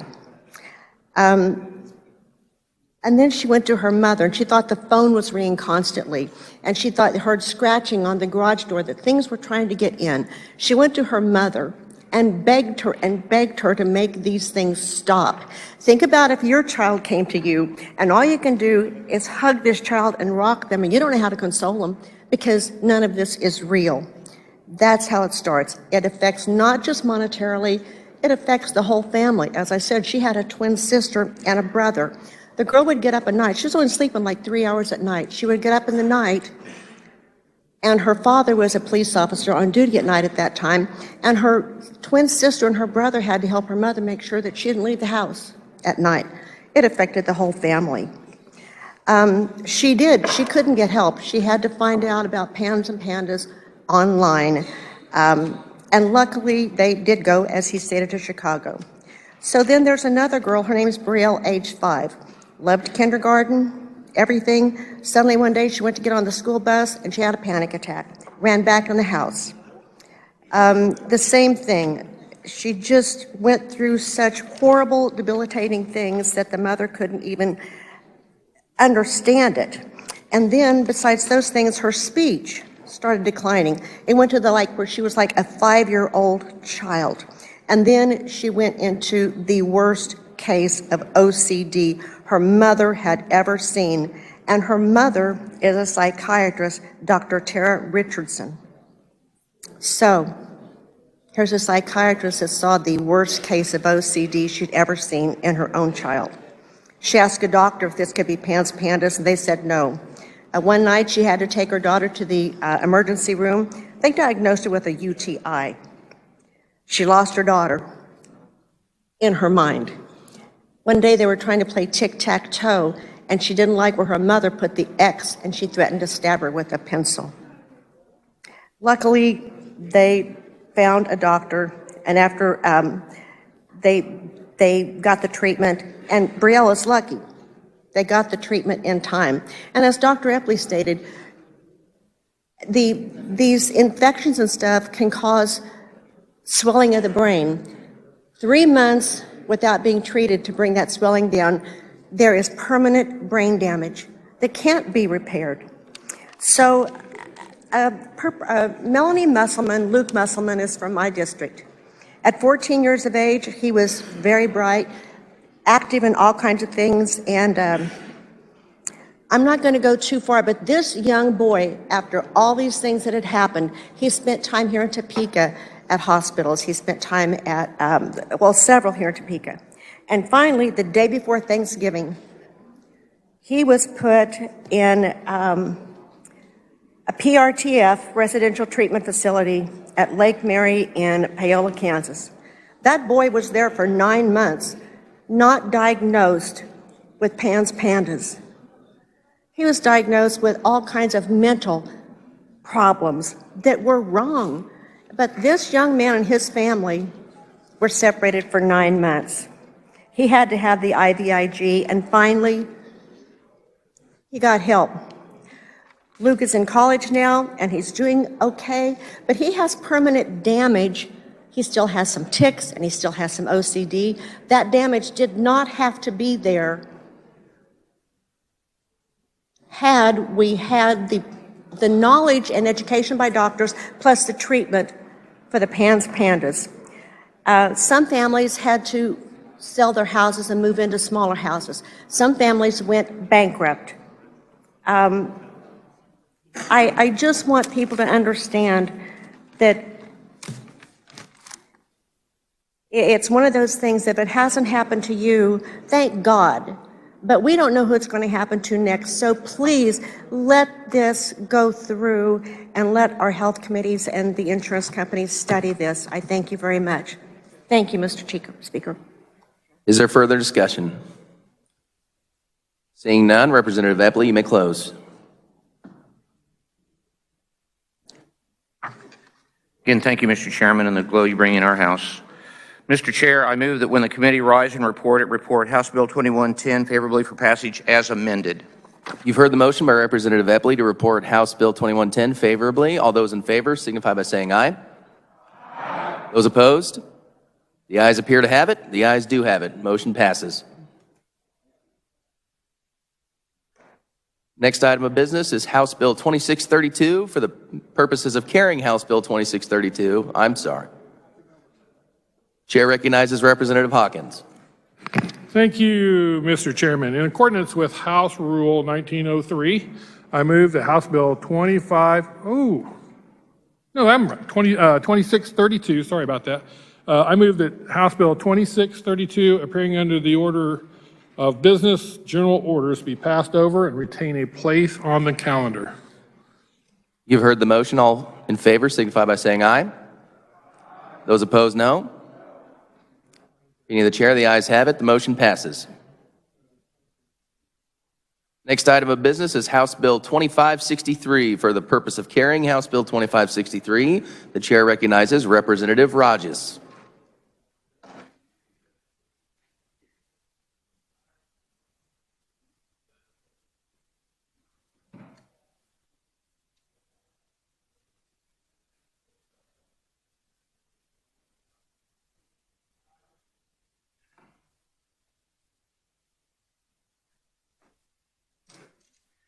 Thank you, Mr. Chairman. There are work committee reports.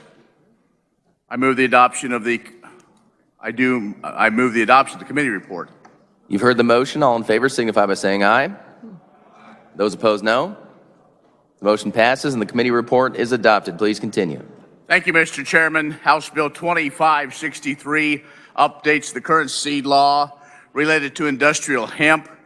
It gives the Department of Agriculture the authority to test and collect fees related to testing services for hemp for non-KDA licensees, coordinating with the KBI. This bill would also update language concerning labeling requirements for seed, provide requirements for seed treated with certain substances. This bill provides administrative legal cleanup language concerning seed dealer registration, specifying on the ceiling of amounts. Seed dealer wholesale registration no greater than $300. Seed retail registration no greater than $30. Live plant dealers will be allowed to increase those fees from $80 to $100, and the hourly rate of $30 to $45 per hour for testing. This bill removes language concerning the Industrial Hemp Research Program and now creates a hemp advisory board, as we have moved, thank you, last year to a permanent commercial industrial hemp program. This hemp industry is continuing to mature, and this is a lot of cleanup that will help us do that without opening up the entire program. I will stand for questions. Does any member desire to speak to the bill? Chair recognizes Representative Carlin. End of the day. Mr. Chairman.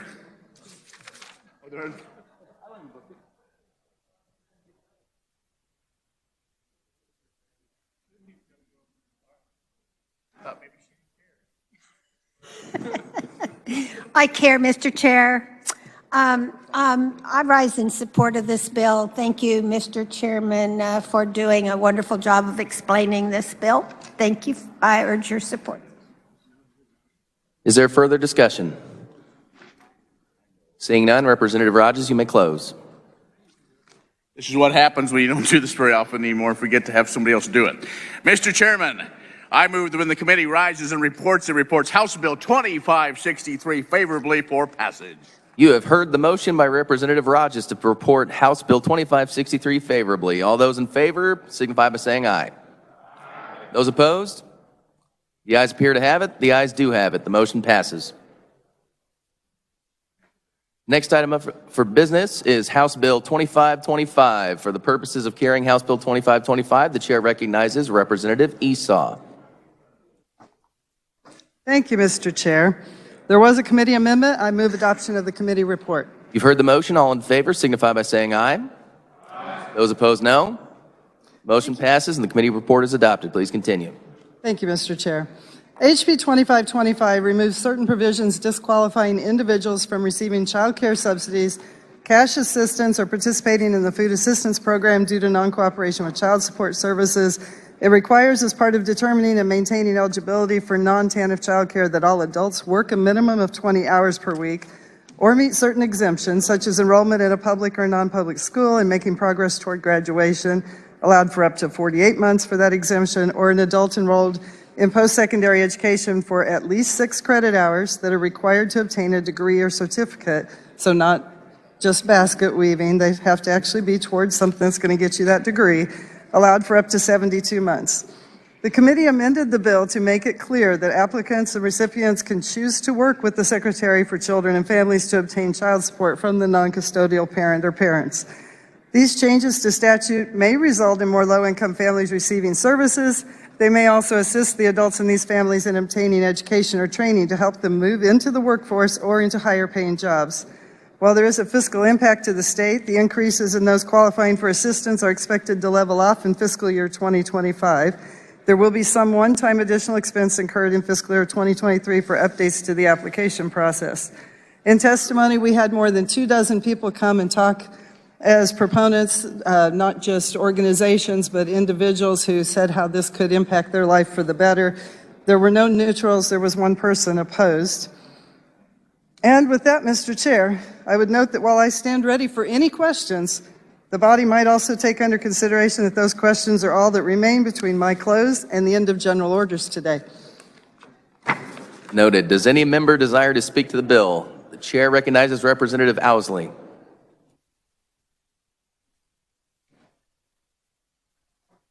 Thank you, Mr. Chair. You really do brighten things up there. I want to thank my vice chair for the thorough explanation and the committee for the work on this, the chair for bringing it forward. I don't think I have too much other to add other than please support 2525. Thank you, Mr. Chair.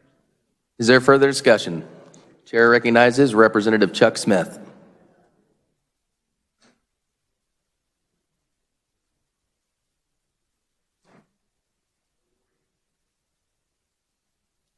Thank you, Mr. Chair. Tough.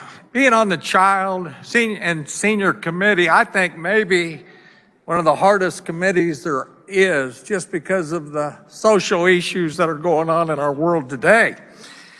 You know, it's unfortunate, but high school girls do get pregnant and they might be freshmen.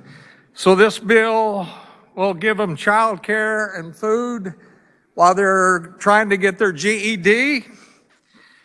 You know, a little bit older, if they take 6 credit hours or work 20 hours, you know, they can get this, again, child care and food to help them get through these hard times. My mother moved out when she was 14 years old. Nothing was given to her. She would have worked 80 hours a week, and she probably wouldn't have accepted anything from the government. But we're in a different world today. We're in a whole different world. And one of our biggest problems in Kansas is child care. And if we don't take care of them when they're young, we maybe take care of them for the rest of their lives. So please consider this bill. I know it's a toughie, but please consider it. I think it's a good bill, and we need to help our children. Thank you. Thank you, Mr. Chair. Is there further discussion? The chair recognizes Representative Humphreys.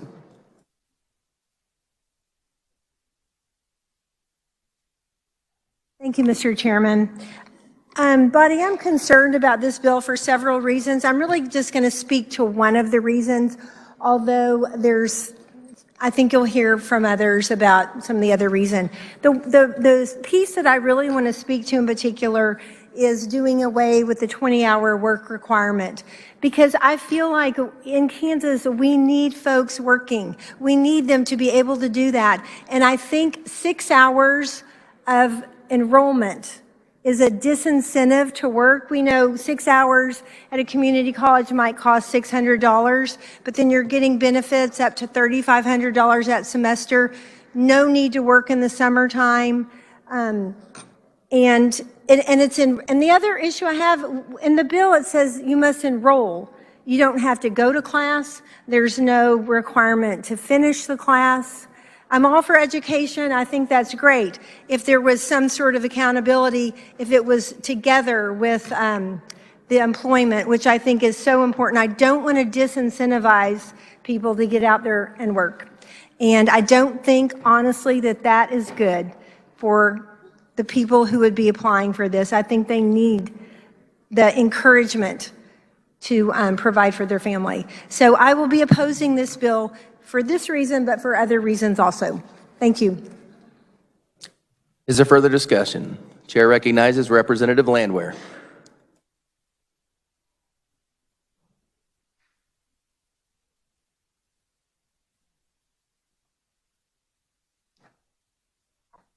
Thank you. Would the carrier of the bill answer some questions, please?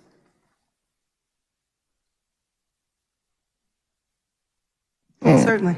Okay, so if I understand correctly, going back and watching some of the testimony and stuff, that you heard that this bill would protect individuals who are worried about previous partners retaliating, correct? That was one concern that came up, yes. Did you also discuss the good cause exception that DCF currently has for just exactly that situation? Yes, that is in there, and we don't think that everybody who might qualify in that situation is either aware of it because they're not required to be informed, and at the same time, they may not be ready for the next step of what it takes to set that in place legally.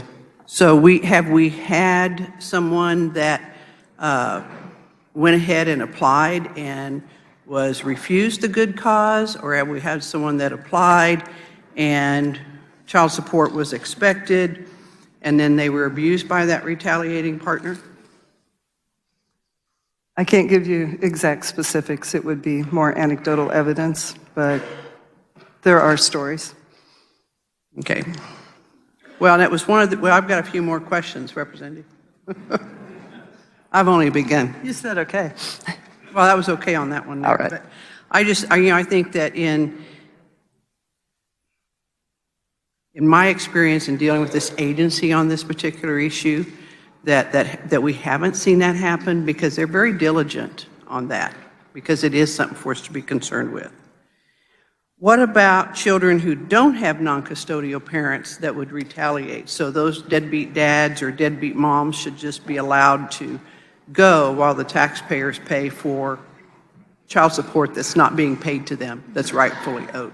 So one of the concerns was that we were taking away the notification to say, yes, DCF, I'd love to work with you to help get child support for my child. That was one of our amendments that well, actually, it was the only amendment we put in there that said that they can and that DCF should offer. That was part of the discussion, offer to be able to do that. It's just no longer a shall, it's no longer a mandate.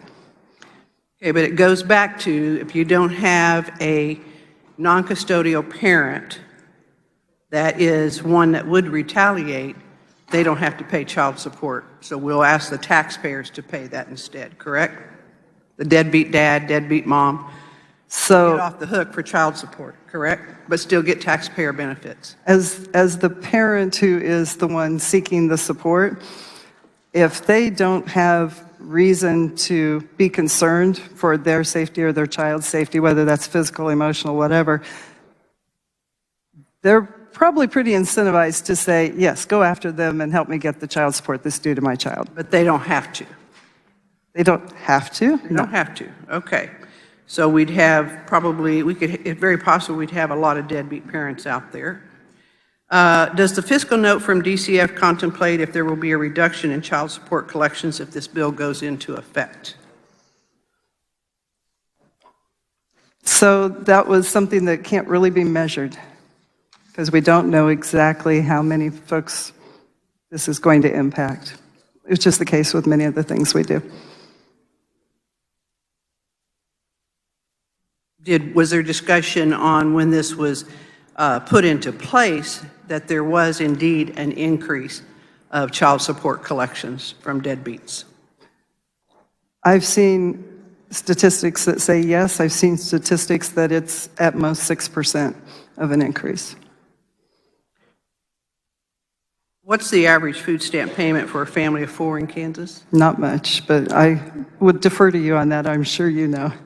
About $835 a month. For a family of 4? Mm-hmm. Food stamps. If I was enrolled in a college, is there a prohibition of the type of class that I have to take with this school requirement that you've gotten here?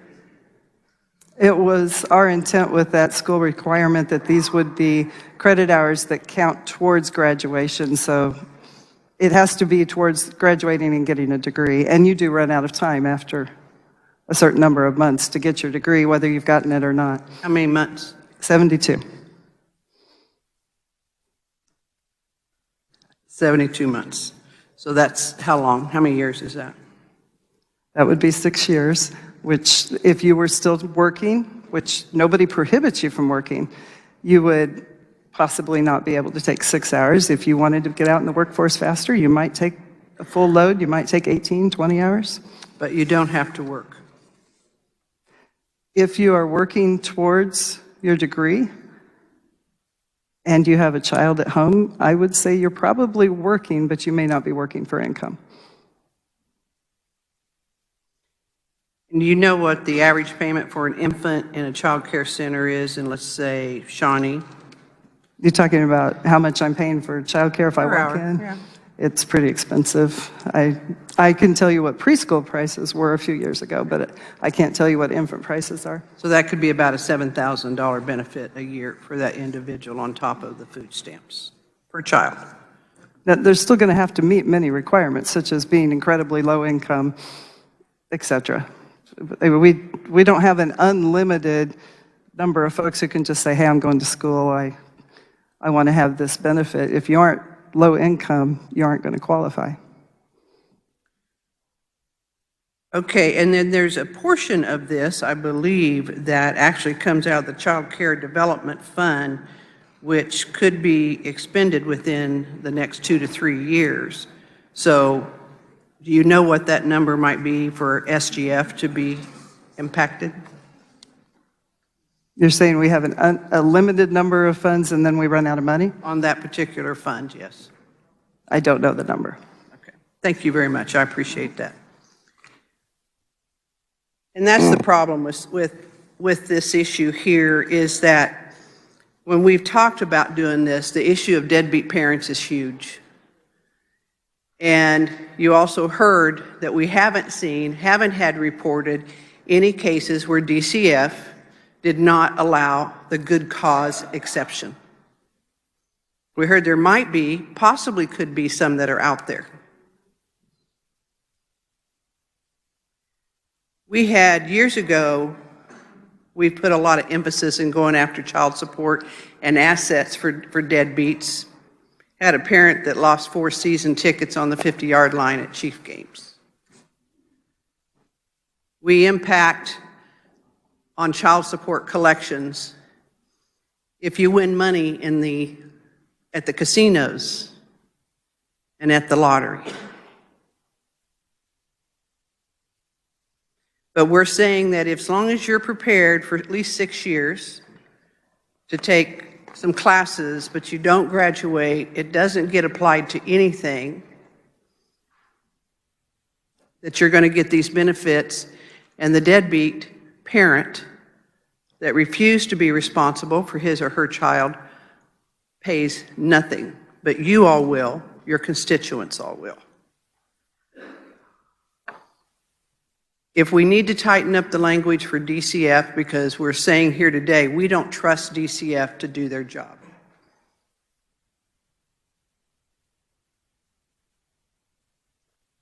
I think on this issue here, we would have already heard about incidents of a parent being retaliated against if that was indeed the case that was happening out there. So I would ask that you not support this bill today.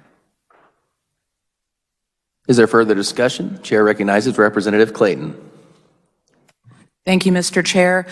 I stand in strong support of this bill. I think that by loosening up some of these requirements, especially when it comes to going back to work after having a child, this is an opportunity for us to show compassion to people who find themselves in difficult or desperate situations.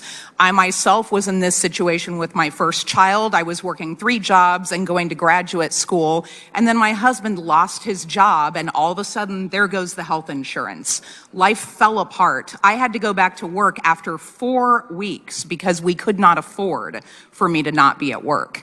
Now, I'm lucky. I'm healthy. I was blessed with big feet and wide hips, and I come from peasant stock. I was able to get right back to work, but not all of our constituents are. So I think that compassion is the order of the day here. And again, understanding that if we send people back to work too soon, we're only valuing one, we're not valuing them both.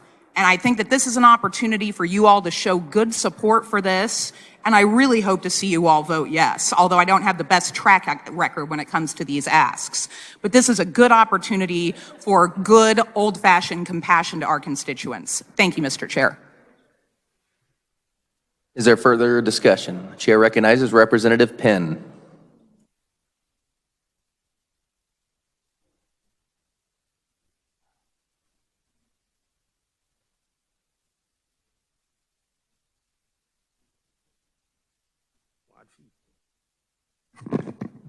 Thank you, Mr. Chairman.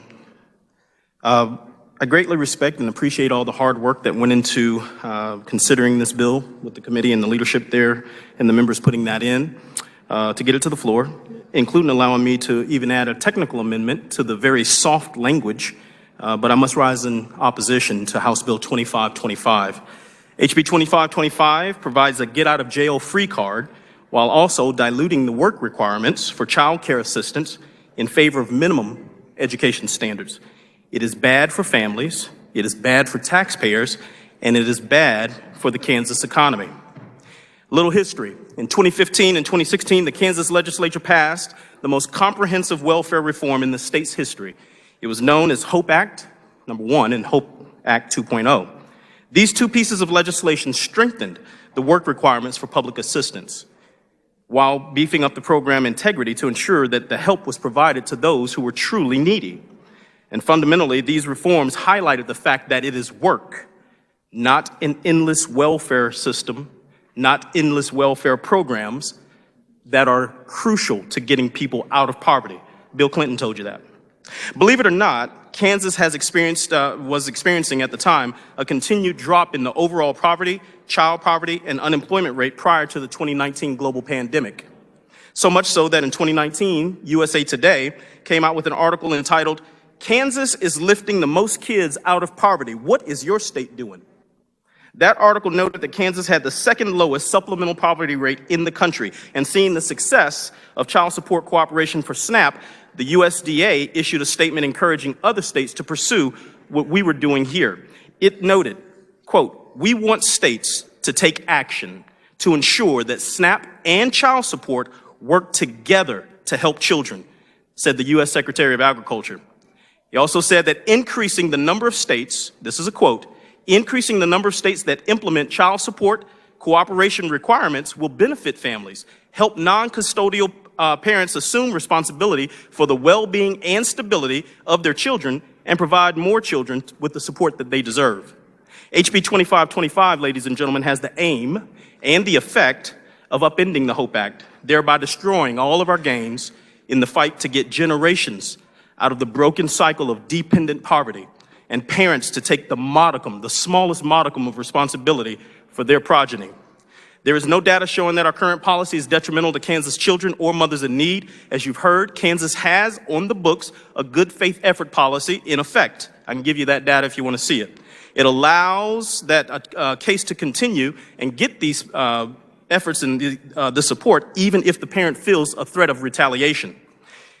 In short, HB 2525 removes the requirement for a parent of children to cooperate with child support services as a condition for food stamps or EBT. It also removes the work requirement for child care subsidy if a parent is enrolled in just 6 hours of credits per semester. And that's assumed, those 6 hours of credits per semester, January through June. So technically you got the whole summer off while you're riding on taxpayers' dollars. Our current Kansas statute is not hurting families or children. In fact, the opposite has been shown to be true.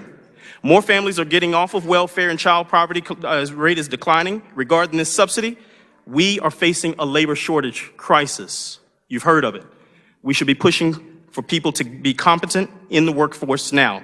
Also, the fiscal note shows that the cost for proposed child care subsidy that this bill proposes will be at the state's expense once our child care development funds are depleted in the next couple of years. In closing, because dependency, an endless and broken cycle of dependency, is not compassion, because of its intended impact to perpetuate that state of dependency upon our families and upon the state of brokenness on Kansas taxpayers, because it ignores and obliterates all the gains of our successful current policy that leaves no qualifying child without access to either SNAP or TANF benefits, and because it provides a get-out-of-jail-free card while also diluting the work requirements for child care assistance in favor of the minimum education standards, we can all see that HB 2525 is bad for families, bad for taxpayers, and bad for our Kansas economy. Kansans are hardworking, responsible people. Let us continue to promote and model those traditional values of hard work and responsibility for our children to see. I will vote against this measure, and I encourage all of you to do the same. Thank you, Mr. Chairman. Is there further discussion? Chair recognizes Representative Schmidt.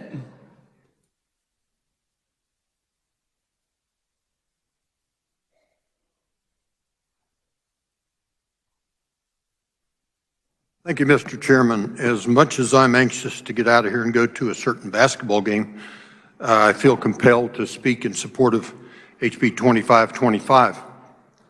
I see this as somewhat similar to a bill we passed earlier, 2515. There may be some people who take advantage of this, but my 33-year career in education, I saw lots of families who struggled to survive, mostly single mothers with a child or two who was in school, who was trying to go to school and take classes, who was working a job, maybe two jobs, and struggling to hold it all together. I don't see that we're going to hurt anybody by trying to help this group of people to make it. And yes, there will be a few who will take advantage, but the vast majority of the people I saw in my 33-year career in education were people who were trying to do something to better their position in life. Something happens and it falls apart. They pull themselves back up and they try again. If you've ever done a poverty simulation, you know what I'm talking about. But they're trying, and this bill gives them a chance. I have a simple solution to vote on this. I voted for the Apex bill, in which we gave over $1 billion to an unknown company. They're not hurting.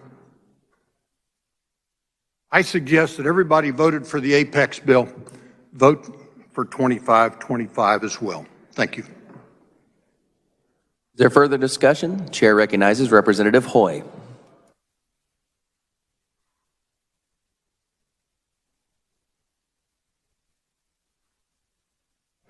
Thank you, Mr. Chair. I'd like to provide some clarification as a member on Children and Seniors Committee. Non-custodial parents are not affected by whether or not they cooperate with child support. Their food assistance eligibility in our current law is not affected by whether or not they pay. So voting no on this bill only harms the parents who are trying to feed and care for their children. And you've heard the example of domestic violence as a potential deterrent for someone wanting to go after the child support, but there are other examples that we heard in committee. There could be informal agreements between the custodial and non-custodial parent. Another example would be if you're a grandparent raising a grandchild and you know that your child doesn't have that money to give you in child support, are you going to go after your own son or daughter for child support, even if you really need this assistance? So I don't think that those grandparents who need this help and assistance should be excluded. We need to take those situations into consideration. And yes, these are taxpayer dollars. They are federal taxpayer dollars, and only 10 other states have this requirement. So we are going to be sending our Kansas taxpayer federal dollars off to other states that could be helping parents who are trying to feed their children. And as I mentioned about another example of the grandparents helping out with raising their grandchildren, some of those folks may be retired, and suggesting that they're somehow deadbeat because they don't work 20 hours a week, I think is just, it's not really who we are as Kansans. These folks need our help. We all know during this pandemic, we've heard mention of the workforce shortage. Thankfully, last Friday when it was an unexpected snow day, I was able to bring my son in with a very gracious chair who helped make sure my son was able to sit with me. And we need to be prioritizing these services to get people through really tough times. Thank you, Mr. Chair. Is there further discussion? Chair recognizes Representative Ballard.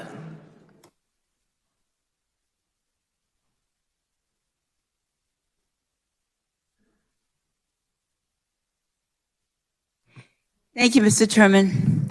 I believe part of this problem has been exacerbated. For those of you who know about TANF, Temporary Assistance to Needy Families, this was part of our Welfare Act that was passed many years ago. When we applied for that grant, we received almost $102 million. At that time, it was for 60 months. That's 5 years. Over a period of time, we kept reducing these years. So instead of 60 months, we are now at 24 months that we're able to get assistance.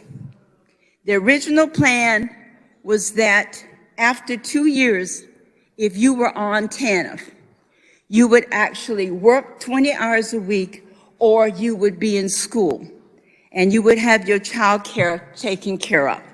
When we look at it now, we still receive 5 years of money, but we will only give 2 years of assistance unless the state decides you're close and they can then decide you can get more. A lot of people came off of the rolls, and we asked questions about them. They said those people can go back on if they will reapply. Well, a lot of these people are very transient, so they're not able to do all those things and get back on the rolls. So my point is, we're giving them assistance. We were giving them 5. We still get that money, but we're only providing 24 months. That has bothered me for a while because there's a lot of single women, heads of household, that really need child care facilities, whether to work or go to school. I believe we created part of this need, and I think this would help. We took it away, but we still get the money. But the purpose it was intended for, they are not the recipients. It was supposed to be get them ready to work, to become productive citizens and become taxpayers. I think we have shortened that, and they're not at that point. We still get the money, but we're not spending it on them in terms of employment. I will vote for it because I think they deserve it.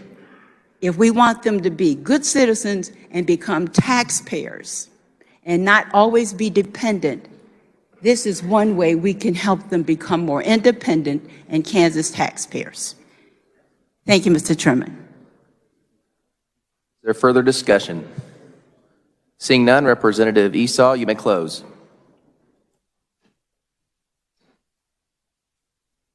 Thank you, Mr. Chair, and thank you all for the questions and the passion. The one thing I can say for sure about not just this body, but my committee that I serve on is we care very passionately about doing what we can to help people. So let me tell you about one young family I know personally. A single mother of a 3-year-old chose to continue her education at one of our state universities, 2 hours away from all family and friends who could provide support. The only job she could get during the time she had childcare available paid about $300 a month. She qualified for some help in scholarships and loans, but not enough to cover all the expenses of living on her own while going to school full-time with a child. Knowing she financially qualified for some assistance, she found the application information and started filling out the long application form. And then she got to the part that said she had to name the absent bio parent. and knowing the risk in naming that person, she left the section blank. The state called to get the missing information and said without it, she would be denied any assistance. She wasn't offered anything other than, well, we can keep your name out of it, but that was all they would assure her. Her response, she told them to delete the application. There was no amount of support from the state that was worth the risk of involving the absent bio parent in their lives. She had no police report, no record of claiming abuse, but she knew any involvement in their lives would be harmful not just for her, but the child she was determined to keep safe and to do better by. It's parents like her that are why we need to make these changes in statute. We want them to be successful, to safely leave dangerous relationships behind and go on to be contributing members of society. These are the parents we want to help, not for a lifetime of dependence, but for a short time while they are making efforts to improve their financial situation. But truly, it's not for the adults, even though they also benefit. It's the children who truly benefit when the adults in their lives can provide what they need. I ask you to join me in supporting these parents and their children and vote in support of HB 2525. Mr. Chair, I move that when the committee rises and reports, it reports HB 2525 favorably for passage. You've heard the motion by Representative Esau to report House Bill 2525 favorably. All those in favor signify by saying aye. Aye. Those opposed? No. The opinion of the chair is the noes have it. Division has been called. The clerk will open the roll, and you may vote.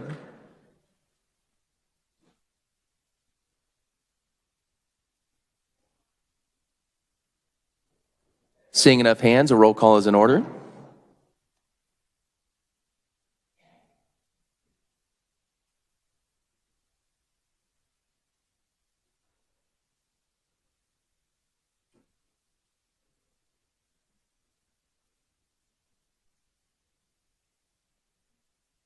Has every member had a chance to vote?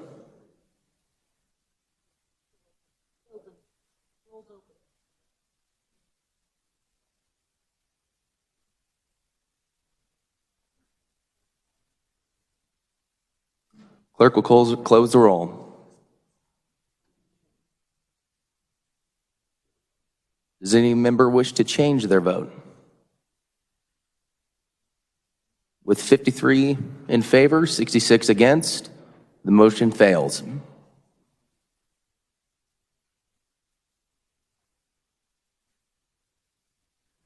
This concludes our general orders. The chair recognizes the majority leader.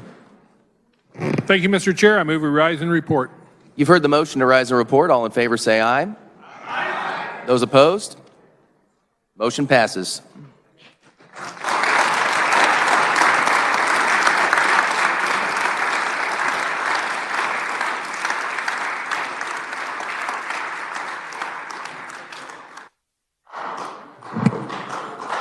Clerk will read the committee report. Mr. Speaker, your committee of the whole recommends House Bill 2703 be passed. House Bills 2386, 2633, 2110, 2563 be passed as amended. House Bill 2525, motion to recommend for passage fails.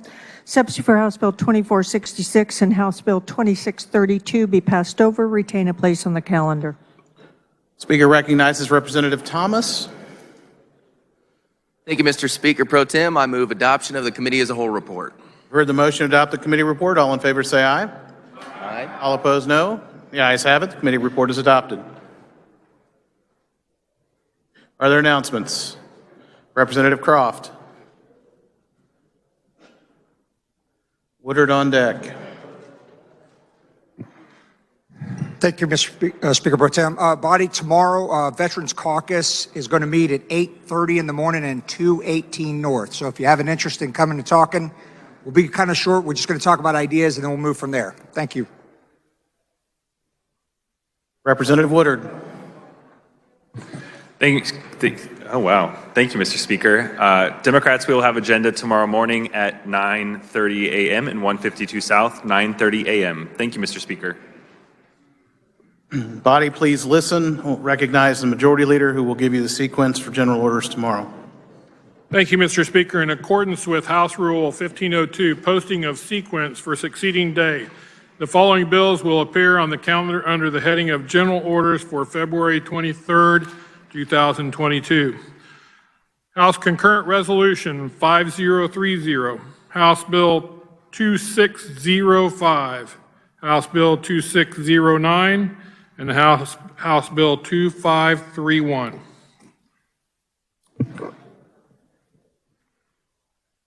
Are there any further announcements? Seeing none, Majority Leader Hawkins. Thank you, Mr. Speaker. Body, tomorrow morning, 7 a.m. in room 142 South, we will have the legislative Bible study. We'll be discussing Rising to Greatness, Leadership Basics. Mr. Speaker, I move, hold on. Republicans, we will have calendar in the old Supreme Court room at 9:30 a.m. Mr. Speaker, I move the House adjourn until Wednesday, February 23rd at 10 a.m. You've heard the motion. All in favor signify by saying aye. All opposed, no. The ayes have it. The House is adjourned.